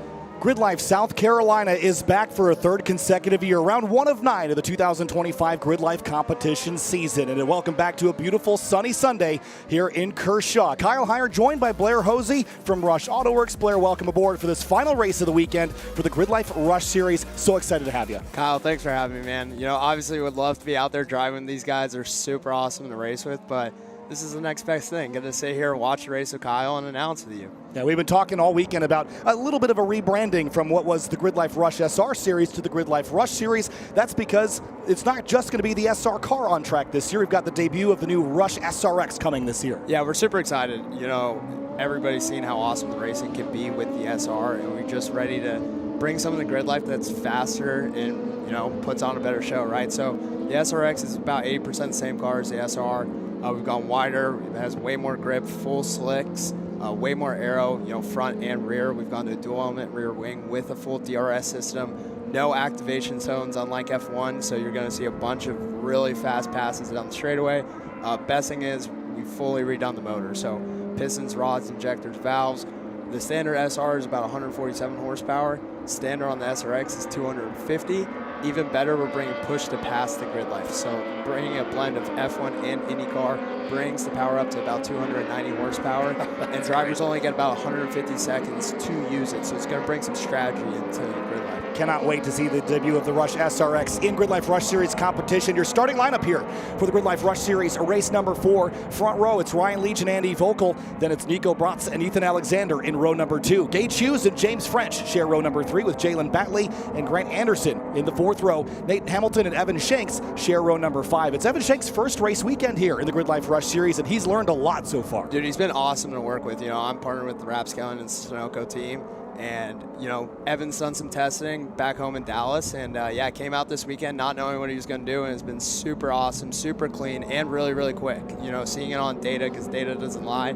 He has the fundamentals. So we'll see how he'll do throughout the season. Some more star power in the field. TJ Hunt rolls off 12th in his second competition weekend. Had a bit of a slip up yesterday at the beginning of race 3, but he's ready to rebound starting 12th here in the final race of the weekend for the GRIDLIFE Rush Series. Racked up, stacked up here. What's the key to win this race? It's been fierce up front so far. Really, I think it's just going to be stay clean. You know, make sure you don't focus too much on what's behind you. Run your laps, and, you know, it's a new day. Track could be different, and the guy that's, you know, got the tire pressures right and can keep consistent with his lap times, I think could pull away. But we would all love to see a really close race. Andy and Ryan have been super close, so it should be fun. Andy Vogel told me he's got something for Ryan Leach to battle here today. Pace cars off. GRIDLIFE Rush Series, race number 4 from GRIDLIFE South Carolina and Carolina Motorsports Park, waiting for the green flag to fly. Waiting. There it goes. Green flag, and we're underway. Already 3 wide there with a big run up the inside. Down towards turn 1. Leach and Vogel side by side of the first corner there, Blair. Man, this is awesome. You know, Ryan did exactly what he needed to do.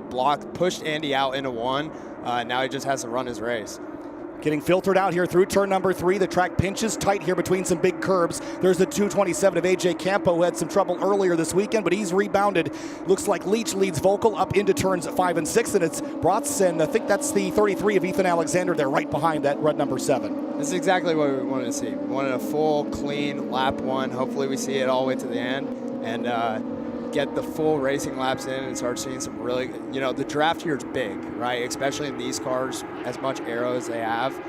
You'll start seeing Andy and Nico and even Ethan Alexander sort of closing up to that front group. Yeah, TJ Hunt closing in on some of his teammates just up ahead there, a little side-by-side deeper in the field. You talked about the draft. How far back can you get that as far as tenths of a second? Is 5-6 tenths? Yeah, you know, even call it 2 or 3 car lengths starts really making a big difference. See Andy closing up a lot there in the braking zone. You know, you have the monkey in front of you, and now you can chase him, right?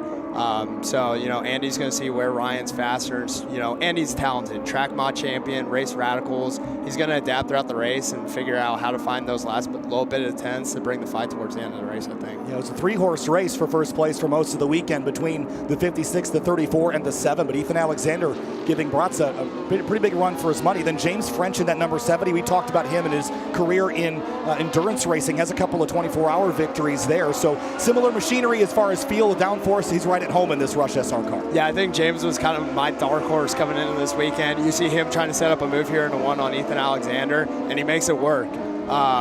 You know, James, I think is really little contact, little argy-bargy there, side by side through turn 2. And again, it's a pinch point because the track goes left, right, left, and you're sort of shooting this gap between the curbing, and he couldn't quite finish the pass. He'll have to try it up and size him up somewhere else. And that's what's been so awesome about the Rush SR Series. I mean, you got James French and Ethan Alexander racing. I mean, James, who has the pedigree, resume, racing the Daytona 24 hours. Ethan, super young guy, super nice. The family's awesome, and out here, you know, you get different walks of life, all racing and battling out, going bumper to bumper. It's been really fun to watch. So chasing each other down towards turn 8. So French was able to complete that pass. Little wiggle on the braking there.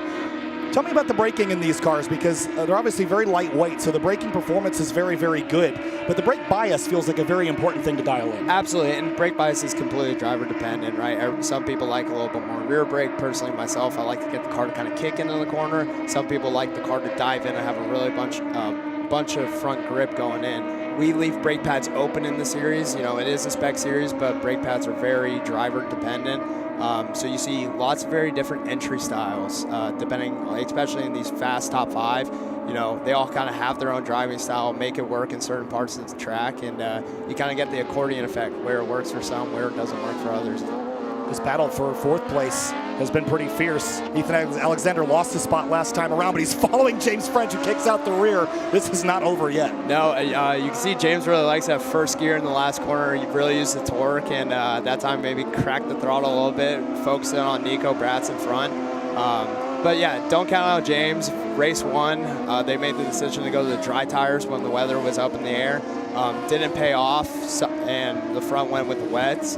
I think we'll start seeing James really start to close in, try to keep up with that front 3 that have kind of walked away with it this weekend. So one car pulled off to the left there at the exit of turn 3, but well out of harm's way, so we'll continue with green flag racing there. So James French kicking out the rears, giving a boot of the throttle, 147-ish horsepower there, leaving turn 14 up onto the rumble strips. Tell me about the compliance of these cars on the curbs, because they're quite tall around here. They are, although, you know, with how much aero and mechanical grip the cars have, you would think it kind of bounces off and really upsets the car, really, you know, kind of goes airborne for a second and bites really hard on the ground. You know, you see people have done shifter cars. Everybody hops over the curbs, very similar to this. You see Ryan taking that curb in the kink just to shorten up the track into the brake zone. It didn't really upset the car very much.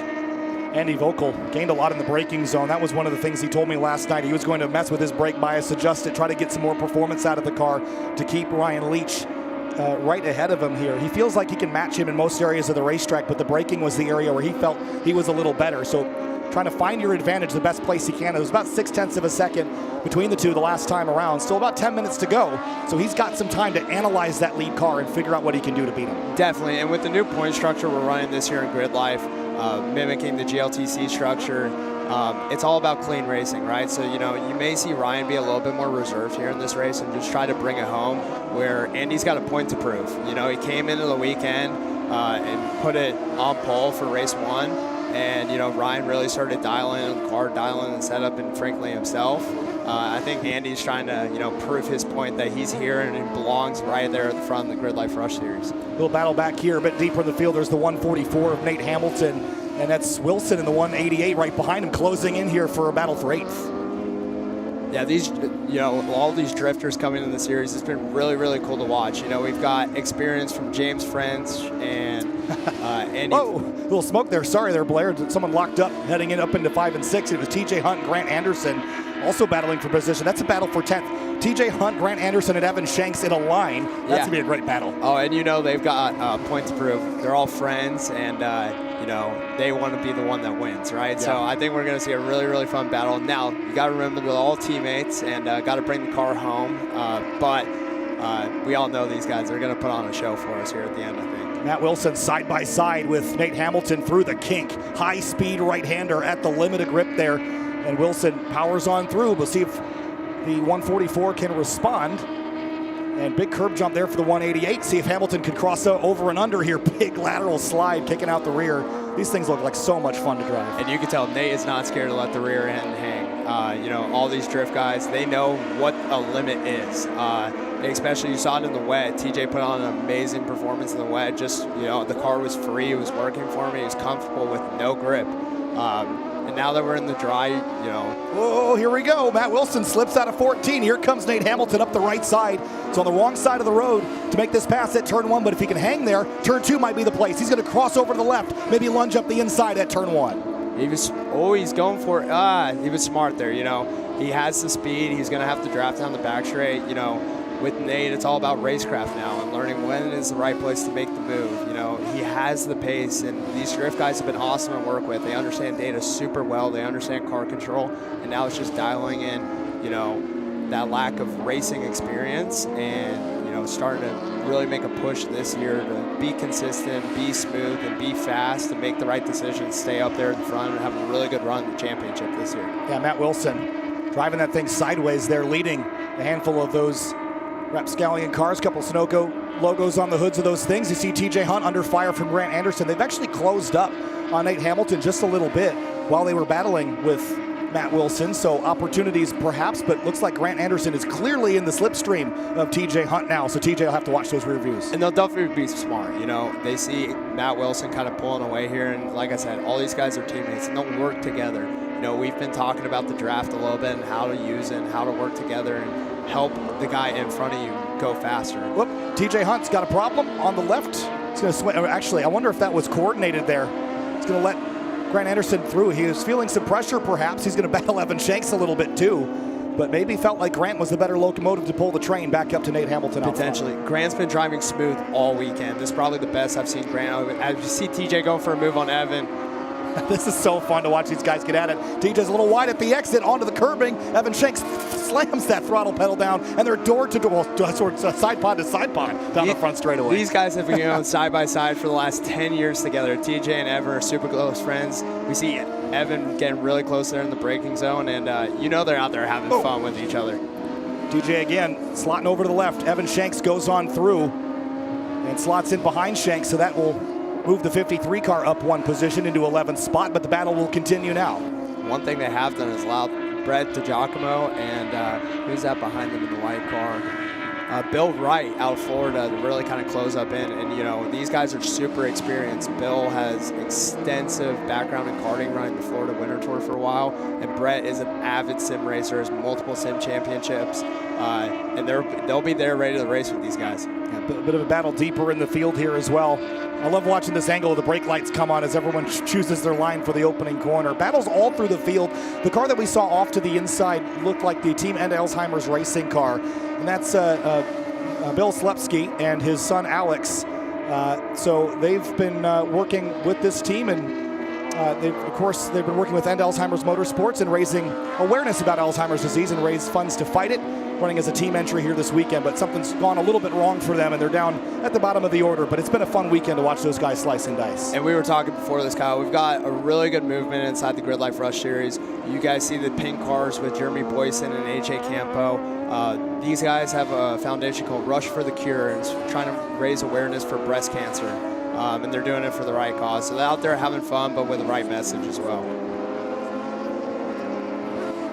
Evan Shanks and TJ Hunt going back at it down the front straightaway. We saw that standing yellow going down into turn 8. Evan Shanks takes the defensive line. TJ goes up the outside for the first corner. Side by side into turn 1, and it's going to bring Bill Wright right into the mix here. 3-car race for 11th place. I tell you what, Evan Shanks for his first race definitely is not showing that he's a rookie. He's out there blocking properly, taking the right lines, running his own race. Knows TJ's behind him. Well, trouble for the 59. That's Larry Brady, and he's gone off. Trying to see if that's I think that's the exit of turn 8, so he's definitely had some contact, and that's what that yellow is for at sector 2. It almost looks like the front dug down into that sand and maybe tore the front clip off a little bit, so hopefully he wasn't involved with another car there. Yeah, hopefully. One of the things we've been talking about this weekend is we see again that yellow flag displayed for the turn 8 incident. You know, these cars are really robust. We've seen a couple little side-by-side argy-bargy moments here and there, but these cars are so strong that it really doesn't take a lot to get them back straight for the next race. No, and the biggest thing about Rush is we want to make racing, you know, grassroots motorsport what it kind of used to be. And we want to be inexpensive and fun and for everybody to do. So here at Rush Auto Works, we really strive on bringing part costs down and operation costs down.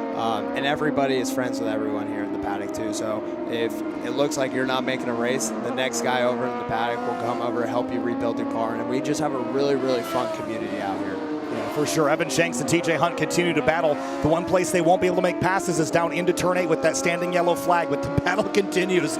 It is an absolute bare-knuckle brawl between these two. TJ throttles up, runs out to the curbing. Maybe he'll try to poke left into turn 1 with this big run. And just going back to what we talked earlier, Ryan's doing the exact game plan he needed. He's pulled out a 3-second gap on Andy Vogel You know, Ryan is last year's champion, and he's ready to prove a point that he can do it again, and probably made some setup changes and also some driving style changes into this 4th race. You know, the guys at the front know, and they're not complacent with their lap times. Even if they win, they want to go faster, and, you know, Ryan's doing exactly what he needed to do in this race.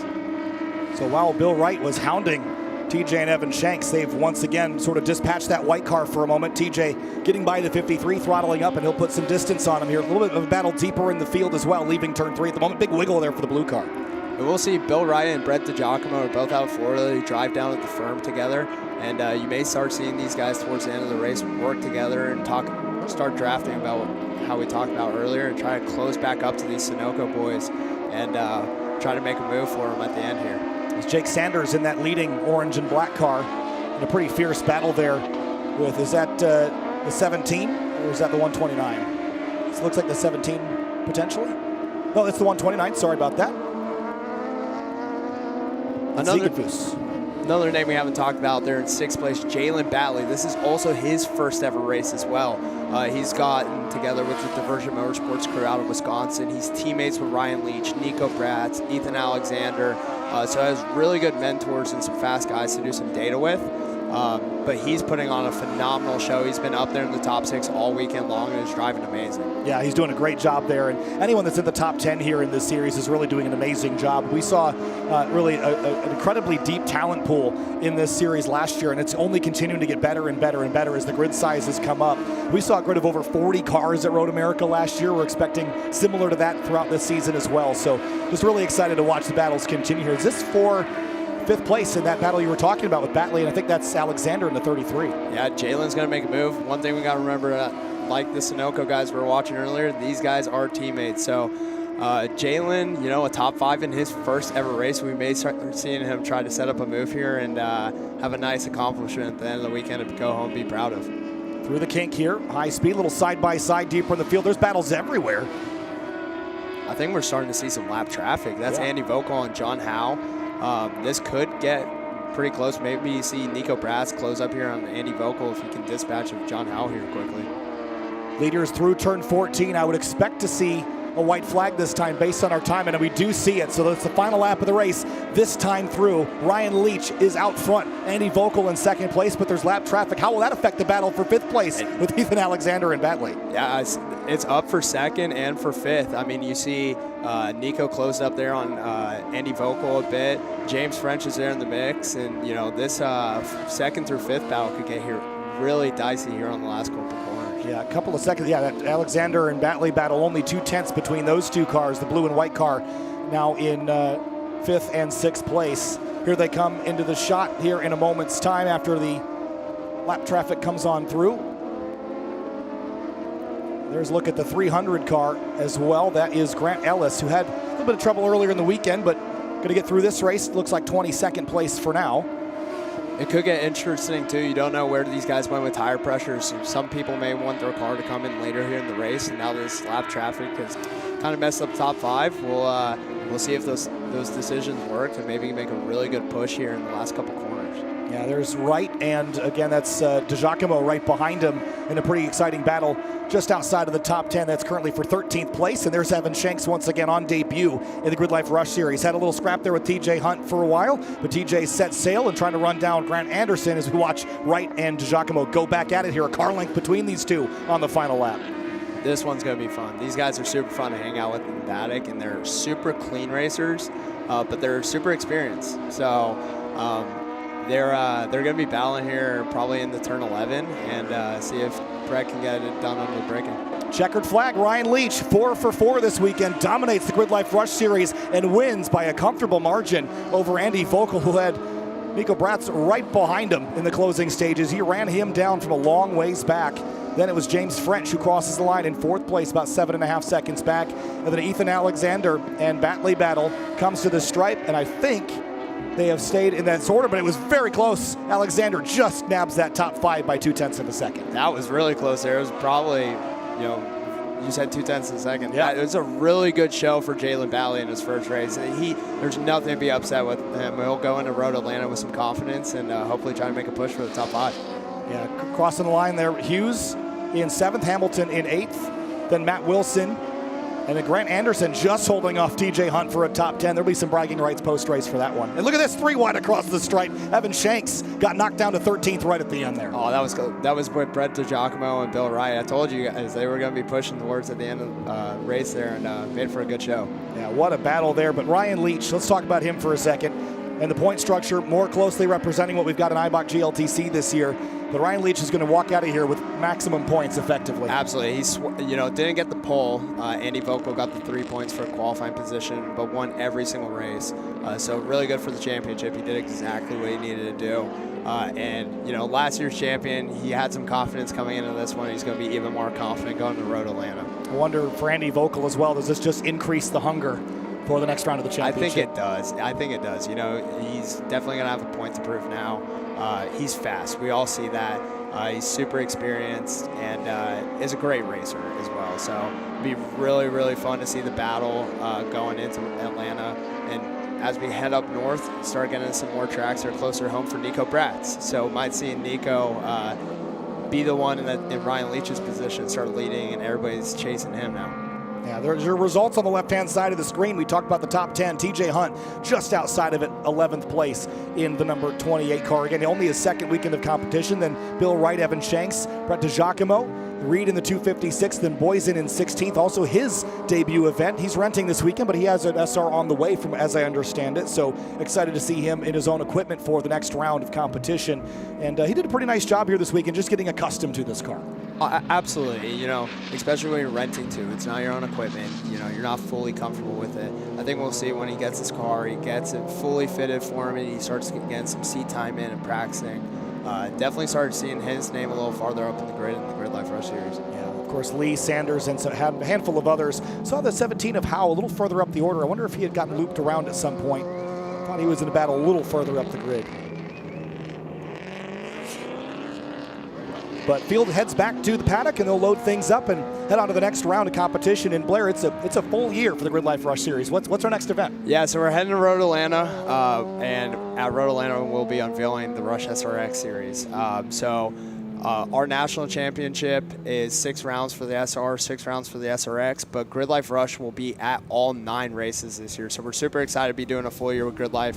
We made the debut back in 2023 at Laguna, did the full year in 2024, and we can't wait for this year. It's a partnership that we're super happy about and don't want it to end. We're loving every moment of it right now. Cannot wait for it. Of course, GRIDLIFE Rush Series race number 4, it was thrilling all the way through. Battles really from second on back in most of the field. Great look at the paddock here on a Sunday afternoon. It is absolutely picture perfect out here at GRIDLIFE South Carolina, Blair. What a day. I mean, what a weekend. The racing was super clean there, and then that's how we want to end off the weekend. Let's take a look at our highlights for GRIDLIFE Rush Series race number 4. It all began rolling off the grid, getting set to go racing here at South Carolina, warming up the tires and ready for action. Andy Vogel said he had something for Ryan Leach, and he had to put it on display in the opening laps of the race. But as Ryan Leach established himself out front, looks like Vogel was unable to get around him. Great battles in the mid-pack, though, all the way through the opening laps, side by side here. Running back around, and you see Nico Bratz there in the red number 7, trying to give Andy Vogel a run for that silver place here in the GRIDLIFE Rush Series. Then jump of the curb at turn number 10. Things got a little spicy here between Ethan Alexander and James French in the number 70. They went back and forth a couple of times, especially after this big slide from the driver in that black and blue number 70 machine. A little bit of battles between TJ Hunt, Grant Anderson, and Evan Shanks. For even further down the order, there was some fights a little bit deeper in the field as well. Back to the battle with the Rapscallion boys, slicing and dicing for the entire duration of the race. TJ Hunt had a momentary issue here where Grant Anderson slid around him, and so did Evan Shanks, but the battle continued between those two drivers in their GRIDLIFE Rush Series debut, at least for Shanks, but checkered flag for Ryan Leach, 4 for 4 on the weekend here at GRIDLIFE South Carolina. The GRIDLIFE Rush Series race 4 complete here at GRIDLIFE South Carolina, round 1 of 9 for 2025.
Welcome to our world. A world of dirt, drift, and dodging fate. A world where all of motorsport collides. A world of digging deep, of grit, glory, and bitter defeat. Inhabited by the strong, the fearless, the barely sane. Welcome to our world. Welcome to the world of NOS. Born on the track. Bred on the mountains. Raised on the podium. Ready for anything and everything. Falcon tires. Race tested, road ready. Learn more about our entire line at falcontire.com.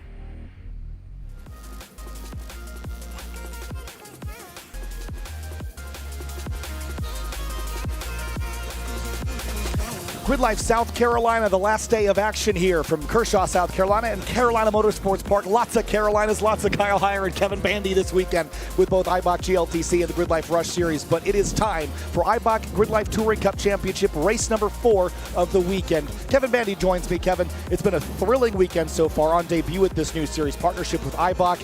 It's been an unbelievable weekend thus far, but we have one more race with a slight invert. It is a random number that is rolled by the race 3 winner, but the numbers were small this time. They really were. So you rolled 2 die, and somehow we ended up with 4. So not a lot of change up front as far as who we see at the very front, and that is Gary Wimble.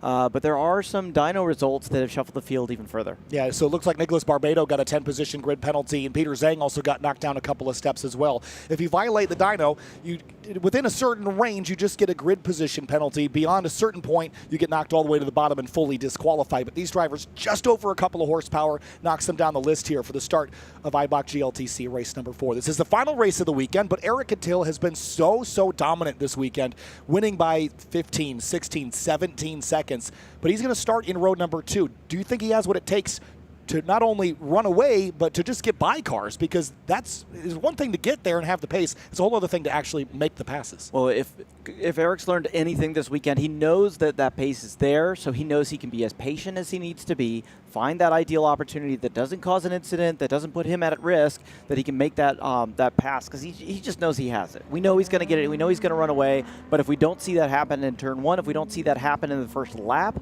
I still think we're going to see it happen before the race ends. All right, well, Cerise Taylor caught up with some drivers before this Eibach GLTC Race 4. What you got, Cerise? All right, guys, we are here on the last day in South Carolina. As we've mentioned multiple times before, diverse fleet of cars. I think we have 15 new drivers. I would love for you guys to see if you can see whose first time it is on this track. GLTC is one of our proudest classes of racing, realistically, because these guys drive so hard. We've had problems, we've had wins, we've had comebacks, setbacks. It's just a good series of racing. They care so much, and we care about them. Best of luck to all these drivers. Thanks, Cerise. And yeah, the premier series here in GRIDLIFE, of course. The GRIDLIFE Rush Series giving it a run for the money with the action here this weekend. And, you know, the elephant in the room is Eric Catil's dominance this weekend. But this is not necessarily a surprise. You know, his experience, not only in his race car, but as an engineer. That's his day job, is he's an engineer. So he's got this thing scienced out. It's a 1992 Honda Civic, but underneath, he's done everything.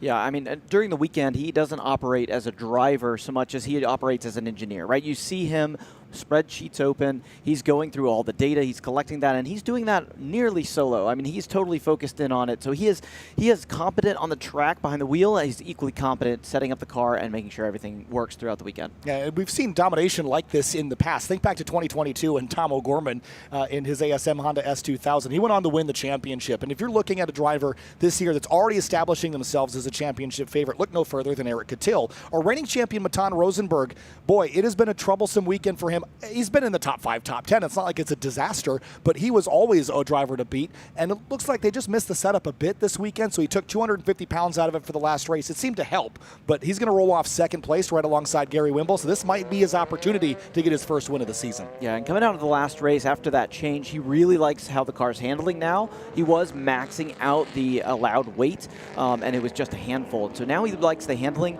So with Matan behind the wheel of a car that he's comfortable with, I think that's a real potent package. Yeah, some other drivers to mention here. Justin Lee in the Thing 3 racing cars rolling off in 5th place. You know, we talked yesterday about how there was a lot of heavy cars up front. Catil was sort of the outlier, but Justin Lee is also sort of on a lightweight formula there in that NC generation Mazda MX-5. So we'll see how he can do if he can hold his stuff. He'll start alongside James Cathers in the white E36 BMW that you see on the left-hand side of your screen. So Cathers is another driver that didn't really have the qualifying effort he was hoping for and has spent the weekend clawing his way forward. Yeah, and all this movement with these white E36s makes our job difficult because it's hard to spot who's who as we see them move up and down the field. But a lot of potent BMWs up here doing a great job. Yeah, Carlos Mendez there, the Condor Speed Shop BMW. He had a little trouble in the previous race, got kind of crossed up at turn 1, but he'll start right kind of kitty corner to his teammate Thomas Lathrop, who's right alongside him in the number 84 car. Good to see those guys nose to tail. And Daniel Giraldo coming all the way out from California in that Lexus, the number 440. This has been a great debut. We've only seen him on the West Coast before, so coming all the way out to South Carolina with that Toyo Tire-sponsored Lexus. He's doing a great job here this weekend. And right behind him, Zach Mortimer in the 369 on debut, his first race weekend, doing a great job. Absolutely incredible job there. Let's see. And then we've got Benjamin Swanson in that WRX. It's really cool to see something all-wheel drive, something very different than the rest of the pack. Excellent car, and he's really driving it well. We've got Ronald Till behind there in that E30. More BMWs up there in the mix, and a light one in this case. And then Tony Marchev still up there, struggling with the car a bit, but I think he's going to put something together. Barbado just behind based on that penalty from the dyno, but definitely one to watch. And right next to him is Eric Jensen. Both of these guys are really going to do something today. Yeah, I talked to Eric Jensen on the way over here to the stage. I asked, what happened? Did you just goose it out of turn 4? He said, yeah, I just made a mistake. And he said that the dirt kicked up from Kyle Hale the previous lap made it a real mess down there. So he's just going to look to charge his way forward. And we talked about the aggression we've seen out of Eric Jensen this week and just attacking the curbs, attacking the racetrack even more, as Luke McGrew gives us a little heckle from the side there. But I think we've seen a lot of aggression out of Eric Jensen. This is the real test, though. He's been up at the front all weekend long. Now he's mid-pack. He's sort of the cyclone of danger there. So he's got to be careful not to be over-aggressive here when he's all around new people that he hasn't been around yet this weekend. Yeah, absolutely. Just a little mistake like that can ruin it. He knows that, so he's got to balance that with the aggression that he knows is going to gain him position. Right behind him, Peter Zhang, who knows he can be further up front with that penalty. He's got to work his way back through the field. We're going to see potentially a lot of aggression there. Arana, great pace out of this car, but he's sitting further back. We'll see what he can do with that. Hans Orbital hopefully has a reliable car at this point. Ian Balestra, Robert Rosa does a lot of racing in Puerto Rico, but now bringing it over to us, so exciting to see what he can do. Tom Panzarella, John Braun, Kyle Hale has got his car back together. He's hoping to do well. Andrew Knabb, Raul Iriarte, Joel Morrison, he's really focused on just making sure the car's okay. So you might not see him push up much. He's just going to make sure he keeps it together, shakedown before he loads it back in the trailer, but we expect him to keep it clean. Rubenstein back there, right behind Wilwert, and Lisa Keys in the back. They're working on reliability, and I think they're putting something together. Yeah, a couple of cars didn't seem to make it to the grid. I didn't see Andrew Knabb there in the 257, nor Luke Wilwert in the number 9. So we might be down a little bit from our 30-plus car grid that we had to start the weekend. So a little bit of early season attrition as everyone sort of dials in their build here, Kevin. So pace car is staged up, and we're going to get the launch out on the racetrack here in just a moment's time. Again, we race for about 15 minutes here in the Eibach GLTC series. Remember that points, 25 per race available to the race winner, 25, 21, 18, so on and so forth. There was some qualifying points as well, but with Eric Catil winning the first 3 races, he's effectively got that locked up now, unless it's an absolute catastrophe here in race 4. So he'll start in row number 2 and have to get by a couple of big, heavy cars in Corvette and BMWs. Gary Wimble, Matan Rosenberg, and Eric Magnussen. I think Gary Wimble is in a great position to maybe steal his first race win. If he can just get down on the loud pedal and escape the chaos behind. Rosenberg in defense, I think, is better than he was on offense here. So I think that 484 Falcon and Eibach car is going to be a big, hard pass for Eric Catil to make. Yeah, exactly. Now that he's got that comfort level in the car, I expect him to do really well. He's definitely going to give Wimble a real run for his money, and then that battle is going to be what Catil is looking for. Can he find an opportunity to jump by early on, drag that lead out that we know he can do, and get out of that mess? Or if he gets held up for a while, could really make for an interesting start. Christian Aranja in that yellow Corvette had great pace to start the weekend, got caught up in an incident, and has sort of since been mired towards the rear of the field, but we know he is good and fast. I expect to see him make his way up through the order just a little ways. A couple of Corvettes on the front row, but Gary Wimble has not spent a ton of time at the very pointy end, kind of been dialing in his build. He got caught up in some other people's incidents a number of times. So he said, if I painted a different color, maybe it'll stop people running into me. It's been mighty effective so far. We hope that it stays that way now. Yeah, I told him even if that's not the reason, if it works, why change it, right? Exactly. So looking good there with the black and white stripe. And we already talked about our starting lineup for the most part here as we watch the field warm up their tires. 200 treadwear tires here. You can choose from a variety of tires, but we see the Falcon RT 660 Plus sort of be a pretty popular tire in the moment. We've got Matan Rosenberg on those towards the front of the field. There's a bunch of other choices, though, and again, the tire width varies based on the weight of the car. But as you go up in weight, it's also managing temperature. Even over the course of a 15-minute race, that was the struggle for Rosenberg earlier in the weekend with that car weighing nearly 3,800 pounds. Yeah, absolutely. So I was talking to Josh Rubenstein, and he really likes some of the advantages he's seeing from the lightweight car additions to the rules, but unfortunately still can't find the tire that he wants and the size that he would ideally run. So even though the rules favor him, we see him a little bit further back. He's got to just find what works best with this new formula. Field rack it up and stack it up. And race number 4, again, we have this slight invert from race 3. So typically it's a little bit bigger than 4. So Catil got lucky. And things are he should buy a lottery ticket with how things are going this weekend. But again, he'll roll off in that second row, and he'll be the one to watch in that green and white hybrid racing EG. That car debuted at Mid-Ohio Sports Car Course in 2022. And if you don't know the story of Eric Catil's journey with this car, coming back from Circuit of the Americas in 2023, was involved in a road accident driving through the night where that car was on an open trailer upside down in a ditch, and then within 3 months of that experience had it back on its wheels, and it won a race at GridLife Midwest Festival. It was a true story of grassroots grit, and he has put on a show with it ever since, although the 2024 season started off on a high note and didn't finish that way. But he's looking to replicate his success here by winning this event as he did last season.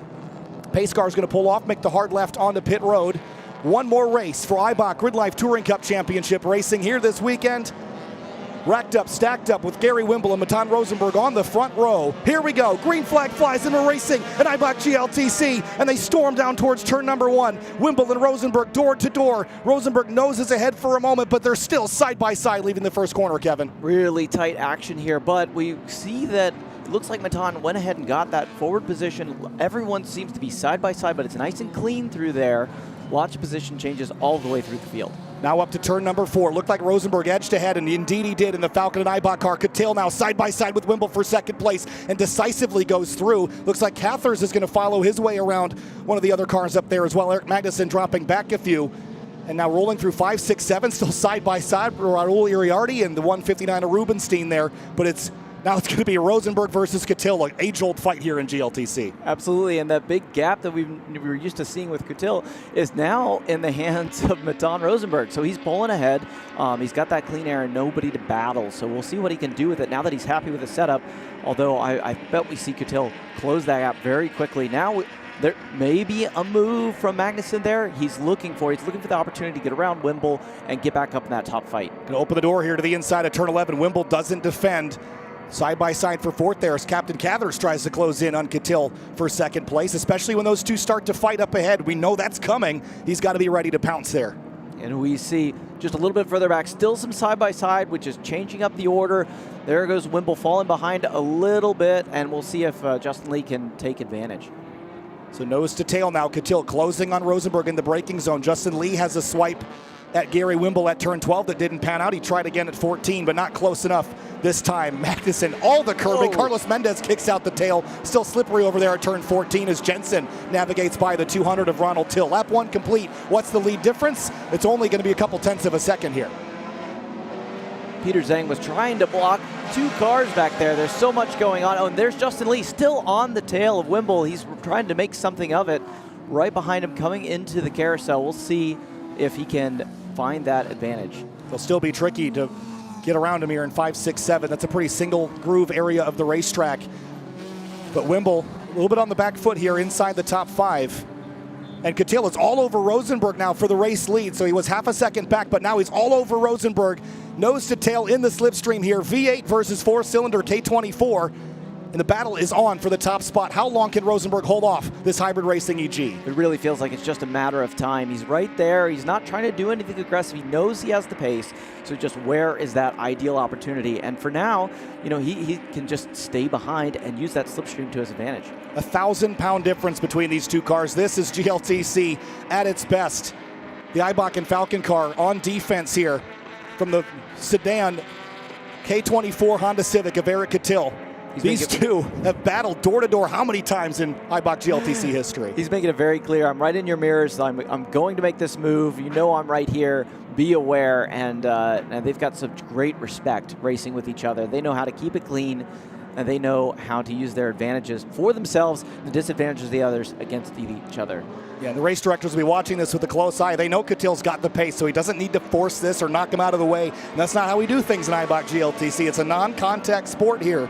So he's got to do this the old-fashioned way. Cathers with a big slide through 14 there. That aggression, he truly wants to get up there, but he needs to be conservative with his gap that he's got. He's got a solid third-place position right now, and nobody on his back door, so he just needs to run clean while he's got that opportunity. Ooh, Catil, this might be the move. Took a swipe at him, but swipe or no swiping. He'll have to sit back in line here for 4, 5, and 6. Catil looks to the left here. This is where the Civic is going to be so much better than the Corvette. Down to the inside here, crossover, cross under. Here comes Catil in the hybrid racing EG. This is the move. He just pulled off fastest lap, and he's putting that to his advantage. Right behind me and in the slipstream, couldn't quite close it on that turn. Yeah, not quite enough. He bounced over the curb and a hop and a skip. Car off Lisa Keys, turn 3, and there's some body work there. I think it's Iriardi, potentially. Maybe Rubenstein out there on the back of the pack, but here we are side by side again, coming up through 10. Catil might have it right here. Being on the outside is definitely a disadvantage. And he's got to get this done here because with that yellow at sector 1, he can't make a move into turn 1, and it could draw a full course with Lisa in the gravel over there. And if it draws a full course yellow, he might not get another chance here if it takes a while to clean up. So Catil's got to get this done soon. Here he goes, pokes to the inside of the 484. Maton's doing a great job of holding it back, just being as wide as possible. The car handles better, but it's still that heavy car. Doesn't have the advantages of the lightweight car of Catil. Still nose to tail. Here he comes up the inside here at turn 14. Can't send it. He's got Integra Type R ABS on this car, new for this season. Ooh, in the inside. Ooh, and that little wiggle of Maton, but it's not quite enough to allow Catil back. We've got full course caution. Now we see the safety car out. So Catil can go cool off his car by getting side by side, but he can't make a pass. Yeah, so full course yellow out, I think for the first time, second time this weekend. We had Joel Morrison off in race 3. But this is going to bring the field behind the control of the safety car. Eric Magnussen's also off there on the backside of the racetrack. Looks like he might have just had some kind of mechanical problem, but we do have cars cleared. Ian Balestra, though, has not been able to get out of the way. So a couple of cars tangled there, and we'll have to send the tow truck to pull that car behind the wall here. And so here's a look. Rubenstein up the inside of Lisa Key. Oh, just tagged her there and sent her for a slide. Ooh, and see Balestra get up on top of Rubenstein's car, and that's where the bodywork came from there. That's a shame. It is a shame.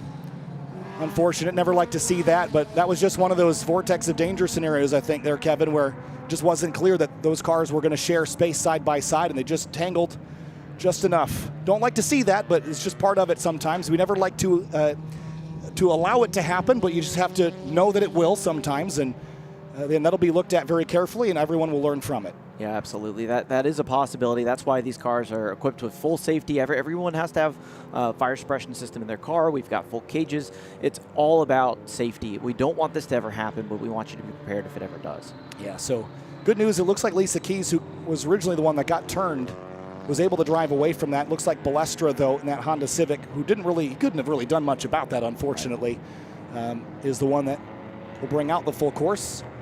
And I'm hoping that we can get that bodywork picked up and we'll get a couple of laps worth of racing left. But this is the intensity. Again, Coutil had no idea that there was anything going on at turn 1 because they had already gone by it. If he had known the urgency of getting by Rosenberg before the full course came out, he might have tried to get a little bit more aggressive, because if this race ends under yellow, he will be just shy of completing the weekend sweep, which only 3 other drivers have ever done before. Oh, that's incredible. I mean, we've seen that dominance, and he's being patient because he knows he's got the time, but something like this totally changes it, right? So you have to consider that in your strategy.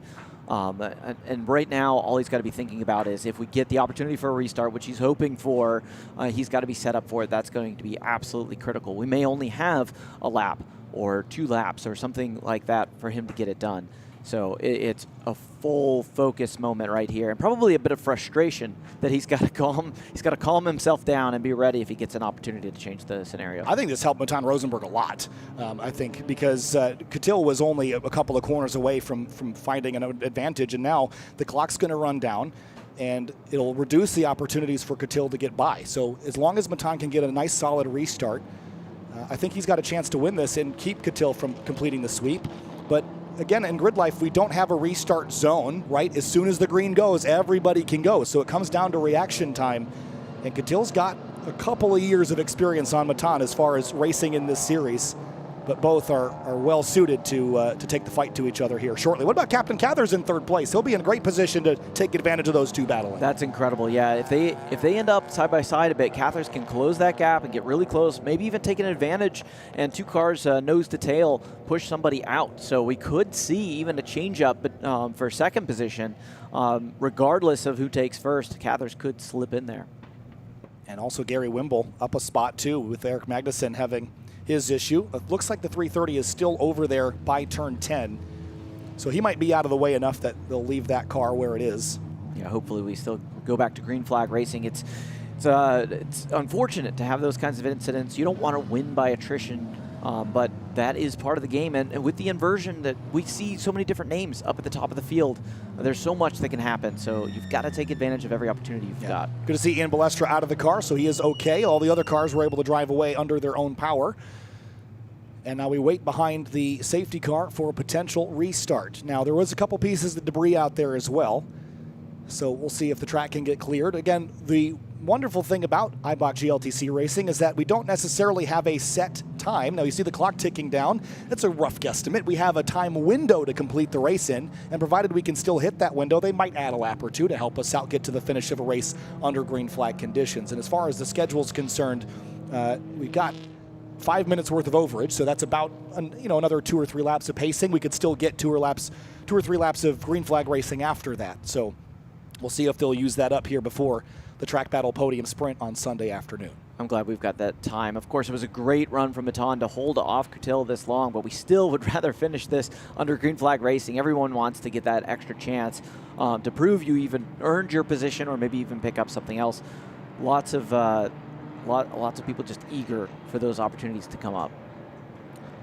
So cars making their way around the 2.2 mile Carolina Motorsports Park. Once again, we'll next see Eibach GLTC in action May 9th and 10th at Michelin Raceway Road, Atlanta. We will not have a broadcast for that event. Unfortunately, we will be back in sound and vision at Gingerman Raceway on the first weekend of June with the Grid Life Midwest Festival, 12th return of that festival to South Haven, Michigan. We're really excited to be back there again. That's sort of the playground for Grid Life. So really stoked to be back. But it's been a fun weekend here at Carolina Motorsports Park. I have to extend another huge thank you to the track staff and all the corner workers who are out there all day long.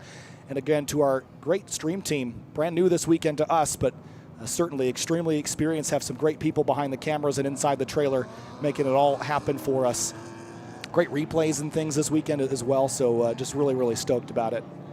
New graphics package as well that we've been working on internally and with Wes Ratcliffe, and things have gone pretty swimmingly. A couple little things to change from here to Midwest, but yeah, we've got to be happy about that. It's really fun. We're seeing Coutil warming up his tires. We see lights out on the safety car, so we are going to go back green flag racing And just a moment here.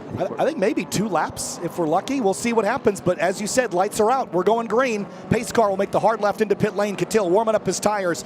And these 2 up front ready to do battle once again at GridLife South Carolina. Lined up single file. Time to go back racing. Green flag back in the air. And cars already diving for the inside on the run to turn 1. This is your last opportunity to earn points here this weekend. Catil tried to get to the inside of Matan Rosenberg. He could not.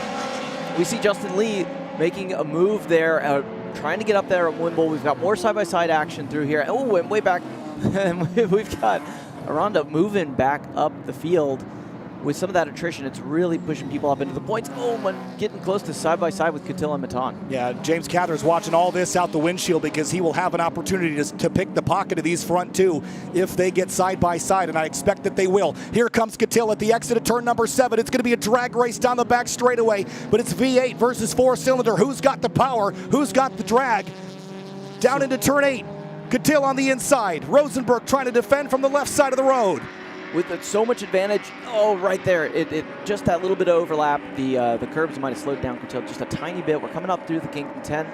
He's going to tuck behind and see if he can get another shot at it as we turn into 11. Fair play for those front 2, but here comes Captain Cathers in the white E36 in trail. It's now a 3-horse race for first place. On the brakes into turn 11. This is where this Civic should be a lot better than the Corvette. He's going to turn hard left and try to get the overlap, pinch off Matan's wide arc into turn 12. And Cathers can take his normal line. He doesn't have to fight. He can just close that gap and look for an opportunity. Catil right behind Matan. See if he takes a different line here or just tucks in behind. I think that Catil is going to get maybe one more good opportunity, and he's got to make it work next time around. Field leaves turn 14, heads to the start sand. It is going to be white flag, 1 lap to go. This is the last chance. He's got to make something work here. He's coming into turn 1. This links into the other 2 sections. You got to make the right move here or you're going to start running out of them. And Catil knows it. He wants to be one of the drivers that completes the weekend sweep. Only 3 have done it before him. Tom O'Gorman, Aaron Lichty, Luke McGrew. Cathers with a little bit of slide there, takes him out of contention. He drops way back, so now it's just a battle for first. Into turn 4 now.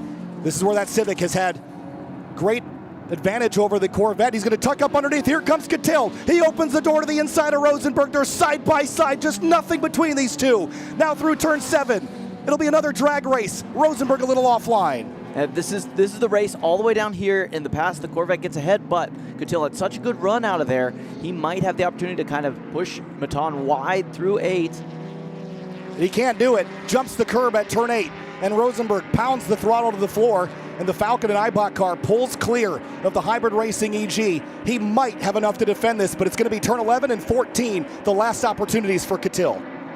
Cathers was moving back up a little bit, but it's still this battle is for first place. First, Matan, and then Catil right behind him. Here's his last chance to really gain that advantage. He's got to set up, and where he makes this move is going to decide this race. He tried to get up underneath Matan Rosenberg. Big run here. He's going to go to the back bumper. He uses the bumper on him. That's not fair play there. Eric, keep it in tow as they roll through turn 13. He's doing everything he can, but at this point, it'll take one final send, one drag race to the stripe.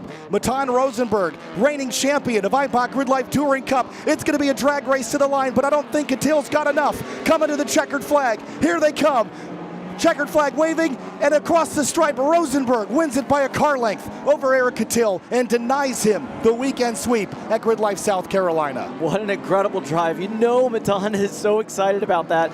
Got that opportunity to stay up front and just hold that the entire race. He led so many laps there and just couldn't let Catil by. He wasn't able to capitalize. Incredible drive. What a drive by Rosenberg there. Did everything he could. Catil.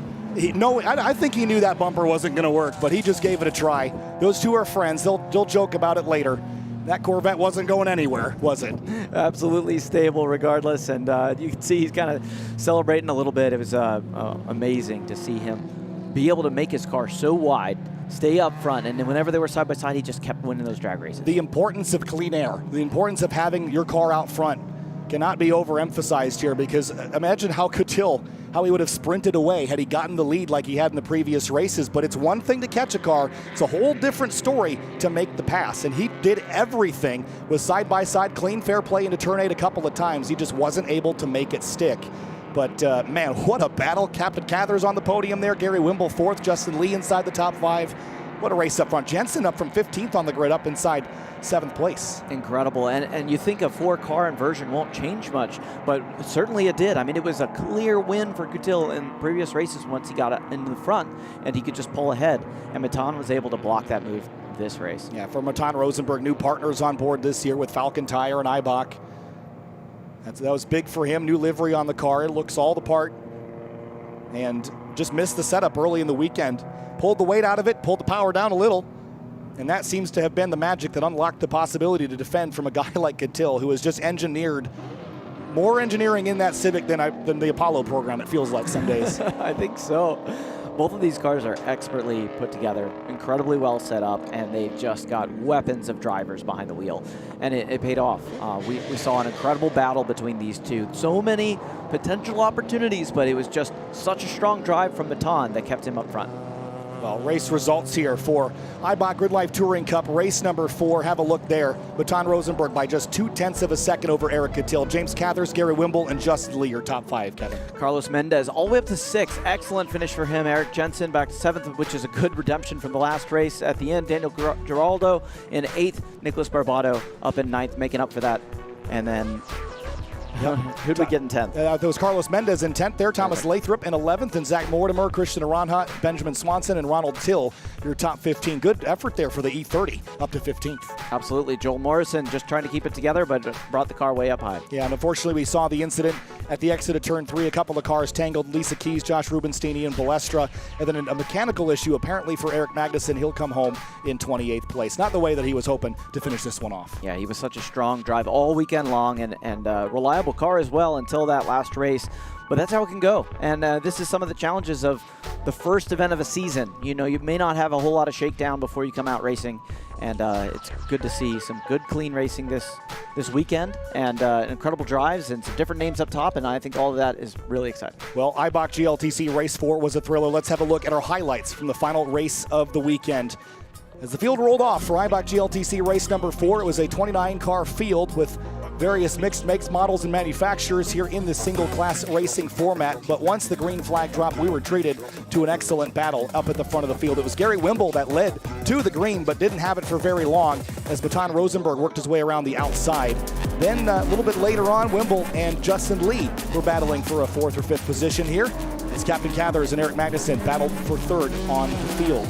That Wimble and Justin Lee battle continued until this contact. Lisa Keys got tangled. Ian Balestra up into the back of Josh Rubenstein. Nothing he could do or nowhere to go.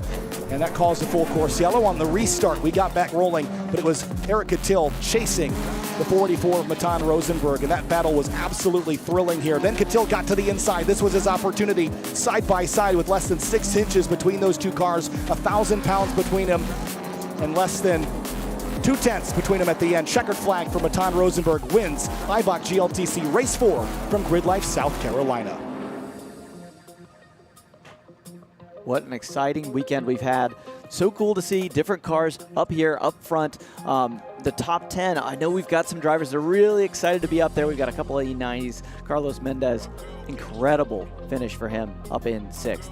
And 1st and 2nd, maybe not the order that we expected. Coutil did incredible this weekend, still going to be top in points, but Matan Rosenberg is definitely going to be happy with his 1st place position in race 4. Got to clear the dyno first, got to clear the scales, clear the dyno, make sure everyone's fair and legal after that battle. They'll be chatting about it, fist bumping post-race. That was a lot of fun. You see under the tech shed there, our tech team going to work, making sure everyone's playing by the rules here in Eibach GLTC. That's the only way to keep it fair and fun for everybody. But boy, what a race. It was thrilling. And you know, the Carolina Motorsports Park, it can be a hard racetrack to overtake on. And we saw Eric Coutil try everything. He threw anything in the kitchen sink at Matan Rosenberg, but it just wasn't enough. I'm sure he had a strategy together that would absolutely work had there not been a full course caution and he had the entire race to make that progress. He was doing a slow and calculated move knowing he had the pace, but it just didn't pay off because things went sideways. All right, well, Eibach GLTC race number 4 is complete. And up next, it's Track Battle Podium Sprint.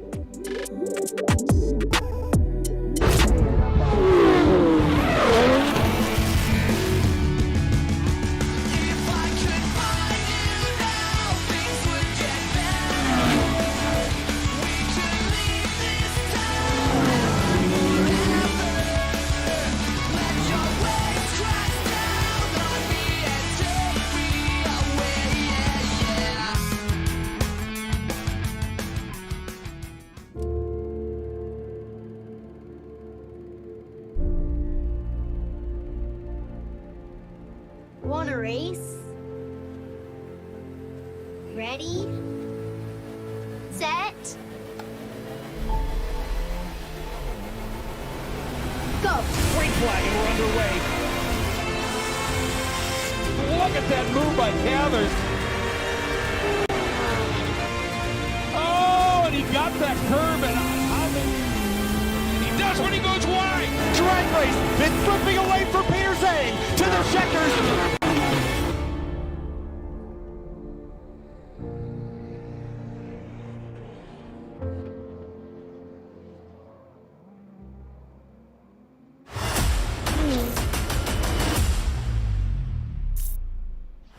Brought up to the curving. They touch.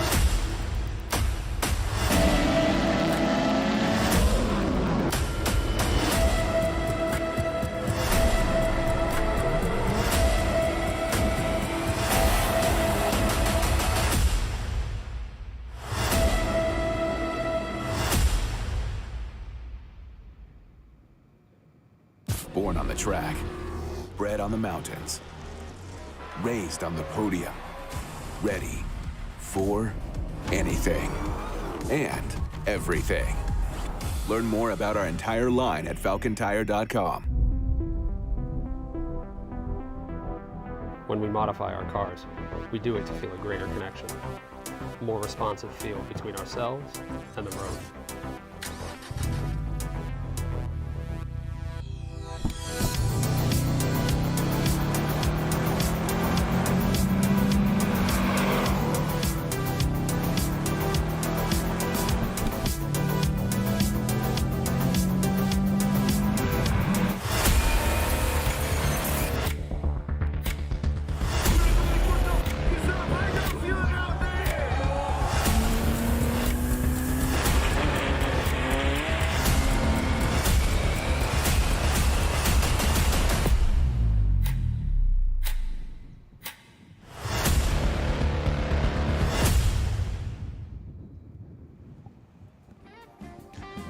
GRIDLIFE South Carolina, the first round of 9 of the 2025 GRIDLIFE competition season. It has been a thriller so far this weekend.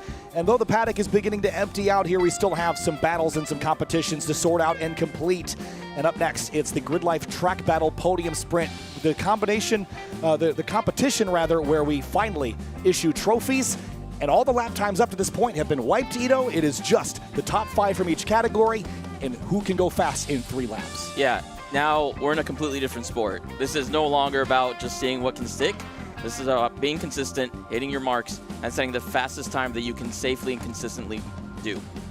Yeah, so again, if you're not familiar with the Podium Sprint competition, the way that this works is we send out the 5 cars from each category all as a group together. They'll each get 3 laps as a group, and then whichever cars are in the top 3 at the end, that's your podium. So you've got to perform now. It's a little bit different than we ran it last year, where each car would get 2 laps to itself. All 5 cars run as a group for 3 laps, and that's it. We'll move from Club SC first all the way up to Unlimited at the end in our 7 different categories. This is basically the best 35 of 90 that we've seen so far this weekend, Ito. This is a butterflies moment for the drivers on grid.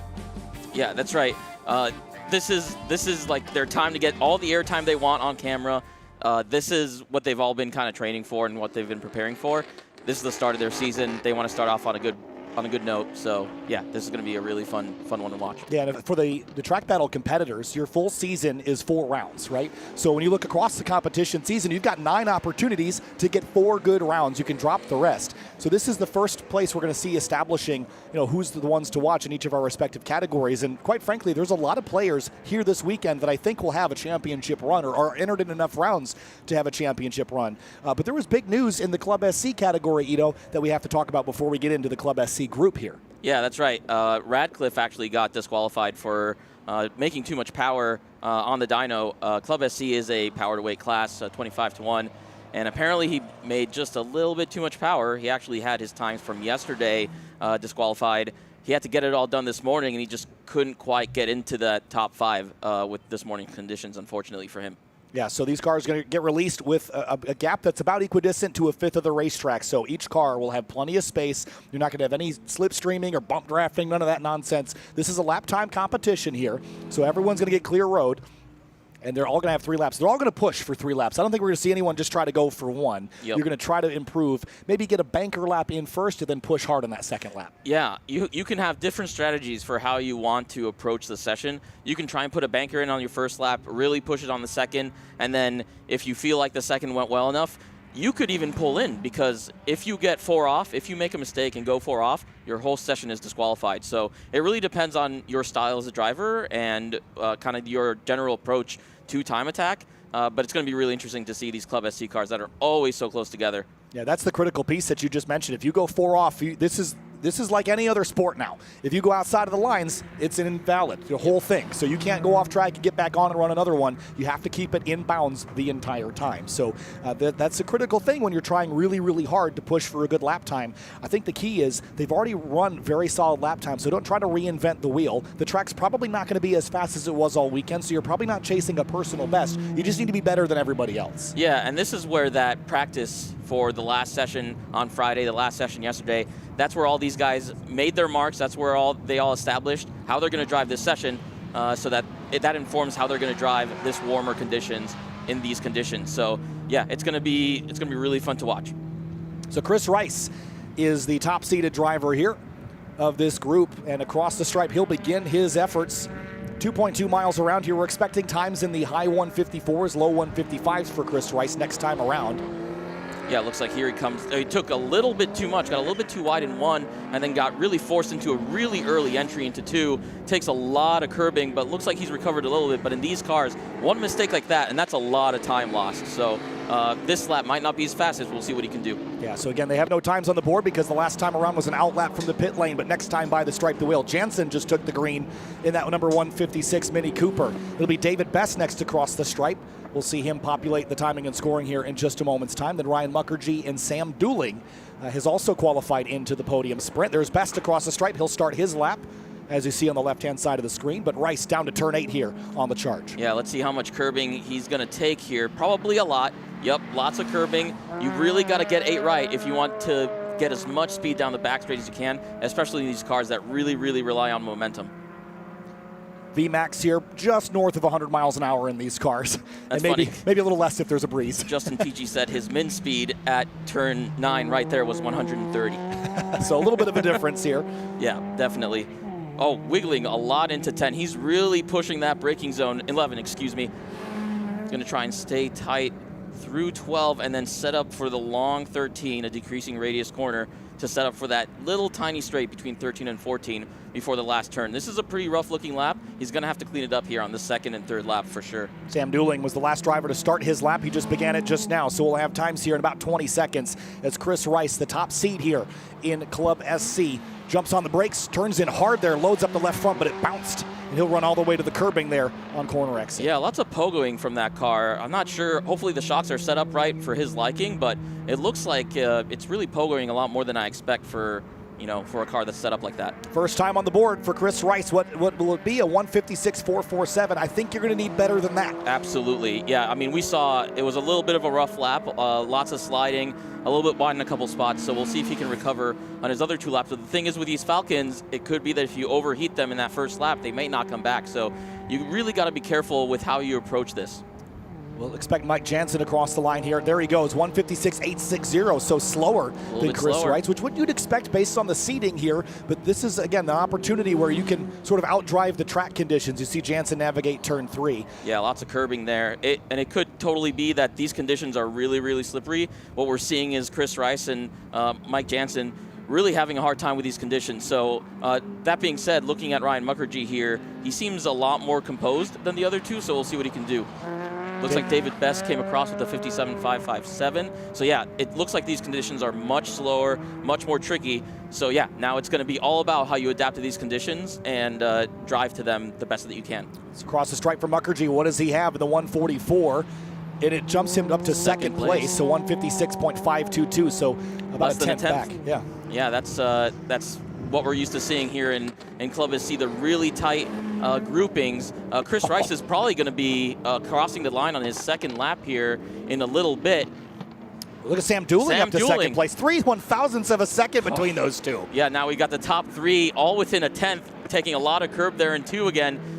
Sam, you know, this is his style. He drives the car hard, gets it sliding everywhere. I think he's comfortable here. So we'll see what all these guys can do. It's such a close battle right now. Yeah, he was the number 5 seed, so you know he wasn't even necessarily provisionally going to be on a podium anyway. So this is his opportunity to jump up the order here. He's done that. Will it hold though the next time around the stripe? But this is how heroes are made. You know, you don't think you're going to make it, and all of a sudden you're in there, and actually you almost have an advantage. And it looks like Chris Rice came through a 55.699, so he found himself almost a full second. So yeah, these guys are now, they're adapting to the conditions. They're finding how much they have to back up the braking zones, how much they have to smooth their input to make the car work in these conditions. And Chris Rice right now is doing well. Mike Jansen just came in, another improvement for him, a 56.371. So he found some time, but it's not enough.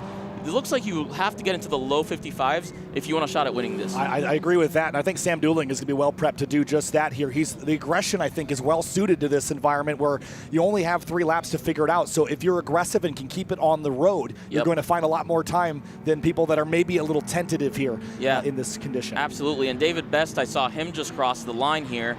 Doesn't look like he had an improvement though, so maybe he had a little bit of a moment on that second lap. He's got to gather himself back up and really execute on this third lap. He took a lot of curbing there in 3, but it looked nice and stable on his way to 4. Yeah, there goes David Best by the camera at turn 3, up into turn 4 now. Chasing some time, and they're going to get one more lap after the completion of this one, so you've got to go now. Yeah, Chris Rice is on his last lap. He's going to be the first to cross, and we'll see what he can do. David Best there with a nice looking line through 6 and 7, excuse me. Coming up to 8 now. Let's see what he can do. There's Chris Rice. He's coming into 13 now, about to end his last lap. So we'll see what kind of benchmark he sets. Currently your leader. Mukherjee jumped up to a 55.822. Did you see that? I didn't see that. Ryan Mukherjee, a 55.822. So that's 1.5 tenths behind Chris Rice. That's going to be a really close battle. Let's see if Chris Rice can find a little bit more time. I think he's going to have to. Ooh, kicked all the way to the exit curbing. His inside wheels, half of them staying on the racing surface. That's taking everything you can get there. Staying on the inside to minimize the distance. Let's see what he does. Is it better? Looks like no. Oh man, that's going to leave him vulnerable. A tenth and a half of a second is a blink of an eye. Over 2 miles with 100 horsepower cars. That is unbelievably close. He's leaving the door wide open for his competitors. He does not want to be doing that. So let's see what Mike Jansen can do. He's going to be the next to finish here. Jansen across the stripe. He picks up, but it's not enough. Not enough. He will not be on podium. Needs to be in the 55. So now we've got Mukherjee, Best, and Dooling. Or excuse me, Best, Mukherjee, and Dooling. So Best is next here. So again, Jansen will not have another opportunity to improve, so he has missed the podium after being the second seed. Here comes Best across the stripe in the 134 car. Is it a pickup enough to move him? It is not. Looks like no, unfortunately. And David Best, he's still on the older RT660s. Maybe that played a factor into it. Yeah, and of course, Mukherjee and Dooling were actually outside provisionally of the podium, so they are in position to finish there, but is it going to be Mukherjee or Dooling in second place? Here comes Ryan Mukherjee across the stripe in the 144. Is it better than Chris Rice? It is not. Okay, so now it's all up to Dooling here. He's just finished turn 14. He's coming up to the finish now, staying again close to that outside. He's ignoring the racing line into 1 because he's just trying to shorten the distance. And across the stripe here for Dooling. He will also not improve. No improvement. Wow. Oh, he sent real it. slidey. Yes, that's what I was talking about yesterday, where some drivers, they'll miss their braking point in that last lap so that they shorten the time as much as possible, because a lot of these cars, they have to brake before the start-finish. That's probably what he was trying to do. Unfortunately, it didn't help him there. Yeah, so Chris Rice is going to win Club SC here this weekend in GRIDLIFE South Carolina. Ryan Mukherjee will be second on the podium, and Sam Dooling picks up a trophy here in Kershaw, South Carolina with an epic run. Mukherjee and Dooling were seated 4th and 5th, and they both improved up to 2nd and 3rd. Very, very impressive from Ryan Mukherjee, jumping all the way from 4th into 2nd. Really excelled in these conditions. Only 1.5 tenths separating him and Chris Rice. And then together they have about more than a quarter second to Sam Dooling. So those two are really fighting each other, and Sam really outperforming his gridding position. All right, now on to Falcon Club TR. Mario Marone in the 727 Acuity Civic, top seed here over Evan McLaren. These two went back and forth so many times in qualifying, and now it's down to whoever can be braver in this next 3 laps. Yeah, and I've heard Mario Moroni is actually only 8 pounds higher than the min weight for the class. That's how hard he's trying to give Evan McLaren a run for his money. Evan is our Club TR champion from last year, so I think Mario really wants to give him a fight this weekend. Evan McLaren last year did something pretty rare. He entered 5 rounds and won all 5, and also had track records at 3 of those events. So he's a hard guy to beat. Was a champion decisively last year over Peter Granberg, who's not here, and James Houghton, who's here working with us this weekend, not on track. Maroney was 4th in the standings, entered 6 events, was 2nd here last year. How much would he like to undo that this weekend? I'm sure it would make his weekend, almost make his year to debut a car that he's done that much work to over the winter and put it on top of the podium. Jeremy Bailey on track as well. He is the 4th seed here in Falcon Club TR with that FA24 swap Subaru BRZ Scion FRS. I don't actually know which one that started. I think it's an FRS with BRZ headlights, which throws me off. Yeah, they look very similar, but yeah, I mean, that's not where the majority of the work is on that car, but they certainly, it certainly helps to look better. So up into turn 4, there's a look at Kevin Vu, who fought all sorts of challenges here this weekend. He's been doing a great job communicating to us what's been going on. He broke an axle in qualifying 7 earlier today, so he's got that repaired. And he made a good point to us about the left rear tire locking up, because this is a right-hand drive car, not this Integra, but the other one, the 18.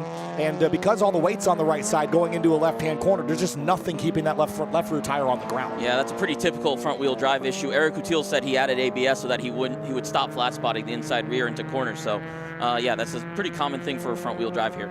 So Evan McLaren is the 2nd seed here. We'll see what he's got. Oh yeah, taking all that curbing. The car looks nice and composed over it. Comes into 3. We already know conditions are tricky by how much Club SC slowed down. So let's see how these guys adapt to those same conditions. We got a full course yellow, looks like. Oh, that is not what we want to see and in the podium. A black flag out on the front straight, looks like. Yeah, that's not what we want to see in the podium sprint, and looks like it's the 727 Mario Maroney. Yeah, I don't know what the how it's going to get reorganized here, but that's going to throw a wrench into how everybody's mental space is right now. So we'll see. They'll come back into the pits, probably release them. It would probably be, you'd imagine, 1, maybe 2 laps. 1 guaranteed. I don't know if they'd even get 2.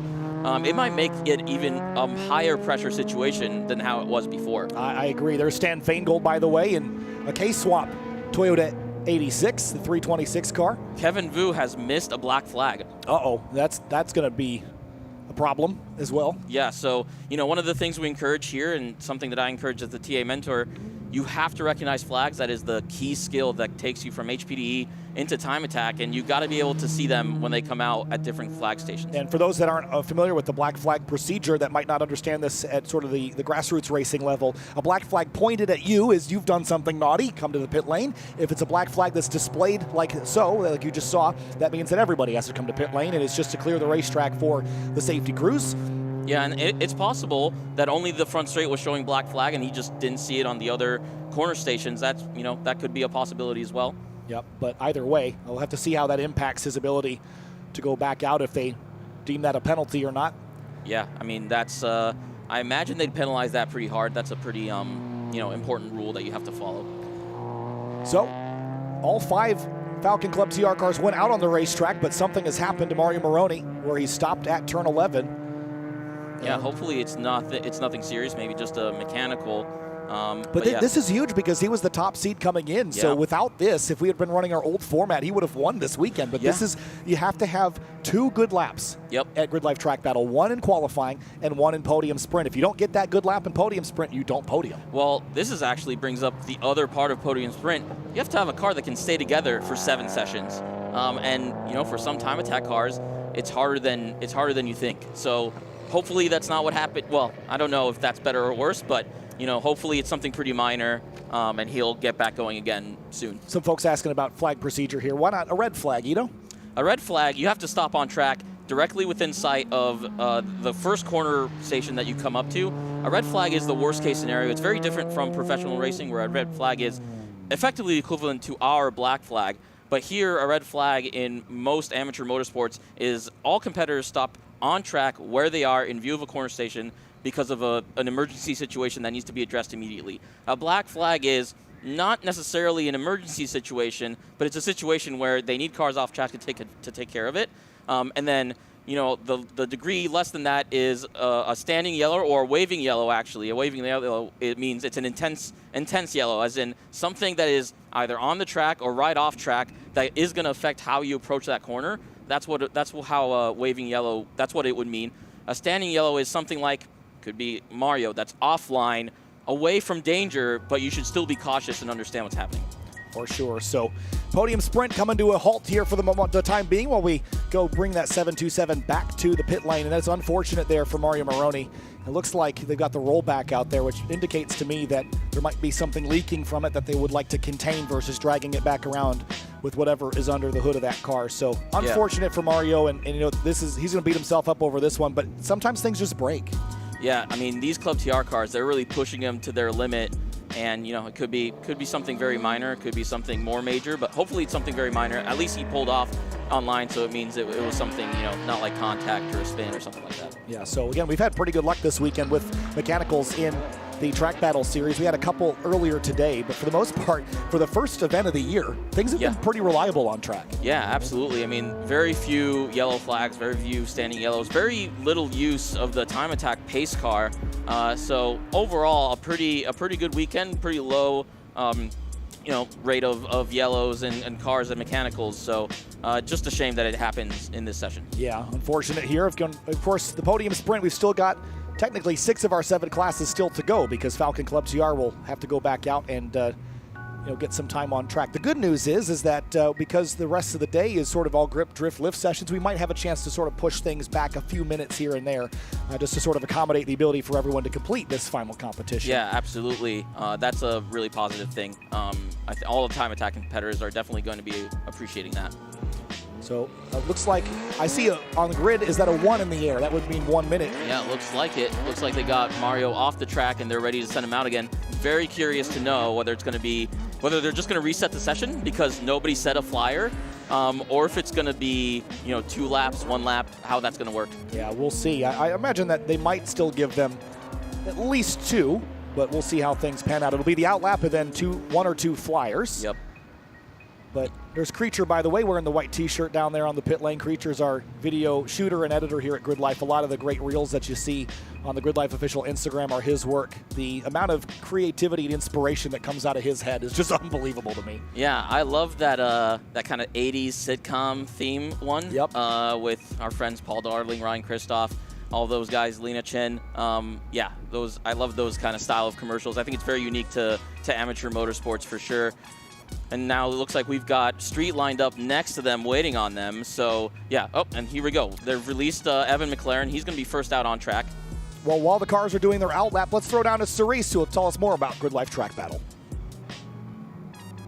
All right, guys, so we are in the podium sprint section of the weekend. We're going to be closing out pretty shortly here. Club TR was just on track. Now we have the street series. So we're going to have 5 cars going out with about 10 seconds of time in between each car.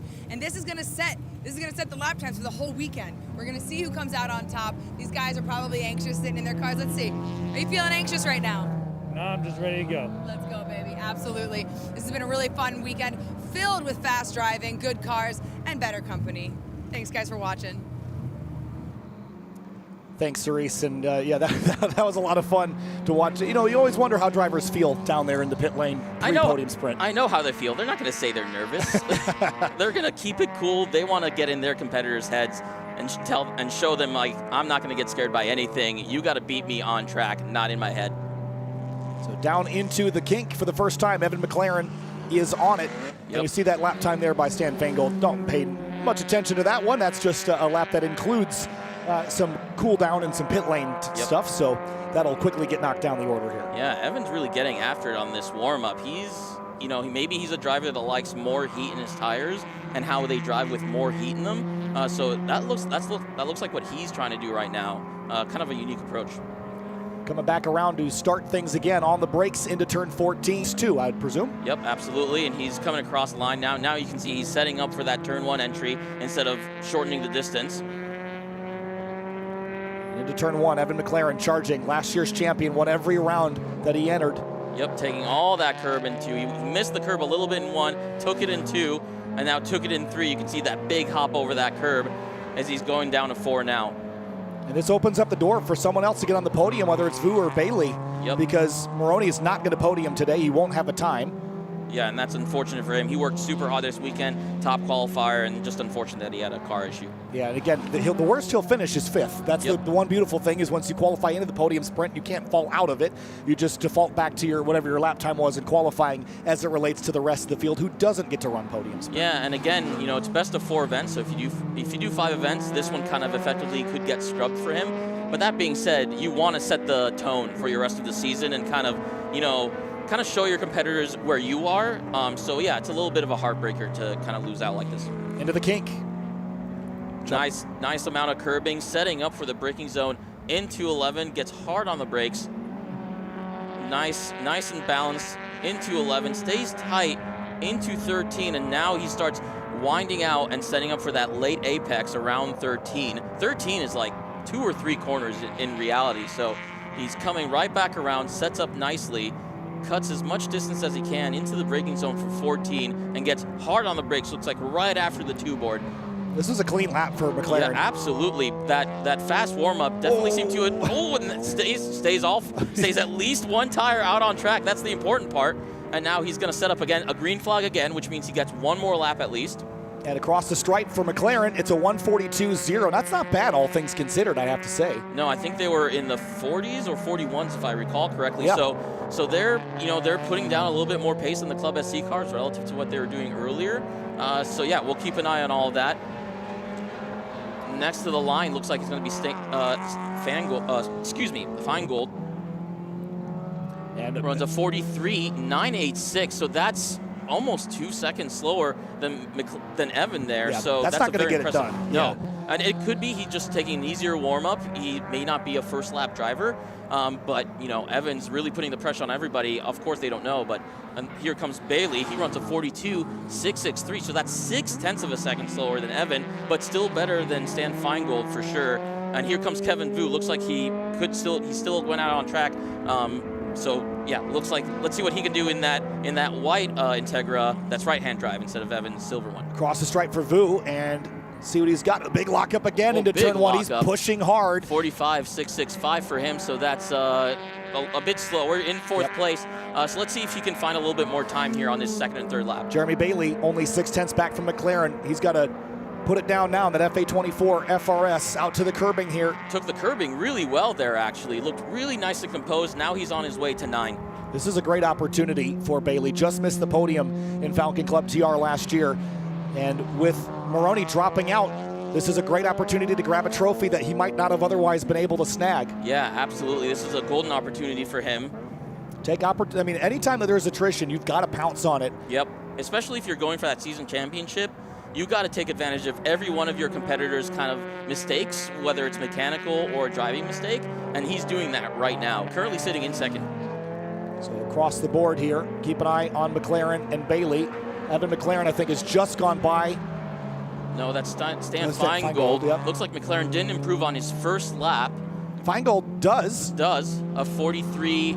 I don't think that's quite accurate. There it is, 42.564. So now he's closed the gap to 0.5. That's a good lap for Stan. Bailey did not go fast. He went faster, but not faster than Feingold. So that's P3. That's less than half a tenth of a second. So now our top 3 are only separated by 0.6 of a second. 2 and 3 are separated by less than a tenth. So let's see what Kevin Vu can do if he can get a little bit closer to them. Yeah, he had that big lockup into turn 1, but that tells me he was pushing, and it makes a lot more drama than I think it's actually costing him time. I think all the braking is mostly done with the front of that car anyway, and he'll come across the stripe here in a moment's time as we watch McLaren navigate the braking zone for turn 11. He was using all the track on entry, got a little dirt on his front tire as he was setting up for it, but don't think it hurt him at all. So here he comes again into 13. Let's see if he can find a little bit more time. I think Kevin did improve a 44.995, but that's not going to get him into the top 3, unfortunately. I don't know that he's done a lot better than a 44, though, either. So he just needs to find a little bit more time if he wants to have a chance at a podium. But Evan McLaren, I expect, is coming back to a checker this time. Yep, here he comes. Let's see if he also cuts the distance. He just lets the car kind of naturally go where it wants to go, puts as little steering input just to straighten him out, comes into the finish now. And let's see if he blows the braking zone just like Sam did in the Club SC. No pickup, though. So he's going to be vulnerable if Feingold or Bailey pick up. Yeah, let's see what those guys can do. Here comes Stan. Coming through that last turn now, uses all the track that he can, a good amount, not enough to get onto the rough part of the rumble strips, but enough to use all of the track on exit. He needs to find more. He needs to find 0.6 of a second to get Evan. Oh, he finds almost, half a second, a 42.134, close the gap to 0.1 of a second. That is the beauty of Podium Sprint. And Bailey, does he pick up enough? He does. Goes to the top. A 41.967. That's half a tenth faster than Evan McLaren. There's the drama, folks. That's why we're all here. That's why we all stay and watch this. This is what we're all about. Jeremy Bailey's going to be ecstatic. That was an unbelievable drive, and the whole top three under 0.2 of a second. What a crazy battle there. Jeremy Bailey takes the 13 to the top. Can Kevin Vu knock Feingold or McLaren? Well, it'd just be Feingold if he could knock him down. I don't know that he's got the pace to do it, but let's see if he can salvage the weekend for a podium across the stripe. He cannot. Kevin Vu stays 4th place. And your podium for Falcon Club TR is Jeremy Bailey in the number 13 in the last possible moment, Evan McLaren and Stan Feingold. That's going to be, I bet Evan is gonna really congratulate Jeremy there. They're both hard competitors. Man, Jeremy's not going to be able to sleep tonight. He's going to get home. He's going to lie awake from all the adrenaline that's going to go through his head. I bet he's fist pumping in there. I know I would be. If I saw that time coming across my if I got into grid and I'm getting the points from all my teammates saying I won, you can bet I'm whooping, I'm pumping my fist, I'm screaming in the car. Yeah, that was a really cool moment. That's the drama of this Podium Sprint format, is you have to put up or shut up when it comes time to lay down a lap. And on his last lap, just in the nick of time, he put it down. And he said take advantage of the attrition, right? But he didn't even need it. No, he got it. He got up there on merit alone. That is, Evan McLaren left the door open. He did his first flying lap was his fastest lap. No, excuse me. I think he improved on his second lap. Left the door open on the 3rd lap, and Jeremy took advantage of it. He must have learned something in those first couple laps that really informed, maybe if I push the braking zone maybe 10 feet later, or if I turn maybe a little bit later or a little bit earlier. Did Stan miss the checker? He might have. Oh boy. You pick up on those small things in your laps, and that informs that 3rd lap and really take the risk. Very, very impressive. Yeah, that was a great lap there for Bailey, and I think job well done. And also, this wasn't a shabby lap either. I think we saw faster lap times earlier in the weekend, so the track record still, I think, belongs to Mario Moroni, but the time that Bailey ran is better than track record pace from last season. So, I mean, that was not a shabby lap. And we don't typically see record laps in Podium Sprint because it's at the end of the weekend when the track's got all sorts of stuff on it. But regardless, great lap by Jeremy Bailey, and he'll be proud of that one. It's so impressive to, it's a little bit easier to come into a nice morning session, nice and cold, and, set a faster time. The car's a little bit more stable. You've got a little bit more confidence in it. In these conditions where you have all this pressure on you and the track is slippery, the tires are more slippery, to get it done in these conditions, that's an achievement. That is something to be proud of, and Jeremy Bailey should be proud of this. And he will be. Stan Feingold went by the checker flag another time, so he'll have to come back around. And just a little bit of a delay for Street to get out there. Those guys have been waiting for a couple of minutes. They'll be amped up and ready to go. Yep, again, racing is as much a mental game as it is a physical game of reactions. It's much about, setting yourself, centering yourself, and the approach that you take to getting lap time and to get faster. It's just as much about that as it is about the driving. And when you're sitting in grid there, thinking about how you should be driving, trying to visualize the track, it's really, really hard to just stay centered there for that very long amount of time, especially when you expect to go out there at a certain time and all of a sudden you don't go out there. Yeah, it can be really imbalanced, All right, so Street Class will be up next. And we have a story to follow in the front 2 seated cars of this category. Josh Hulka and the number 7, which is going to be piloted by Tony Barber for this race. Mike Coons has sent me some notes. He's seated 3rd here, but Josh Hulka, again, Tony Barber's jumped in. So let's see. Tony qualified in 2nd place, just a couple tenths faster than Mike Coons. But Mike Coons says that he's been working on his tune there this week because he went to a standalone ECU just last week, and he thinks finally he's going to get the full 25 PSI of boost rather than the 22 that he was running earlier this weekend. So he'll have a couple extra PSI to utilize in his Subaru Impreza. That's a lot of boost. And wow, that was Josh Halka getting real sideways there as he was warming up on his outlap into turn 3, so he's pushing it on his outlap as well. I don't know what tires these guys are on, but you know, maybe he just likes the tire in a little bit of a hotter range than some of his other competitors. There's Mike Coons in that number 310 we just talked about, running a little extra boost. That might be the difference. And then we've got 3 all-wheel drive Subarus in this, and then we've got 2 Honda Civics for some front-wheel drive representation.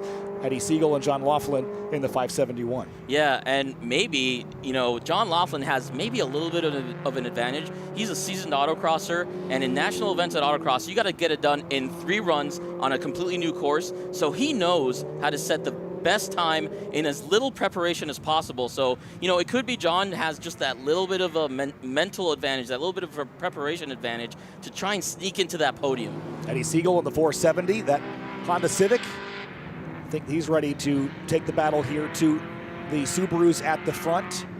Looks like a little bit of a closer gapping than what we saw in Club SC and Club TR, but it shouldn't affect them. They should all be at a very similar pace, so you shouldn't have traffic issues here. Green flag, and Josh Halka is going to be the first one to take the green.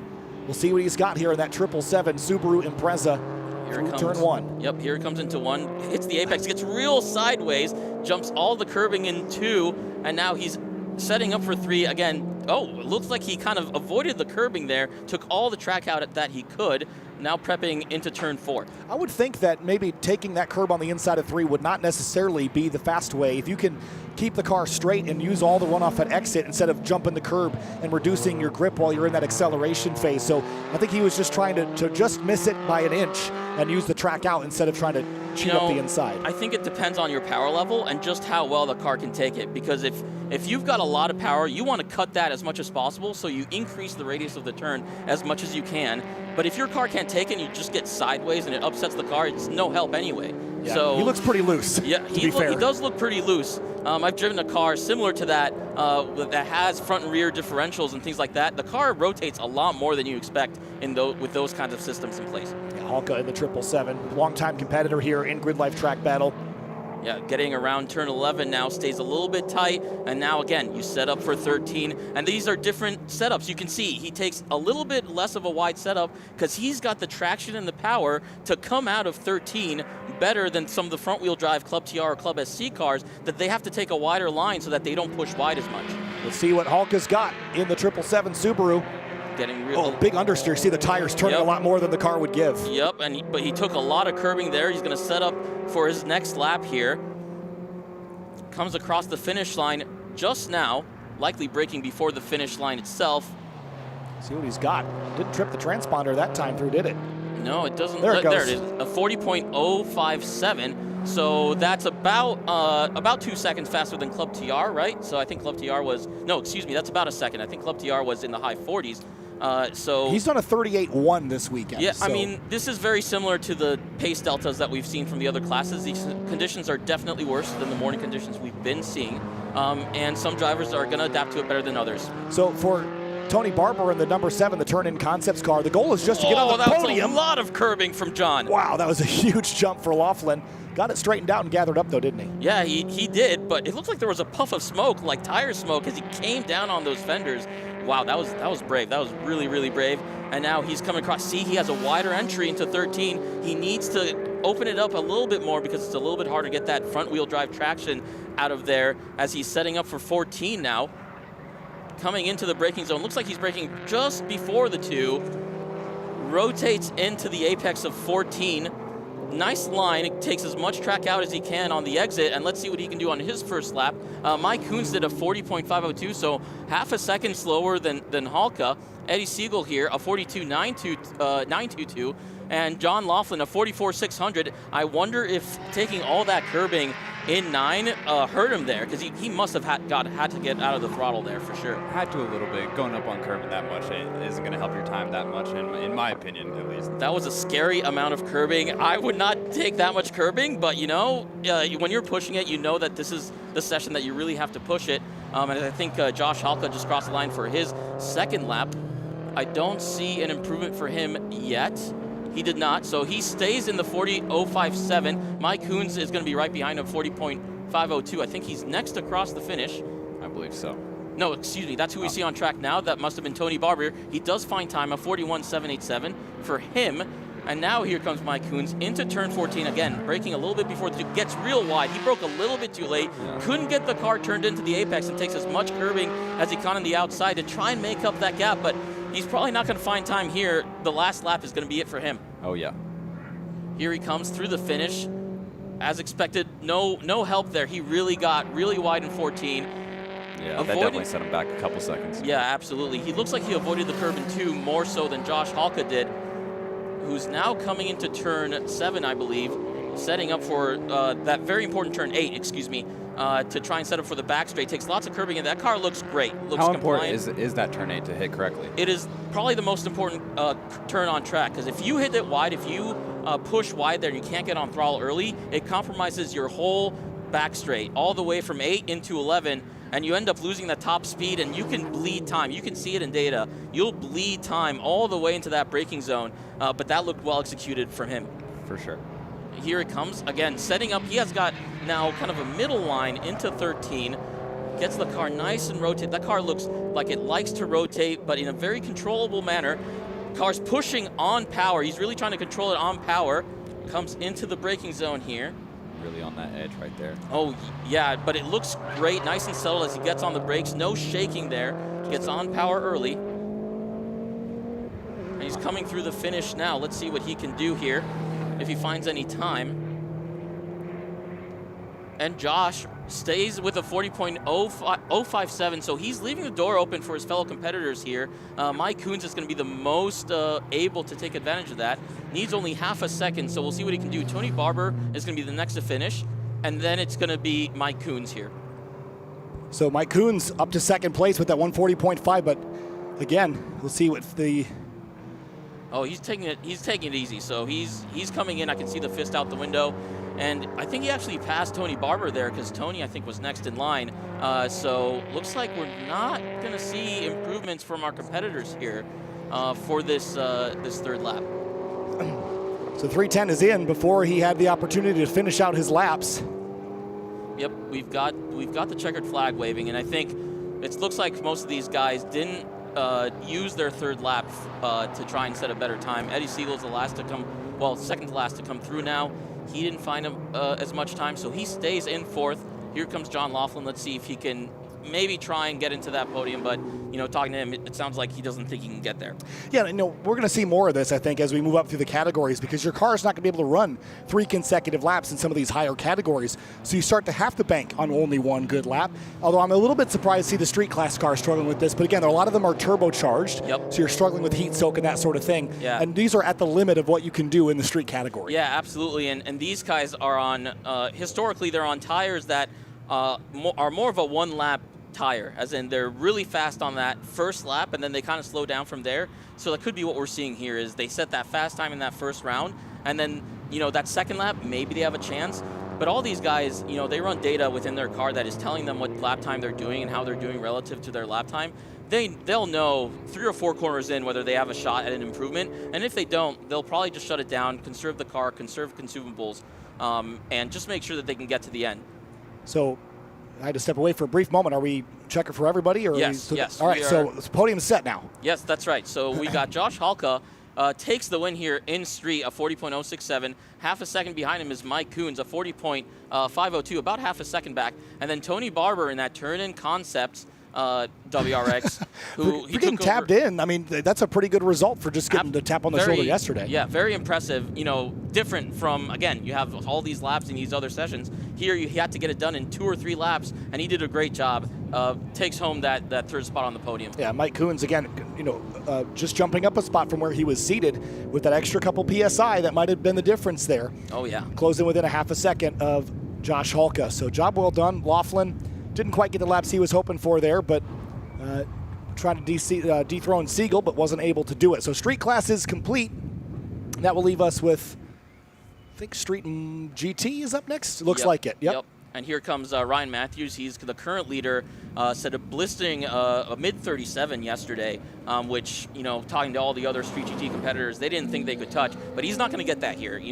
I think we're talking about you have to be below 40s, you have to be into the 39s, maybe high 38s if you want to win this here in these conditions in this podium sprint. Yeah, fastest time of the weekend so far in Street GT was Ryan Matthews right here at a 1:37.6. Unlikely, as you said, to see that in this session. But Austin Hurdle ran a 38.5. So, we could probably see 38s, 39s, as you said, but are the conditions such that Austin Hurdle can jump up ahead of Ryan Matthews and defeat him in this new C8? Yeah, it's a different sport. It's not about seeing what can stick, and you've got all these opportunities to do it. Here, you have to get it done in 2 or 3 laps. You have to do the preparation. You have to execute a clean lap that's to the limit of what these conditions are for you.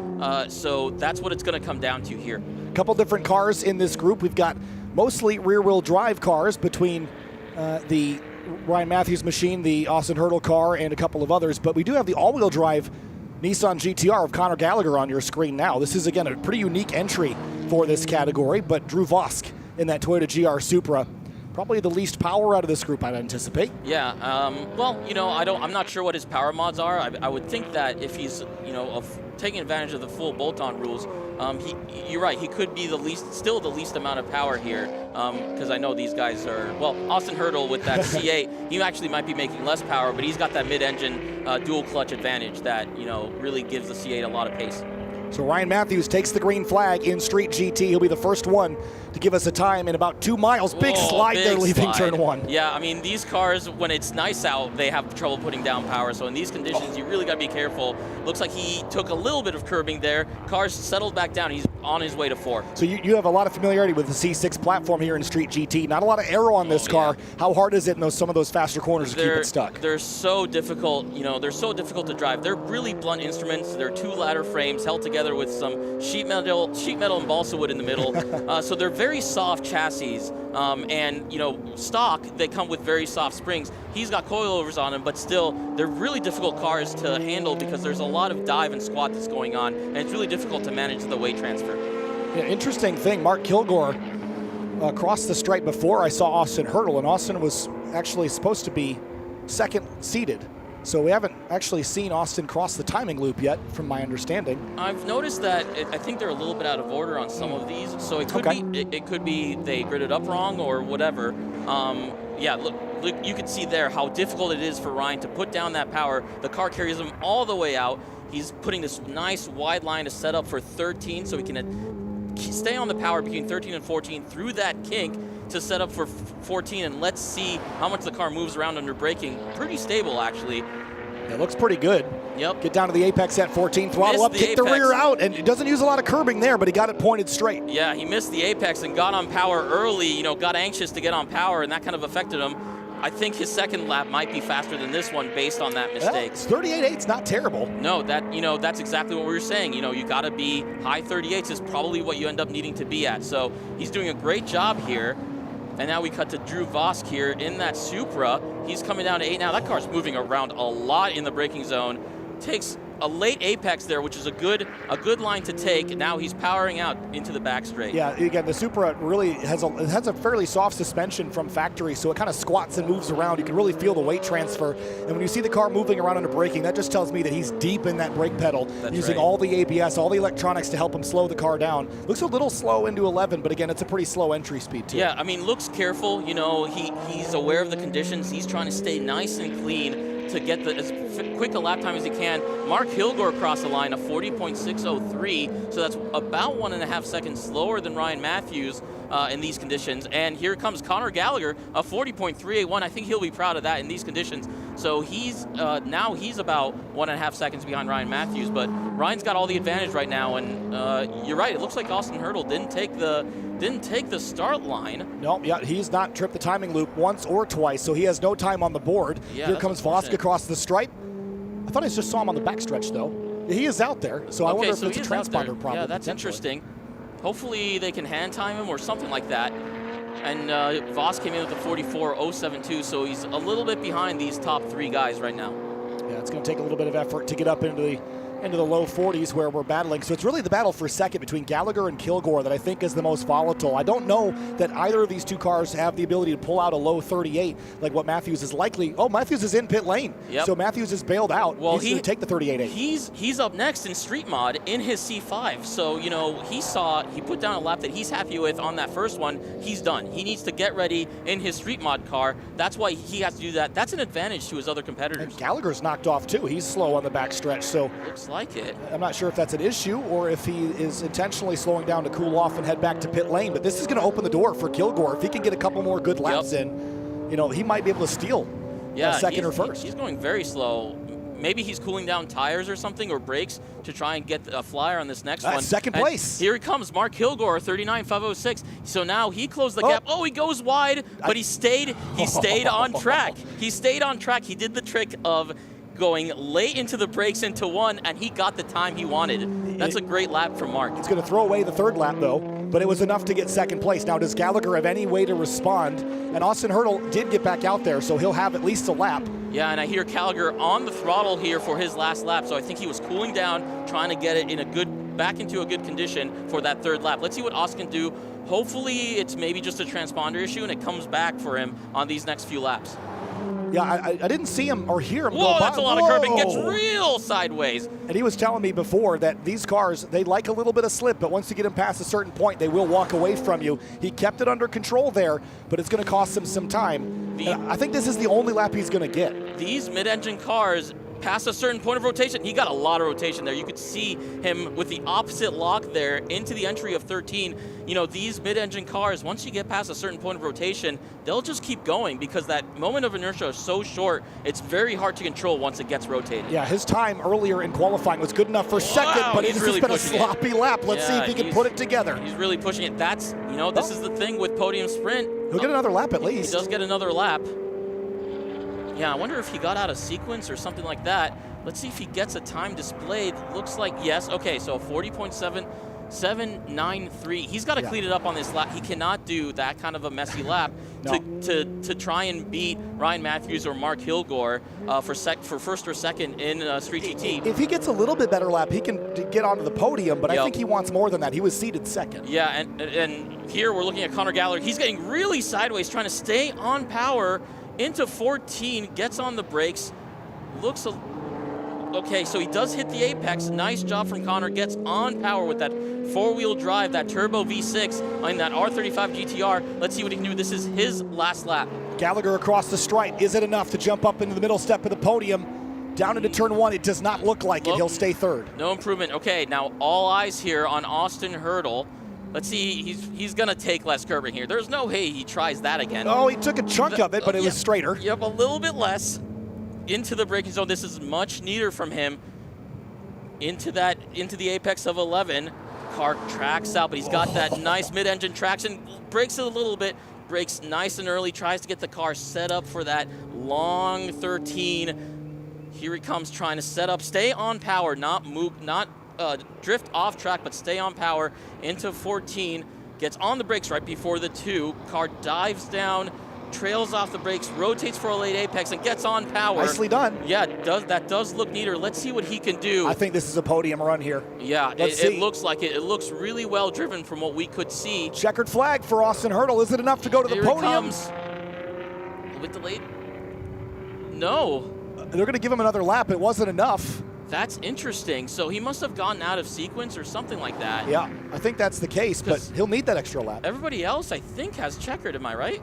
Yeah. I think so. I've been told he's been given one extra lap because of a transponder issue. Okay. So he'll get to go one more. I mean, his tires are melted rubber at this point. I know he's on RE71 RSs. Those tires are not endurance tires. They don't like that much heat. Is he on it still is the question. That's also the question. Did he see the green flag waving to him so that he could do another lap? Again, that is so much mental work to stay prepared, stay on it for a fourth lap effectively. Yeah. Can't really tell. Well, he seems like he's still on it. Looks like he's still on it there. Turns in, but his tires, this is a huge disadvantage for him. If he executes a perfect drive here with the tires in these conditions, maybe he can beat his time, but it's going to be really difficult for him, I think. Let's see what he's got here. Turn 10. Is he going to take the curb again? No, just nibble less it there. curbing there. Sets up for 11. He looks off the pace now. Yep. I don't think he's got anything left in it. But, man, I thought that was for sure going to be a better lap. But, you know, maybe that wild drive was his lap to lay it down. And then after that, he just didn't have enough lateral grip from overheating the tires. So the possibility is that he actually set a very fast time on his first lap. It didn't get recognized by the transponder.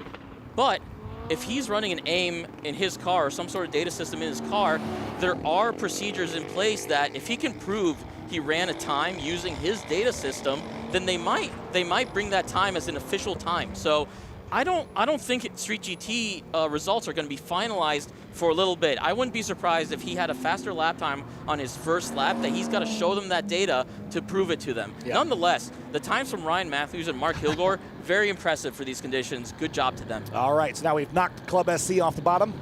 That's old news now. We're moving up to Street Mod now. There's a lot of excitement here in Podium Sprint. Even for a Podium Sprint, we've had a lot of excitement. This is great. So Cal Fortner comes in as the 3rd seed. The big surprise, though, is Jamie Santos this weekend in the 1 Series BMW, beating Dewey DeWitt. I don't think he's ever actually been ahead of Dewey in a competition, in a Podium Sprint competition. So Dewey is going to be jazzed up and ready to go show why Subarus can win events like this. Yeah, absolutely. First of all, I think Dewey's going to be very excited for his friend Jeremy. You know, they both have worked together a lot on Jeremy's car. And for him to get the victory, that's a huge, I think, accomplishment for both of them. And now, you know, he's got to put it all together in his own Podium Sprint session. Again, Jamie Santos made it in on his lap from this morning in the last session. I'm sure that's going to be a stick in the side for Dewey and actually for the rest of these Street Mod competitors. Dayton Delahousse in the Ford EcoBoost swap. Yep, and here comes Ryan Matthews. Parked to C6, hopped right back to C5, and here we go again. Busy man today. Ryan Matthews takes the green flag. 2.2 miles from now, we'll know where he stacks up. Can he potentially take 2 first-place trophies back-to-back here? Yeah, that'd be really impressive. And that car looks really dialed in that braking zone into 1. Takes a lot of curbing in 3, but the car is so dialed, just takes 1 bounce, and he's good to go. Takes all the track out on the exit there. I heard the engine spool up, like when he bounced back on the racetrack, the revs kicked up for a second. Yep. Got so much power in that C5. Nice late apex there. Setting up for turn 7.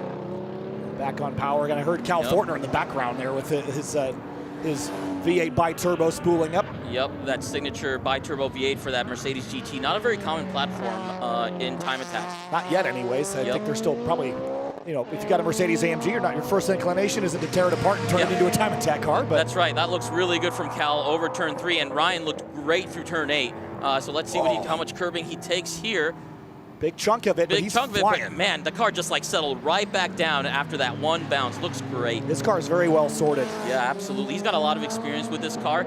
It's a very similar engine to a C6 Z06, but with a lot of head work to try and make more power, and it's also stroked, so he's actually a larger displacement than the 7 liters in the C6 Z06. Comes around turn 13 and 14, looking dead center on the road. Very, very composed. Yep, setting up for that entry into 14. Nice and composed, nice and controlled. Gets on power, just a little bit of slip angle to get it on the outside, and now he's prepping for his second lap. Let's see what he can do on this first one. He's going to be the first to cross the line here in Street Mod. And the lap time will be a 1:35.386. That feels like pretty good to me, doesn't it? That does seem pretty good. So let's see. He ran a 35.4 earlier. So he's this is his best faster. Lap. Okay, that's really laying it down for his competitors. Some of these guys, they have comms. They're telling them, you got to push. Otherwise, you're going to get left behind here. Ryan's just put down the gauntlet in a big way. It's not quite track record pace, but it's not far from it. It's certainly the best time we've seen in Street Mod this weekend. Dayton Delahousse in this MX-5 Miata. Not a lot stock under the hood of that thing. And the short wheelbase makes this car a handful. Man, that car's fun to watch. Jamie Santos did a 38.713. Fortner splits the difference. 37.548. Man, that time Ryan put down, that is very impressive. We'll see what Dewey can do. He's probably got the best shot at it. It's going to be really close. Dewey sails by on the front straightaway. There he goes. I bet they turned the boost up on that thing as high as it will go now. Dayton Delahousse still wiggling through turn 13. Let's see what Dewey can do as Delahousse gets through turn 14 of 41.348. So that's no help for Dewey. Maybe he's setting up for that second lap.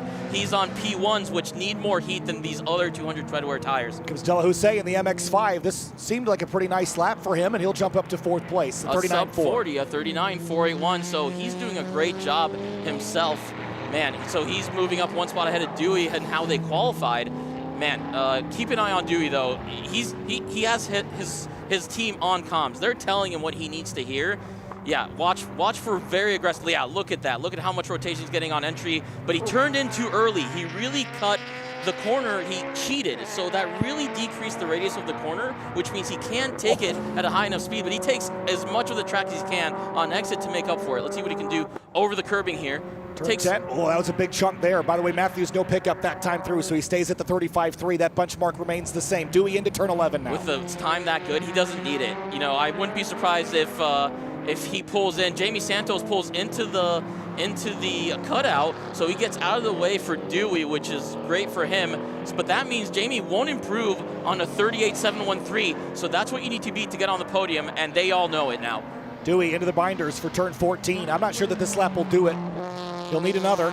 Yeah, but with these tires, he can do all the laps. They're all going to be the same pace. So he just needs to clean up his driving, really focus on his driving, and I think he can do it. He's the man to do it. On the rev limiter down into turn 1. It's a pickup, and he goes to second. 37.088, so 1.7 seconds still behind Ryan. Man, that time from Ryan Matthews is so impressive in these conditions. That is impressive. It knocks Santos off the podium. Santos is out. He's into pit lane now. He gives up his last opportunity. I don't know if he's got a problem, but he could have been on the podium, but coulda, woulda, shoulda. Cal Fortner stands one more opportunity to knock DeWitt off of second place. I know Jamie Santos has had to replace four bolts on his suspension constantly over the weekend. He also shredded a power steering belt, so maybe that's one of those problems rearing their head again. Yeah, unfortunate for him. He did a good first lap, but he had the chance to do better. Here we go. Watch that curve. That's a lot of curbing all the way off. That was a great shot there by the drone pilot. What's a 4 off on the inside curbing there? I think that's all fair game. The grass is the limit there. That's iRacing would call that a 1X right there, I think. He'll take it. Here comes Cal. That looks pretty neat and tidy into 12 and 13 here. Really struggling to put power down into 14. Oh, look at that thing wiggle on power. It is at the limit of grip. Dewey is slowed up on the back straight, so I don't think Dewey is going to find any time himself. This is it from Cal. Who wants the silver medal here? Whoa, big power slide, here he smokes comes. the tires. Wow. Checkered flag for Cal Fortner. Can he go up to second place, or will it be a bronze medal for Fortner here this weekend across the stripe? And Matthews is going to win Street Mod. Yeah, Cal Fortner, no improvement. No improvement. Man, these guys are going to look at Ryan's time, and they're not going to know what hit him. They're going to come out of their cars and be like, how did he do that?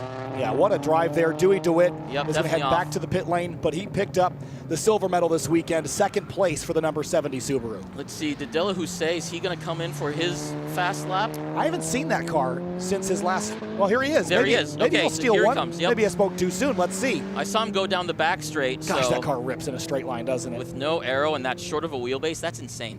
Across the stripe. He does find time, but not enough. So a 38.868, only about a 10th behind Jamie Santos. He stays in the qualifying position in 5th. Nonetheless, extremely, extremely impressive from a car that has no arrow at all. That car is cool, isn't it? That car is really cool. I wish I could have talked to him. I wonder, you know, whether he's a local, how he manages to drive that car so well. Yeah.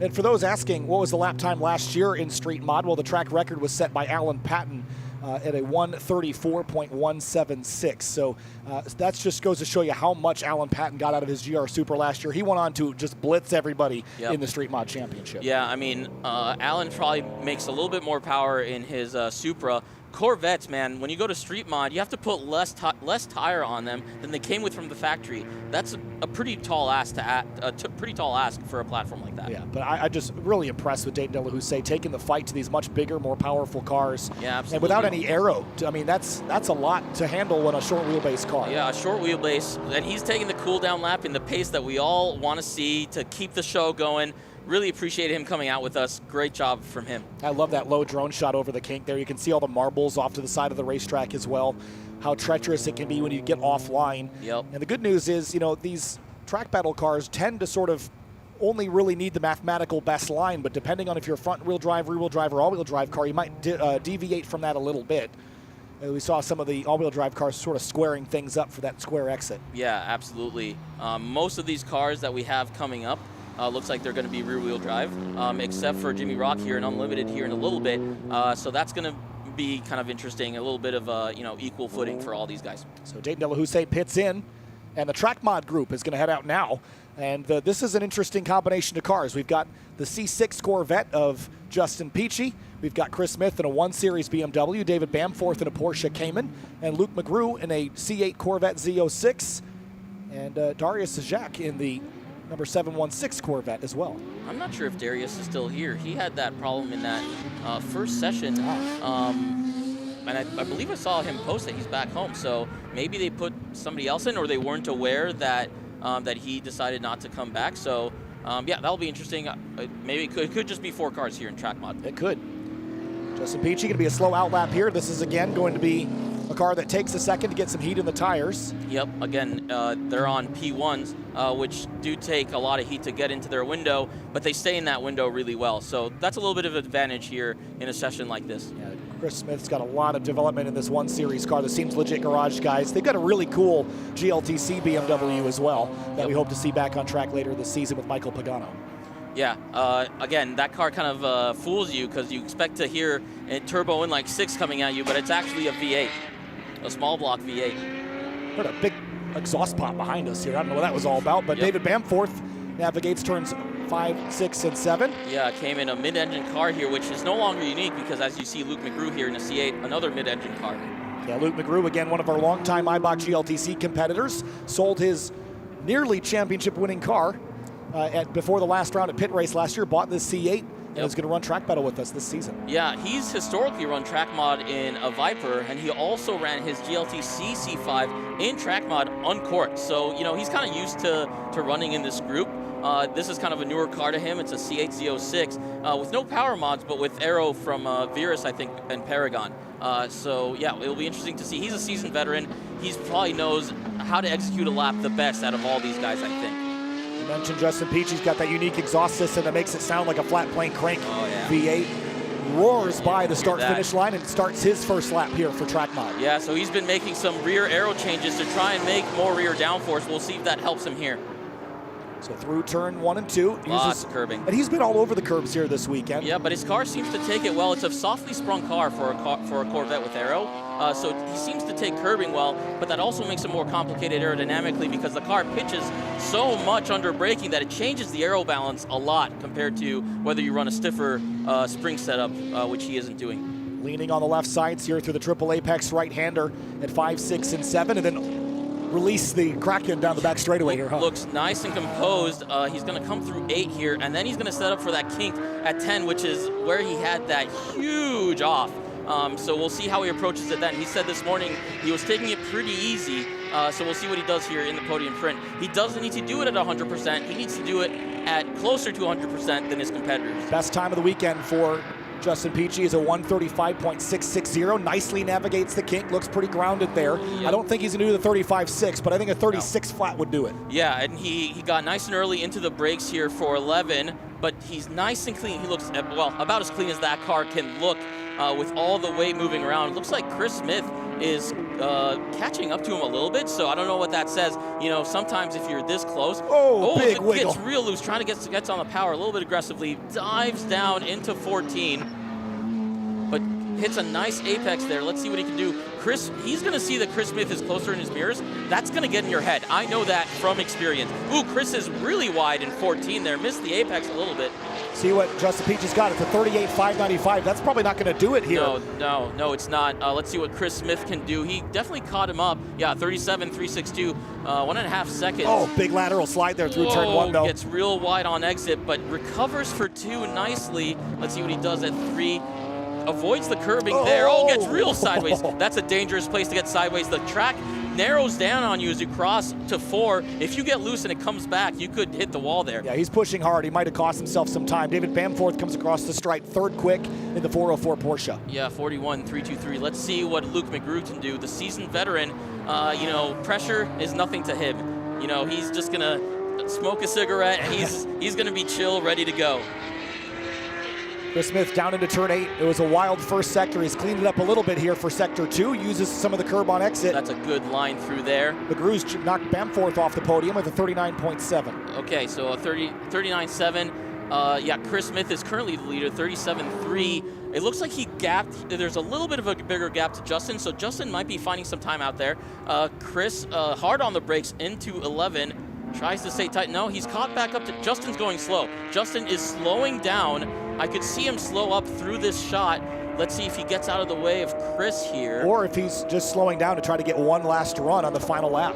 With those tires, I don't think so, but, well, look, I mean, we don't see him in this shot, but I don't hear him getting hard on the throttle here. There it is. Okay, so it could be he was just setting it up. Oh, Chris Smith gets real sideways, gets on the power a little bit too early.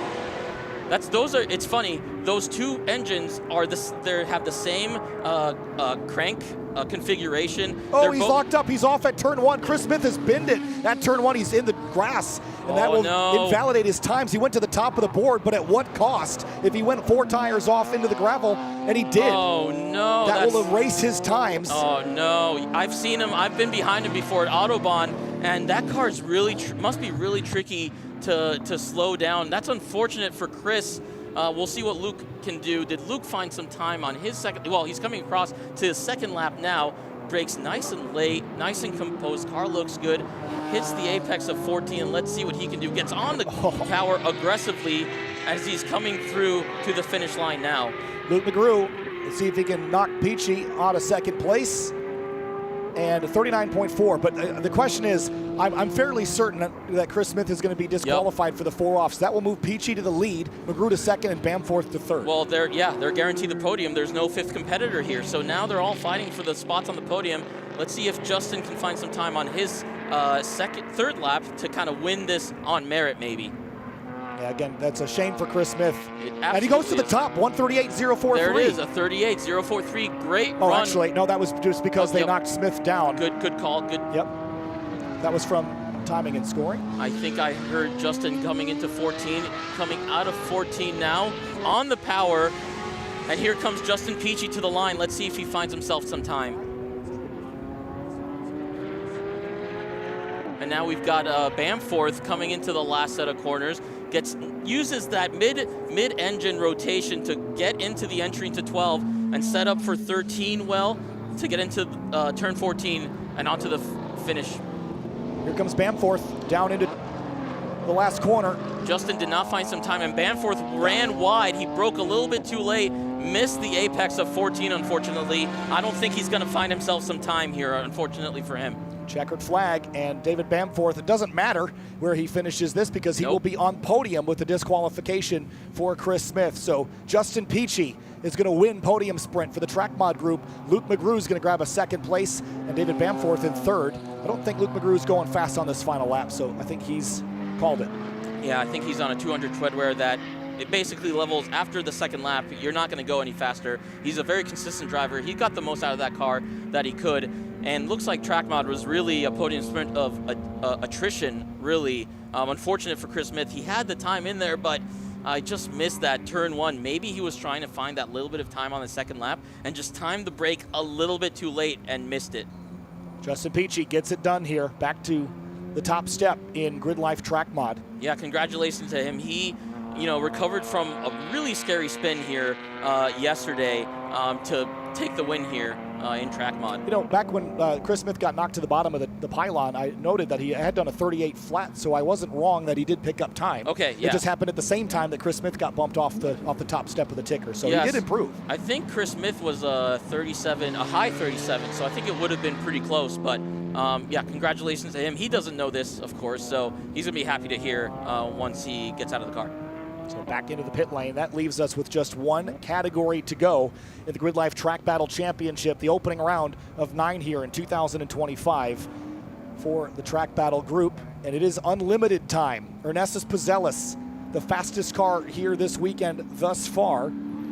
Yeah, this is the crown jewel of Time Attack Unlimited. These are where the fastest cars are. You can do almost whatever you want to it. You can run slick tires. Yeah, this is going to be an all-out gunfight here in Unlimited. Yeah, Pizzellis is on Michelin slicks. Those are going to take a lap or two to heat up. He's got tire warmers back in the paddock, but he had to sit on pit lane for a couple of minutes. Yep. That's an advantage for the others. I think Jimmy Rock is on Hoosier A7, so those come up really fast up to temperature. You know, it wouldn't surprise me if he only does 1, maybe 2 laps, because he knows he's not going to get anything out of that 3rd lap. That car is really abusive on its tires. It's making over 500 horsepower to just the front wheels. It's a lot to ask from front wheels. Oh, Bertulis! Ooh, caught it. He caught it just in time. You do not want to go a 4 off on a warm-up lap. No, you definitely do not. By the way, the top 2 cars in Unlimited in the seating, Prezelis and Rock, their separation in their seed times was only 3/100ths of a second. It was a 133.965 for Prezelis and a 133.986 for Jim Rock. So it's going to be insanely close between these two here. It's really a coin toss, whichever one comes out on top here. We've had a pretty exciting podium sprint here at this first round at CMP, and it's only going to get more exciting here. This is it. This is the last one, and it's going to be really close between Ernestus Prezelis and Jimmy Rock. And for Philip Glass-Hess in his on debut, his first performance here, he's seated 5th. We'll see if he can improve. Here comes Ernie. Take the green flag here in the Corvette. That car sounds like a race car, a race V8. Looks like it almost looks like a C6 GT1 car, but with the splitter hanging out just that little bit more than those old race cars did. Turn 3 looks a little bit conservative here on this opening lap. Yep, definitely. Maybe his tires aren't quite up to temp. Again, your approach matters here. You don't want to ask too much of the car, especially on the first lap. Get a 4 off and invalidate the whole rest of your session. You got to bring it in nicely and try and make it last. Try and get the car to a clean 1st or 2nd lap. Onto the backstretch now. This is where this car is going to open the tap and put down 800 horsepower to the ground. Yeah, coming into a tight turn 8 before the 2nd back straight. A little bit of an early apex there, but it doesn't quite use all the track on exit. This is definitely a more conservative lap from Ernie here, as he's coming back to that kink. Now let's see how much of that curbing he takes on the brakes. No surprise with how fast that car is. Looks like he avoided it. Yeah, he avoided the curbing there. Gets on the brakes later than I would expect for other C6s that I've seen run the podium sprint. But nice, tidy line, stays tight through. It's so misleading because sometimes tidy is slow and sometimes it's fast. It's so hard to tell. It's those ragged laps that you can either tell it's really quick or really slow. Yeah, but it's really dependent on your approach to the corner and the car's characteristics. You know, it could be he has trouble putting down power, or he's just trying to cut as much distance as he can. Oh, really tight there. Yeah, a bit of a charge into 14. Yep. And again, it was a 33.9 that he had. Can he improve on it this time? I don't think it'll be quicker than that, but it will be for Prezelis at 133.6. It was an improvement. That's a great lap from Ernie, despite looking a little bit wrecked. Yeah, he found 3/10 of a second. Oh, man, he's really throwing down the gauntlet here. Let's see what Jimmy Rock can do. He should be next in line. Yep, I think I hear him out of 14. Here it comes. Jimmy Rock is about to set his first lap. Let's see if he can respond here. And I'm sure he does. A 33.201. These guys are just in an all-out brawl. They're just exchanging punches to the jaw and seeing who can live the longest. I wonder if Jimmy's going to do a 2nd lap. He might think that that's the best that he can do. And on A7s, it's not going to get faster on the 2nd lap. 7/10 faster than Rock has gone all weekend long here in the podium sprint. The unlimited track record here for front-wheel drive was a 145, so we've destroyed that record here this weekend. The record for rear-wheel drive we're not going to get to today was Eric Fleming back a couple of years ago. Bertulis across the stripe. Don't think he's got the pace to knock these two off. It's a 39.7. It's going to be an all-out battle between these top 2. Rock is still on it. Yep, Rock looks like he's still on it, so he's going to go for another one. This is now advantage Ernie. You know, he's got tires that come in later than Jimmy, so we'll see. You know, he's got to stay on it here for the 2nd and 3rd lap. If he wants to, gets real loose into 11, but he slows it down, gets a slow down. Looks like he's setting up. Takes the apex, hit the apex there. Great line for Jimmy as Ernie's about to cross the finish on his 2nd lap. Yeah, and he goes to the top, 132.619. Wow. He threw it down. Man, Jimmy, this is a lot of pressure. This literally is 2 boxers in the ring exchanging punches to the face. Let's see if Rock can do better. He surprised us with that 33.2, but he's going to have to do better. Tidy line. He's on the power now. He's going to cut the distance. Man, he's really struggling to put down power there. Let's see what he can do. Is it enough? Oh, man. It's not a pickup. No, he didn't do pickup. It. Man, when you're on A7s, you got that one golden lap, and that's all you get.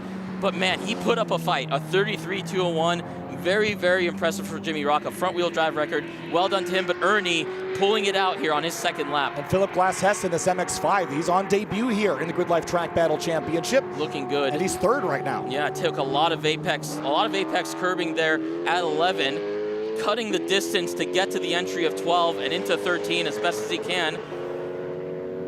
As Bertulis is now going to cross the line in his RCF. Let's see if he can find a way to find some improvement. He does, a 37.956. It's nothing compared to the top two, but still, nonetheless an improvement. Oh, Glass Hayes got real sideways on the power. He's really going for it. He just needs 200s to get back on podium here. Oh man, this is going to be so close. He's still got... It does, 37.7, back to third place. A couple tenths of improvement. I think, did I see a checkered? No, it must have been a green flag that I saw him waving. So let's see if he goes for that third lap. That doesn't look like he's pushing it. 32.619 still for Ernie. I don't think he improved. So Bertulis is going to be the one that has the opportunity to get back on the podium. He needs to find 0.2 of a second on this lap with this big Lexus RCF. Man, it's Lexus versus MX-5. That's for third place. Yeah, unlimited, man. You can come and bring whatever. We have a Civic, we have a Corvette, we have a Lexus RCF. And we have, a Miata, an NA Miata with a turbo case. Wow, that's a lot of curbing from Bertulis. Find that 2/10 somewhere, right? He's really going to go for it.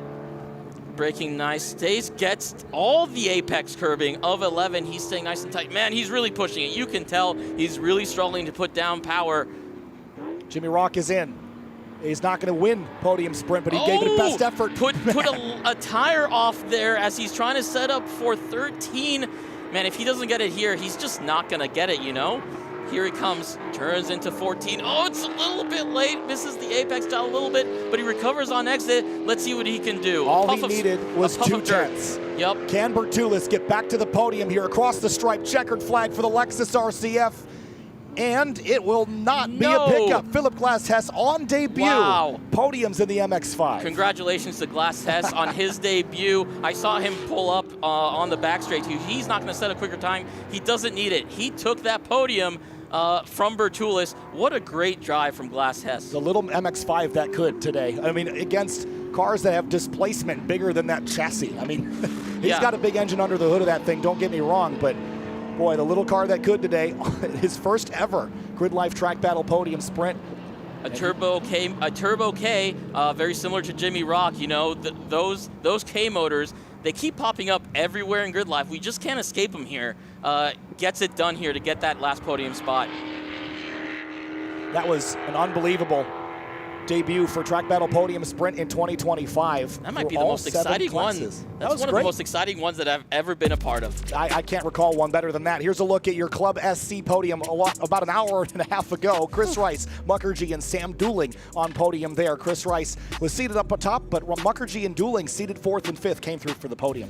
Yeah, I mean, we were excited when Mukherjee got that second spot, and man, he was usurped by all the excitement later on. And in Club TR, Jeremy Bailey surprised everybody, a 141.9, the fastest he had gone all weekend long, defeats McLaren and Stan Feingold for the podium in Club TR. Kevin Vu was only able to do a 44.9. Unfortunately for the 727 Mario Marone, he was out with a mechanical. Josh Halka, Mike Coons, and the number 7 driven by Tony Barber gets a double podium for Team Turn-In Concepts. Yeah, very impressive from Tony to get on the podium. And Mike Coons, too, really keeping Josh Halka honest here in street. Yeah, then in the Street GT category, Ryan Matthews following up his efforts and goes to a 138.889, defeats Mark Kilgore and Connor Gallagher in the Nissan GTR. So move Gallagher up, Austin Hurdle and Drew Vosk 4th and 5th in Street GT. Well, very impressive from Ryan Matthews. Impressive as well for Mark Kilgore and Connor Gallagher, who both found time and were able to close the gap. I'm still curious whether Austin's going to have some data to maybe have a faster time than what we see here. And then Ryan Matthews did something similar in Street Mod, went to the top of that category as well. He'll have 2 trophies to put on the shelf with a 135.386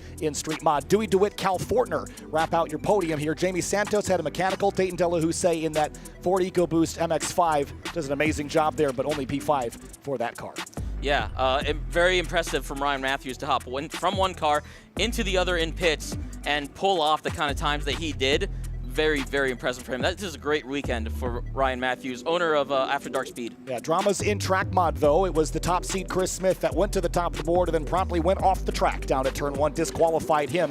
And then it was Justin Peachy that responded with a 38 flat over Luke McGrew and David Bamforth. Yeah, really unfortunate for Chris Smith, but Justin Peachy recovers from that big incident or, big problem he had yesterday to take the win here in track mod. And then in the unlimited category, it was an all-out bare-knuckle brawl at the top of the order. Ernie Pazzelis and Jim Rock going back and forth, but it was the 338 that got it done with a 32.619, throwing it down. Philip Glass-Hess in his first ever podium sprint, 3rd place over Andreas Bertulis. Both those guys should be very proud of their performance here today, and so should Philip Glass-Hess, who takes that podium in his first time in a class of 12 unlimited cars. Let's have a look at your highlights from the GridLife Track Battle Podium Sprint from GridLife South Carolina.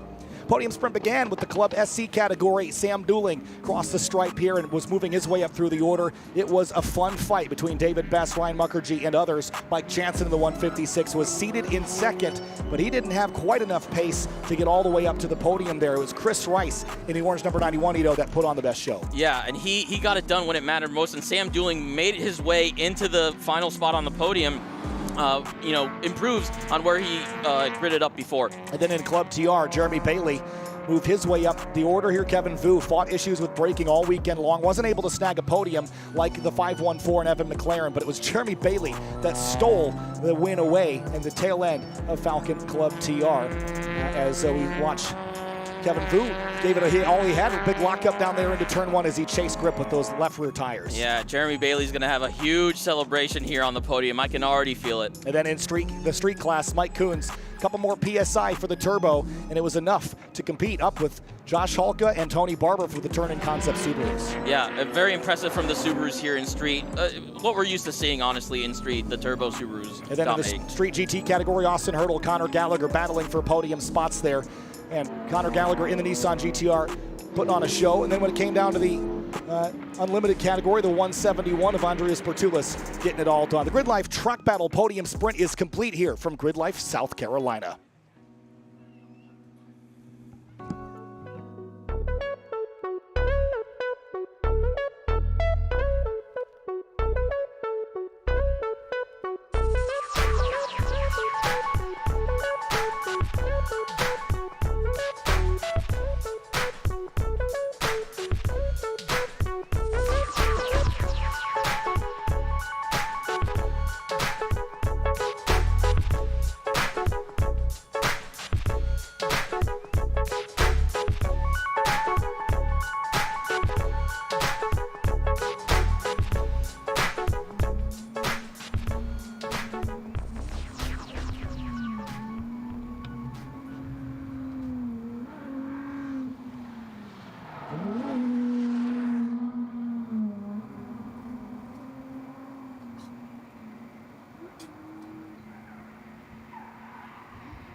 the 350Z, sending it through turn 14 here at GRIDLIFE South Carolina.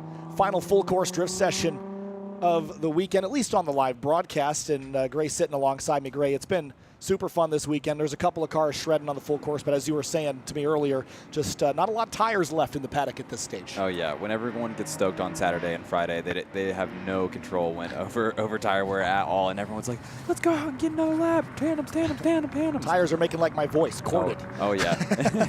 And also it's a lot of misconception is you're running out of tire just as fast on the kart track as you are the main track. The main track is super fast, and you're going to be heating up those tires a good bit, but the kart track material over there is almost comparable to 40 grit sandpaper, which gives them a lot of grip, but also just absolutely murders tires. Yeah, the main track was repaved back in 2020, and it's relatively smooth, so you know, you can kind of skate across it, especially with all the dust and debris and other things that get collected, the marbles out there. A little easier to get angle on it without chewing up the rear tires, but drivers getting some fairly empty track to kind of experiment and play here. Oh yeah. This is just the tip of the iceberg for the season. I'm super excited for all the other events that are coming up this year, especially Summer Apex with the additional kart track to the main track there. That's a site that everyone's been talking about. Comparing it to a popular racetrack in Wisconsin, US Air Raceway, super historic drift track that has a lot of elevation change, and that translates to Road America's kart track, and so I'm super stoked for that. Yeah, Road America, another one of those tracks where we've got the full course as an opportunity to drift. Of course, a little bit of a washout. Bring it in, backy. That's bring a backy. Did He stop? He straightened. Oh. If he would have had a little bit more speed going through that, he would have been perfect. But his front wheels still straightened out, so can't count it. Through turn 3 there for the 350Z, kicking the tail out and back around. Yeah, are there any drift tracks you're looking forward to this year? Well, I think certainly, of course, we've got Road Atlanta coming up in collaboration with FD, so we'll see some full course drift back at Road Atlanta for the first time since 2019, which we're really stoked about. And of course, you know, we head to some other really great tracks along the calendar year. And of course, we'll finish out our season at WeatherTech Raceway Laguna Seca. You can't tell me drifting the corkscrew isn't the coolest thing you ever did. Oh my God, it's the most legendary thing I've ever seen in drift. Ever, and it's what makes GRIDLIFE great, is bringing drift to these tracks that wouldn't commonly have them, and it's just so unique and so awesome to see all these pro drivers, pro-am drivers, and even locals come out to these big boy racetracks and throw down some serious laps. But we just got these 350Zs on track for right now. Looks like he's taking a little cool down. Probably out of tower already. I would say so. It seems like these cars have been out here for a couple minutes already. Yeah. And just doing what they can with the tire they've got left. And looks like this 350Z is going to head back to the pit lane. But all right, so you talked about Road America. I mentioned Laguna Seca and Road Atlanta. What else is on your favorites list for the year? Ooh, that's a tough one for me. Midwest obviously is the vibes are up. It's not the greatest track in the world, but it really brings out the Midwest's best drivers. Midwest is that a real word? Midwest. Midwest with an apostrophe S. I suppose, but I think I love Midwest the most because it brings out that community around there and all those drivers from grassroots to pro drivers, all from the Midwest. Gingerman is in a historic drift track for the most part. Yeah, so quiet out there, just a couple of 350s circulating in GRIDLIFE Drift. Now the full course take wasn't as much today as maybe we were hoping for or expecting. We saw Nick Swan egging drivers on down there at turn 1 earlier. Do something cool, do a backy. Yeah, he was egging them all on, and Swan really carries that stoke across the board for all the drivers. And big shout out to Swan running drift this weekend. Running drift on 2 tracks is not an easy feat, and luckily he had his assistant Ben help him out run the kart track while he runs main track, and keeping the flow good for these guys.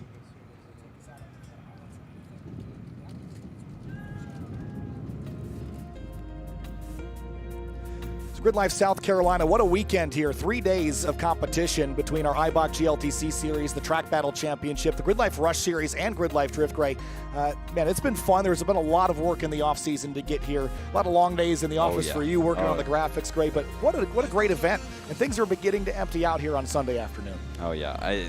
The amount of work that goes into these events, people don't see, and late nights between me and Kyle talking about graphics and nerding out about the live stream, and I'm really stoked on the start of the season. It's going to be awesome. We've got a handful more streams for you here this season. Every Grid Life event with 2 exceptions. We will not be streaming at Road Atlanta, unfortunately, nor Mid-Ohio Sports Car Course, but every other Grid Life event is going to be streamed this season from our fantastic new stream crew with Project Prime. They've done an unbelievable job this weekend getting into the rhythm here with Grid Life. It is a challenging setup here because, I don't know if you've noticed, but there's not a lot of walls around this racetrack. It's hard to get the camera guys out to their position, so it's been tight timelines and long days and long nights for these guys. They've done an unbelievable job following the weekend so far. But having a look at some of the highlights here for the weekend, it was a busy weekend with lots of track battle action here, Gray. Some of the time attack cars from all around the country getting set for their season of action in the Eibach GLTC series. We saw some phenomenal racing there. Eric Cattell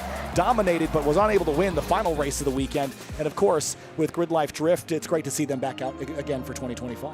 Yeah, and Ryan Eggerling was the name of that MB Drift driver that was getting a little silly on track. But yeah, great weekend for Drift. And Grid Life South Carolina is our first event of many this season. Round 2 of our broadcast will be at Grid Life Midwest Festival in South Haven, Michigan in June. We'll see you there. Thanks, everybody. Kyle Heyer with Grid Life. We'll see you next time.